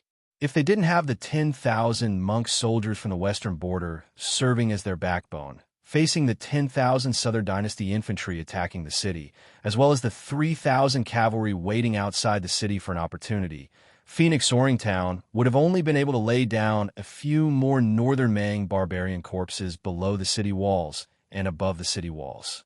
Phoenix Soaring Town would still have been lost. Northern Liang could only hand over this strategic location that covered a small half of the western regions. Perhaps after Lu Province suffered a great defeat to Huang Song's Pu tribe's western army, Phoenix Soaring Town and Linyao's gains weren't all that significant. However, as long as both sides were in a deadlock, whoever grasped these two towns had a high chance of changing the battle situation. One side needed to provide Yu Luandao and Chao Wei with a great rear. The other side could use this opportunity to gather troops from Gusai province to assist Huang Song's Pu tribe. Especially if the Liuzhou cavalry won by a fluke and still had the strength to break through the Southern Dynasty defense line and attack Gusai Prefecture, then Beiliang losing two towns could be said to be a fatal mistake. The 10,000 Southern Dynasty infantrymen besieging the city could be said to be fearless of death. However, because this was a surprise attack where victory was within their grasp, they didn't bring along large amounts of supplies and siege weapons that would slow down their advance. As a result, even though Northern Mang believed that their siege power wasn't inferior to Northern Liang's Yuzhou and Liangji's Southern Dynasty infantrymen, it was extremely strenuous for them to fight.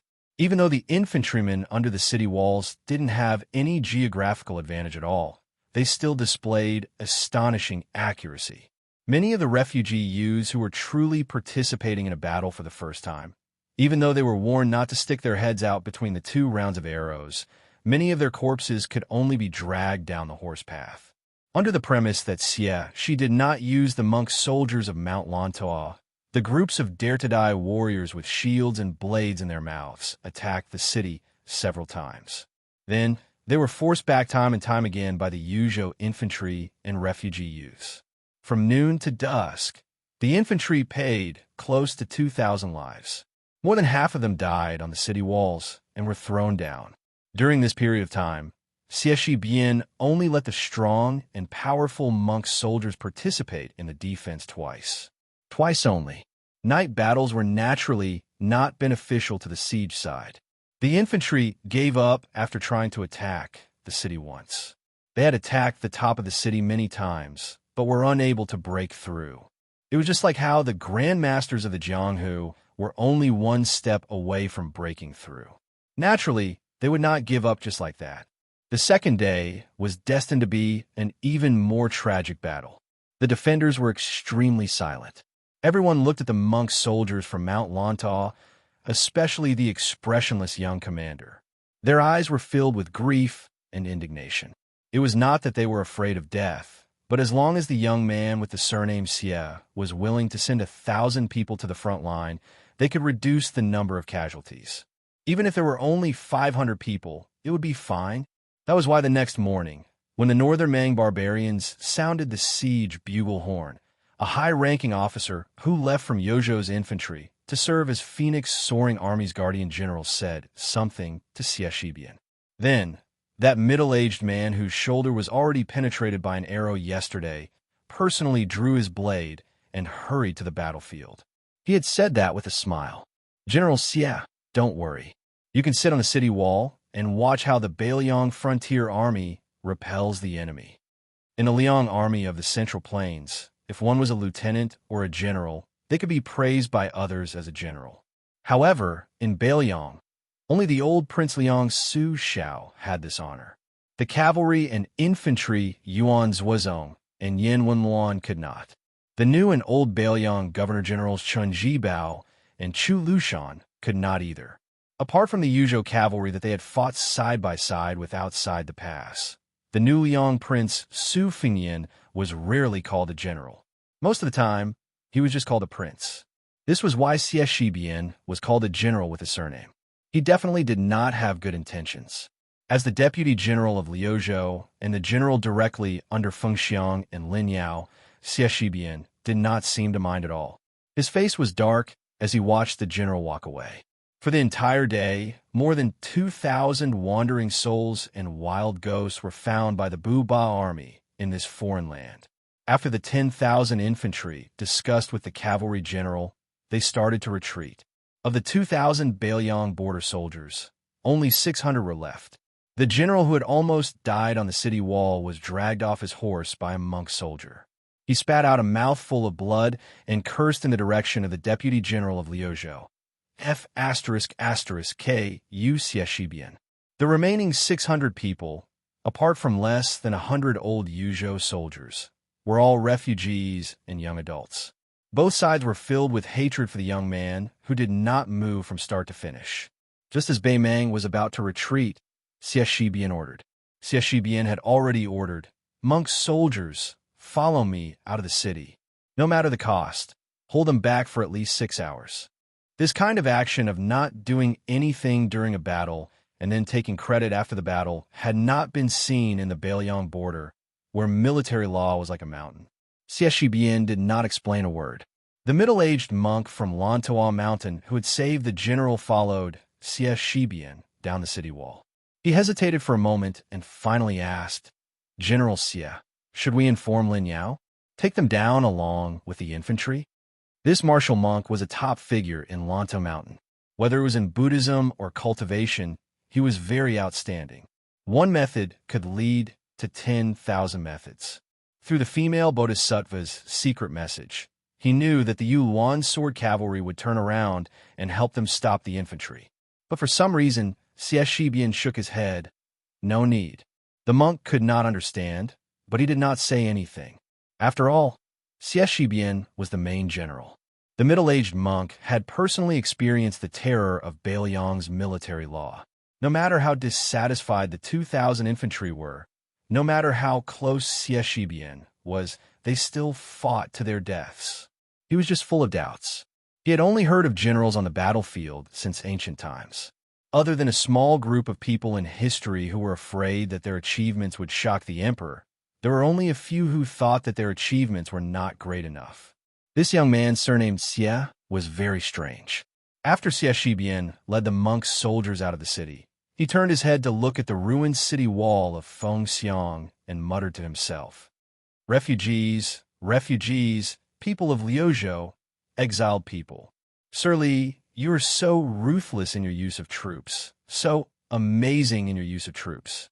20 years ago, you were talking about war on paper, but it is still better than us fighting now." Chapter 1931. She hesitated for a moment, and then said to herself with a miserable expression, "After the Battle of Heluku, you ordered him to lead the cavalry to reinforce Yang Yuanzhan. I was very worried about the safety of this one-track mind. So behind your back, I successfully convinced Father, who had the same worries. I planned to help him enter one of the 2 iron cavalry of the king's tent and become the main general of the Yelu heavy cavalry. But in the end, when Father's operation had taken shape, that bastard Yelu Chukai would not agree no matter what. He said that if I forcefully moved him away from brother-in-law, he would run away from home. He might as well take off his armor and go to the Jianghu of the Central Plains by himself." Dong Zhuo clenched his fists. "I only know about this now." Dong Zhuo looked into the distance. "But if I had known earlier, and if Yelu Chukai had agreed, I definitely wouldn't have stopped him. But if he didn't want to leave, I wouldn't have persuaded him." Dong Zhuo continued, "The men of my Dong army are the most sought-after soldiers in the entire grassland. No one is worried about their future. As long as they want to move, they will at least be promoted by 1 rank. However, after so many years of bitter battles, only a few outsiders have tried to join the Dong clan's army, taking pride in being a soldier of the Dong clan's army. No one has ever chosen to leave this army." Dong Zhuo suddenly smiled and corrected himself. "I was wrong. In fact, there are a lot of people, just like my brother-in-law, who died in battle. The men of the Dong family rode on swords and spears, dying on the back of the horse. Don't cry your heart out. Don't let your children be Dong family's men." She suddenly walked towards him and hammered his chest. In the end, Dong Zhuo, who had thick skin and iron armor, didn't feel anything. Her fist was instantly red and swollen. After that, she didn't cry or make a fuss. She took a deep breath and said softly, "Don't die in Huayang Pass. Don't die in Beiji City. If you really want to die, die in the South Sea of the Central Plains, which is the furthest from the grassland. That way, I won't be upset." Dong Zhuo grinned. "Okay." She turned and left. "I'm going back to Norland. You don't have to send me off." Perhaps it was the same as the little girl, Tao Manwu, who had once said at a young age, "I only regret not being a man. Otherwise, I would definitely be a marquis of 10,000 households." This Northern Mang commandery princess, who had made the Northern Mang empress laugh to her heart's content with these words, did not dare to cry in front of her. After she walked away alone, Diwu Fox said worriedly, "Why do you insist on gnawing on Huayang Pass? Such a tough bone without any meat. Isn't it better to leave it to Morong Baoding?" His Majesty's left. If His Majesty, too, his, too. After all, the men of the grassland were not aquatic plants that grew every spring. They would grow again and again after being cut. Now that the grassland has lost its vitality, if Norland continues to push its luck, I'm afraid there will be internal strife. Even the gods can't fix such a big mess. When the time comes, I, Dong Zhuo, will be the one to suffer. The Bailiang Frontier Army will reap the benefits and make a great contribution. Dong Zhuo looked to the south. He was looking at Huda's city, which had been destroyed by him. Further south was Huayang Pass, which had a natural advantage. It was funny. The grassland army of millions had been fighting with the northern Liang for 20 years. When Old Tu was still alive, the number of times the border army of the southern dynasty had seen Huda's city could be counted on one hand. It was not until Su Zhao's death that Dongzhuo finally grasped power. Northern Mang's horse Hos had stepped on the ground to the south, but they had only advanced a little. But now, the 10,000 light cavalry of Beiliang's Luan Saber Division had followed the great Snow Dragon cavalry in the early years and once again entered the hinterland of the southern dynasty. Dongzhuo pointed to the south and said to his wife, "In the Huayang Pass, there's a fatso who is fatter than me. It is said that the Liang imperial court has always claimed that the battle between me and Fatso Chu was over." This Tu's adopted son said some rebellious words, saying that the world's cavalry was only divided into the Su family's iron cavalry and all the other cavalry forces. In fact, the truth was not like that. It was just that the Beiliang frontier army was so conceited that they gladly accepted the Liang civil official's slander and took it as a compliment. Dongzhuo did not retract his arm and kept pointing to the south. With a gloomy smile, he slowly said, "Chu Lushan did say some words at that time.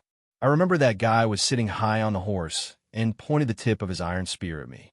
He laughed and said, 'I heard that you were called Dongzhuo. My adoptive father had some concerns and could not use his full strength. Therefore, Chun Jibao and Yuan Zuozong were too lazy to play with you.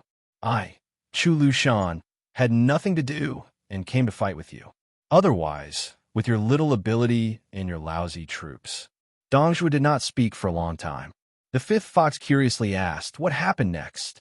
Dongzhuo retracted his hand and said resentfully, "Then, I was seriously injured and fainted." Dongzhuo seemed to feel a little embarrassed. He lowered his head and made a face at the little girl Tao Manwu. The little girl, whose face was full of tears, clenched Dongzhuo's wrist tightly. She was not amused. Instead, she was about to cry. The little girl looked up and choked with sobs. "Uncle Dong, don't die."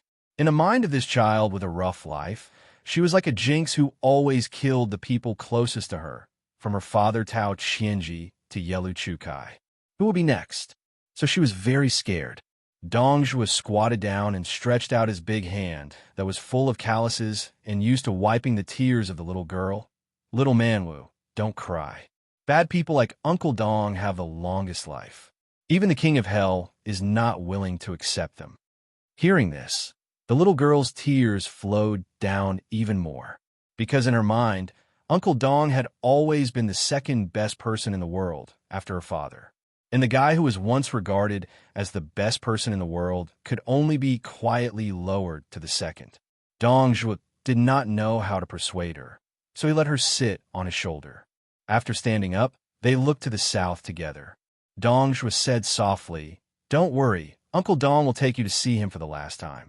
Tao Manwu put her little head on Dongzhuo's big head. Dongzhuo asked softly, "Little Manwu, how do you hum that ballad?" "Uncle Dong always can't remember the words. Your little uncle used to sing in front of me, but he sang it very badly. Little Manwu, why don't you teach him one last time?" The little girl gave a heavy hum, but there were too many tears and too much crying. She did not speak immediately. Dongzhuo was not in a hurry. For no reason, he remembered a passage of scripture. This Beimang general who killed people like scything flax put his palms together, bowed his head, and recited piously, "Convert to Buddha and not suffer from all the sufferings of reincarnation. Convert to Dharma and enjoy the blessings of 3 lives. Convert to a monk and not fall into the evil path of reincarnation." At the same time, Tao Manwu's tender voice also sounded lightly above Dongzhuo's head. "The grass grows next year, the geese go and come back. The spring breeze blows this year. Will the young master return? The green grass on the green flagstone, the man in green on the green flagstone bridge, humming the tune of Jinling, whose daughter bows her head and smiles. The yellow leaves fall this year, year after year. The autumn wind rises next year. Will the wife be there? The yellow flowers in the yellow river flow yellow. The yellow flowers in the yellow river city, fluttering yellow butterflies. Whose son's sword is in the sheath? The sword is still in the sheath. The young master has not returned. For many people who were still alive on both sides of Liangmang, this was the case. However, perhaps in the eyes of the Central Plains, the three kings rebelled together. Their war seemed to come for no reason. It was just those Bailiang barbarians and Baimang barbarians. The deaths that were justified and justified. On the yellow sand of the Longyan Plain, the fat man who was still carrying little Manwu on his back put down his palms and said in a low voice, "Chu Lushan, since you want to die, then I will generously accept your 300 pounds of meat." The Huayang Pass, which controlled the main road to the south, was divided into inner and outer cities. The overall terrain increased toward the south, especially the inner city, which was built on the cliff, and the city walls were made of stone. When Bailiang built Huda City, the most magnificent city outside the Northwest Pass, most of the stones were taken from the Songlong Mountain in Lingzhou. Later, they found that there were still 30 to 40% of the huge stones left, so they moved them all to Huayang Pass, which was far from its current scale at that time. After more than 10 years of continuous reinforcement and accumulation, a large number of weapons and provisions were stockpiled. As long as the outer city was not lost, there was no need to worry about the water source. Huayang Pass was less strategic than Huda City and harder to break through. In fact, it was more difficult than Huta City, which was the first city at the border of Liang before North Resisting City was built. Therefore, when Chu Lushan insisted on building the Protectorate Office in Huayang Pass, which was far away from Liangzhou City, Su Fengyan did not have much objection. But after the shattered Huda City lost its defensive significance, Su Fengyan and Mount King Liangshan both requested that Chu Lushan retreat to North Resisting City, but Chu Lushan still insisted on defending Huayang Pass to the death. It was hard to imagine that this valiant general who had led more than 1,000 cavalry to conquer Shu, who had led more than 8,000 Yeyuo cavalry, had maintained a low official rank after taking root in Bailiang without any complaints, wholeheartedly living a life of luxury and extravagance. He claimed that he liked fine wine, beautiful women, gorgeous clothes, great horses, famous cards, strange flowers, and luxurious travel. After he became the Protector General of Bailiang, he suddenly changed his position and remained motionless outside the barren and desolate pass. Perhaps after the death of old man Su Xiao, there was no one in the world who could truly see through this treacherous and evil fatty. On a tower in the inner city of Huayang Pass, a fat man as fat as a small mountain rested his hands on a quiver of arrows, saying nothing. He had enemies all over the world, but he had no friends. He rubbed his neck and said with a smile, "What a great head." Chapter 1932. The sky was high and the ground was wide. The clouds hung low as the sun set in the west. The sunset glow was especially dazzling. There were less than 100 riders galloping north. It was as if their heads were covered with the most beautiful and bright Sichuan brocade. When this group of horses approached the military town of Grave, there were still a few northern Mang horsemen who stopped their horses on the high slope. After weighing the disparity in numbers between the two sides, in the end, they didn't charge forward to kill. Earlier, the crossbowmen of Liang province had truly struck fear into the hearts of the northern Mang horse guards.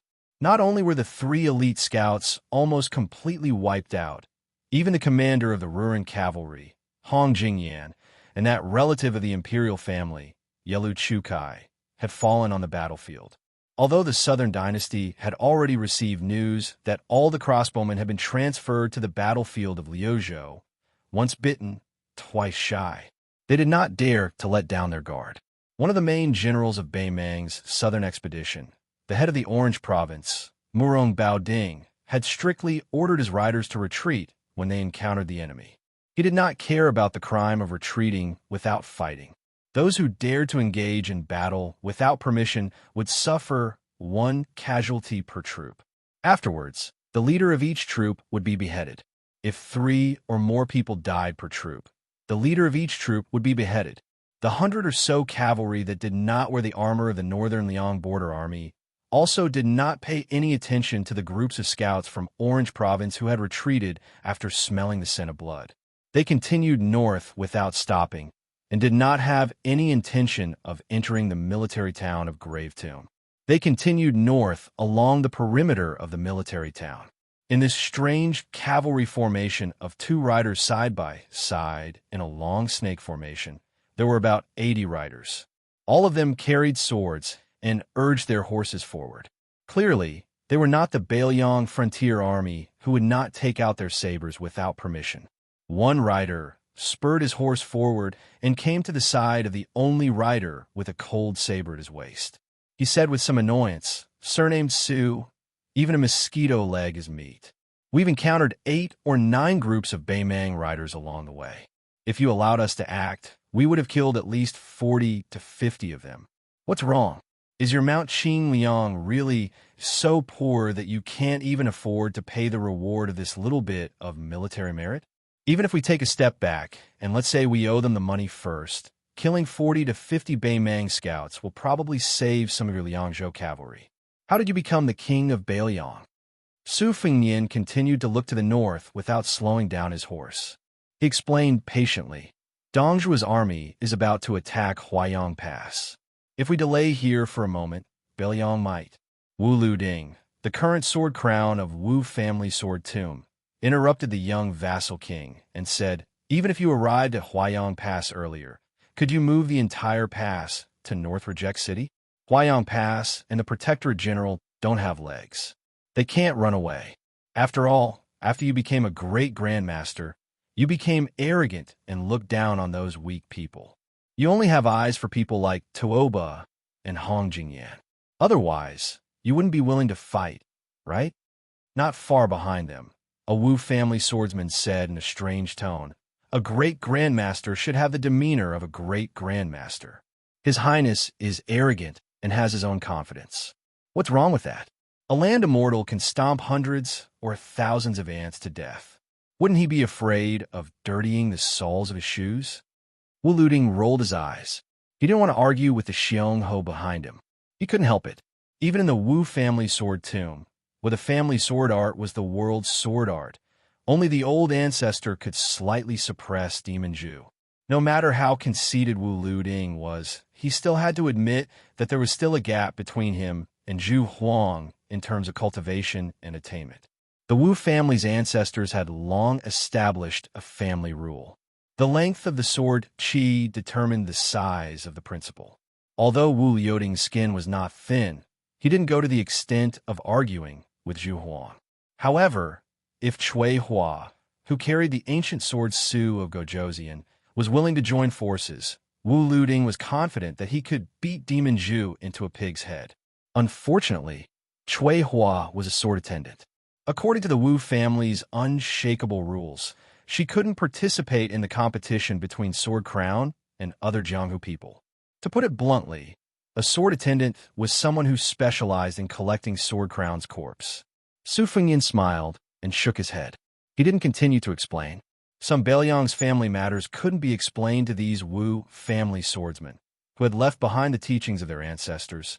Don't seek the wall of Lianqing, seek the killing sword. Su Fengnian's mood was much heavier than what he showed on the surface.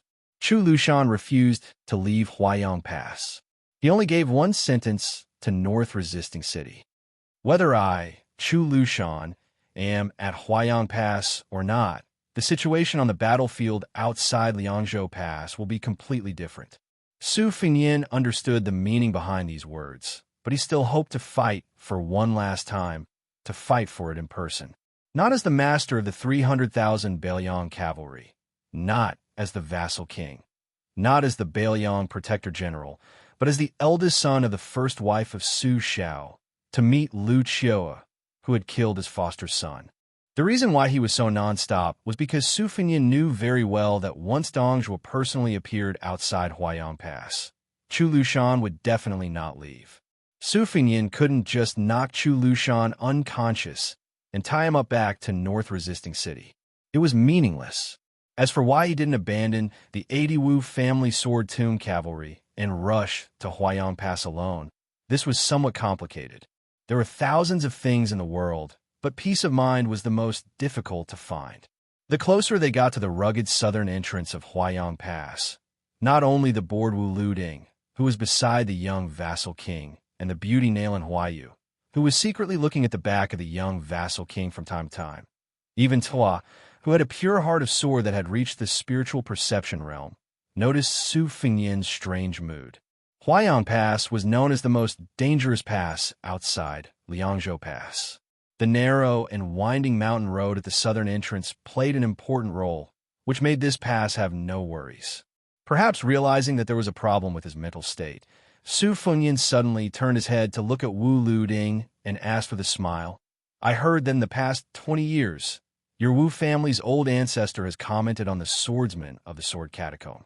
Other than Deng Taiye, who has the strongest innate killing intent, Zhu Huang has the heaviest killing intent, and Cui Hua has the deepest killing intent.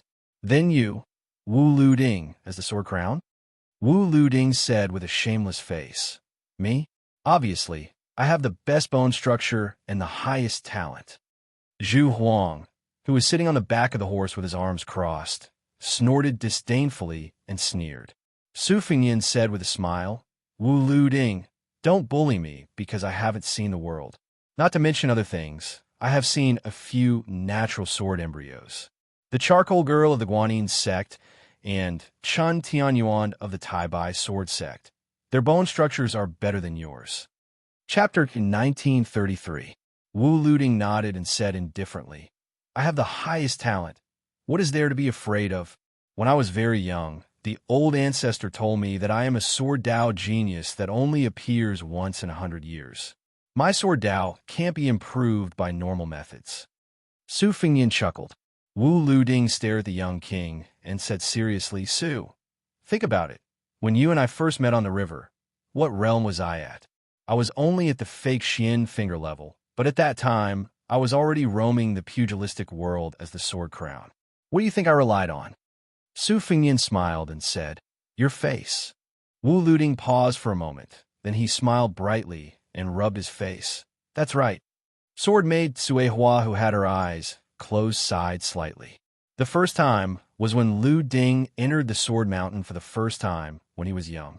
At that time, almost everyone didn't think that this lazy kid could pull out a sword.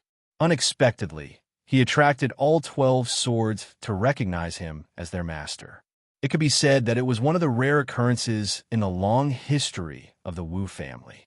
After that, Lu Ding, who had been practicing the sword for 3 days, became even more perfunctory. Until the Sword Tomb decided on the new sword crown candidate, Lu Ding, who had been stagnant at the 3rd grade realm, suddenly comprehended a few finger Xian sword techniques.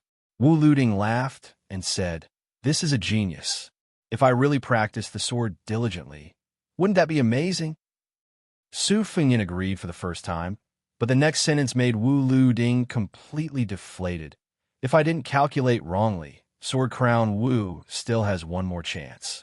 Now that he is at the Finger Xian realm, then it is still possible for him to stagger into the Celestial realm. Not bad. He should be able to fight with people of the same age.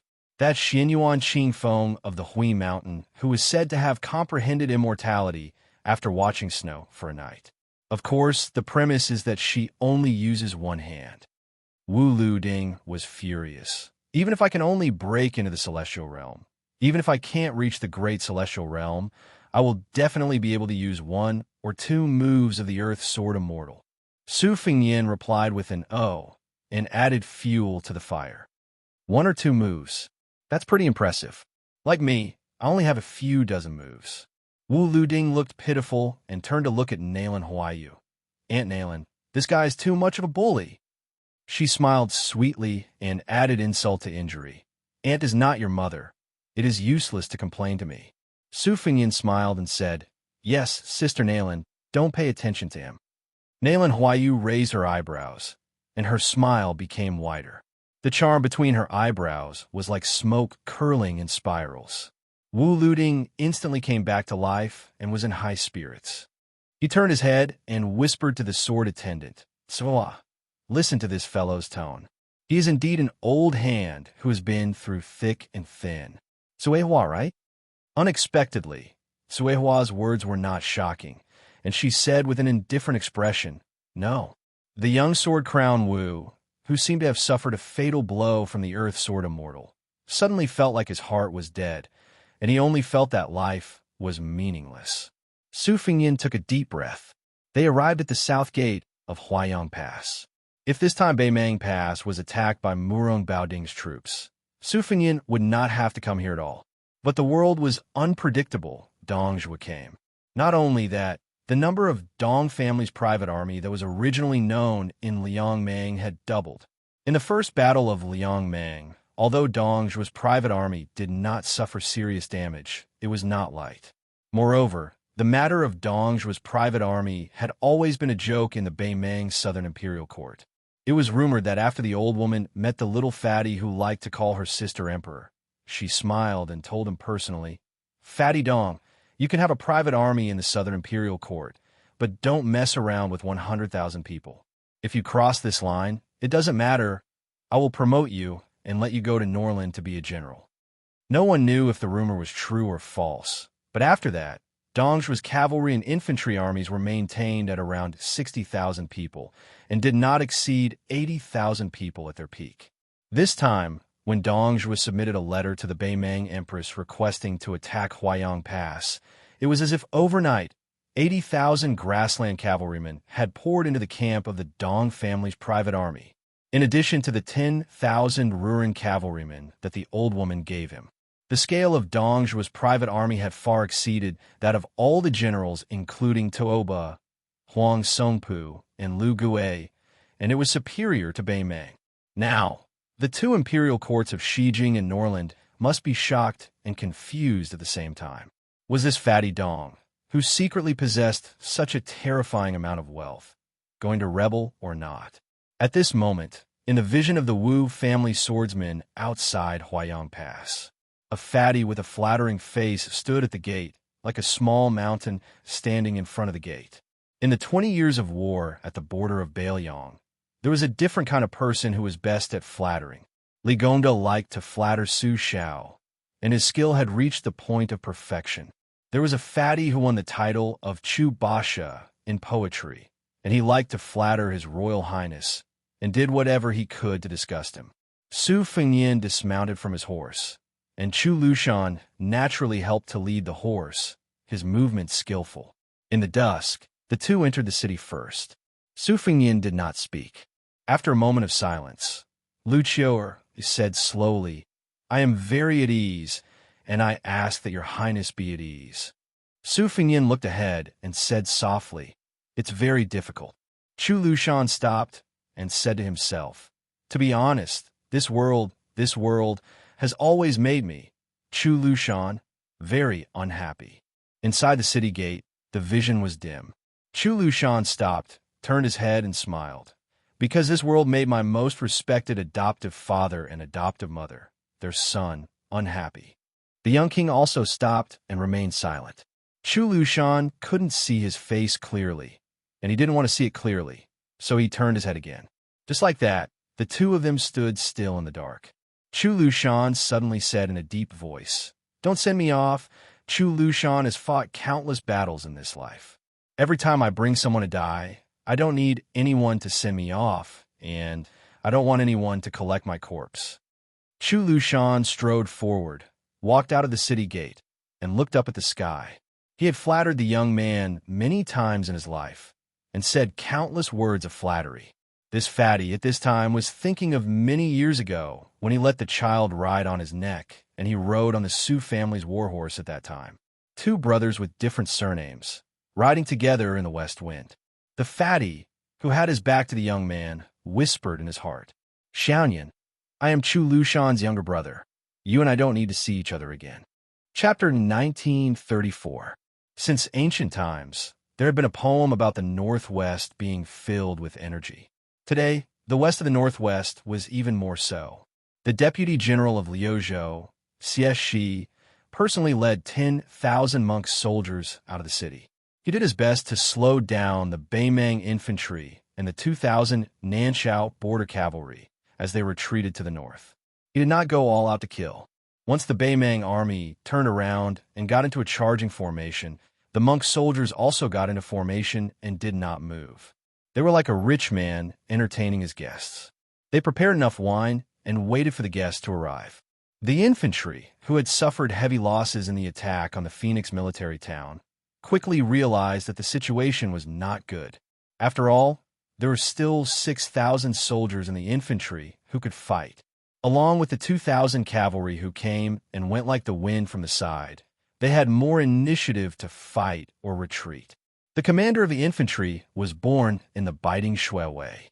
Bei Meng established the country through martial arts. Relying on family background and military merit were the two most important paths to promotion. To be able to become one of the 3 generals of the infantry, he might not be a genius in the art of war, but he was definitely not a mediocre person who relied on his family background to gain power. The defense of this Phoenix military town was filled with a treacherous aura.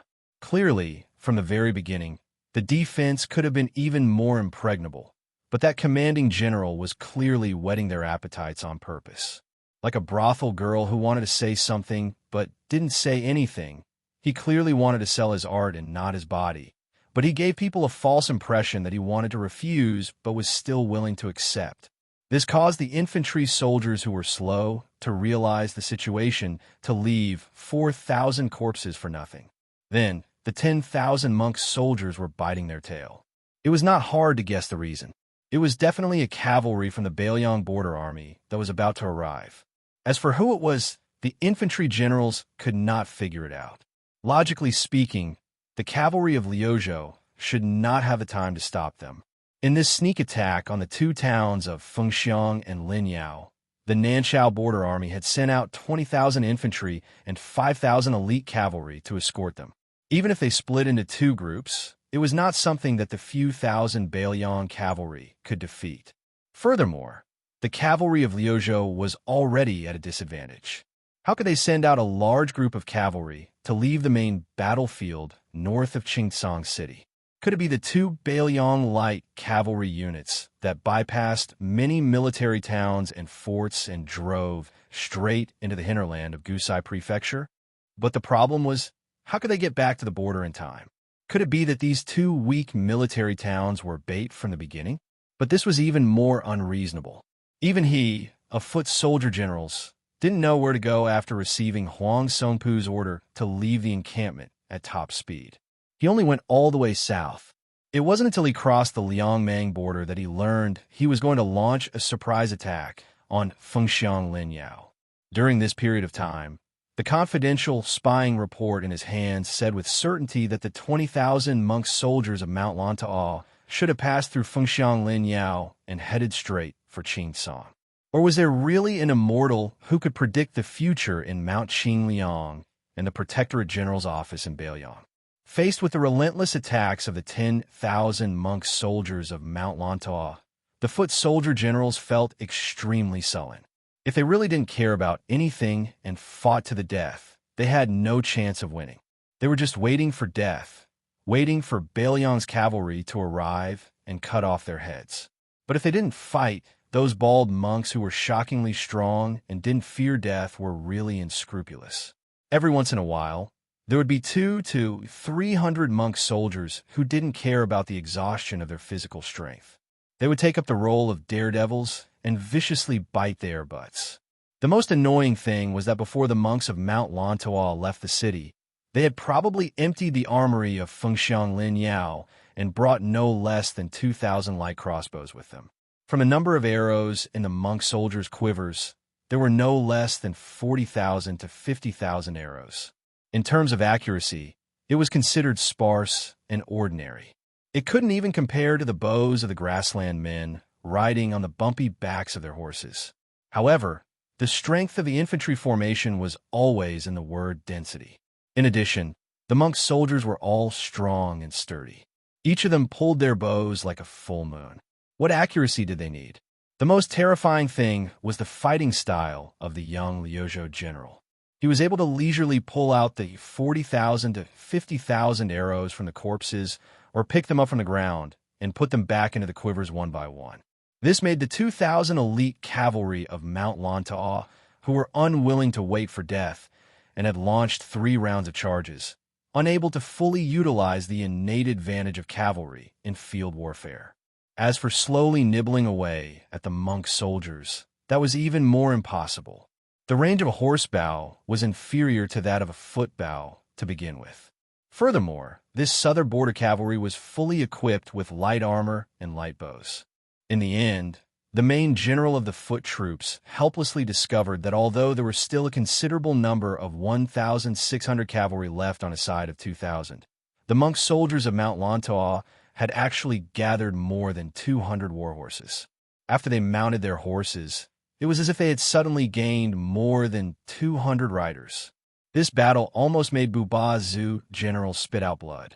That Liuezhou general who didn't personally charge into battle from the beginning to the end was too disgusting. In the end, he couldn't delay any longer.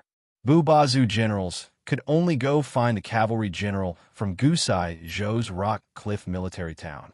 He wanted to say something, but stopped. It was very difficult for him to speak. The cavalry general who knew what was going on smiled and didn't say anything.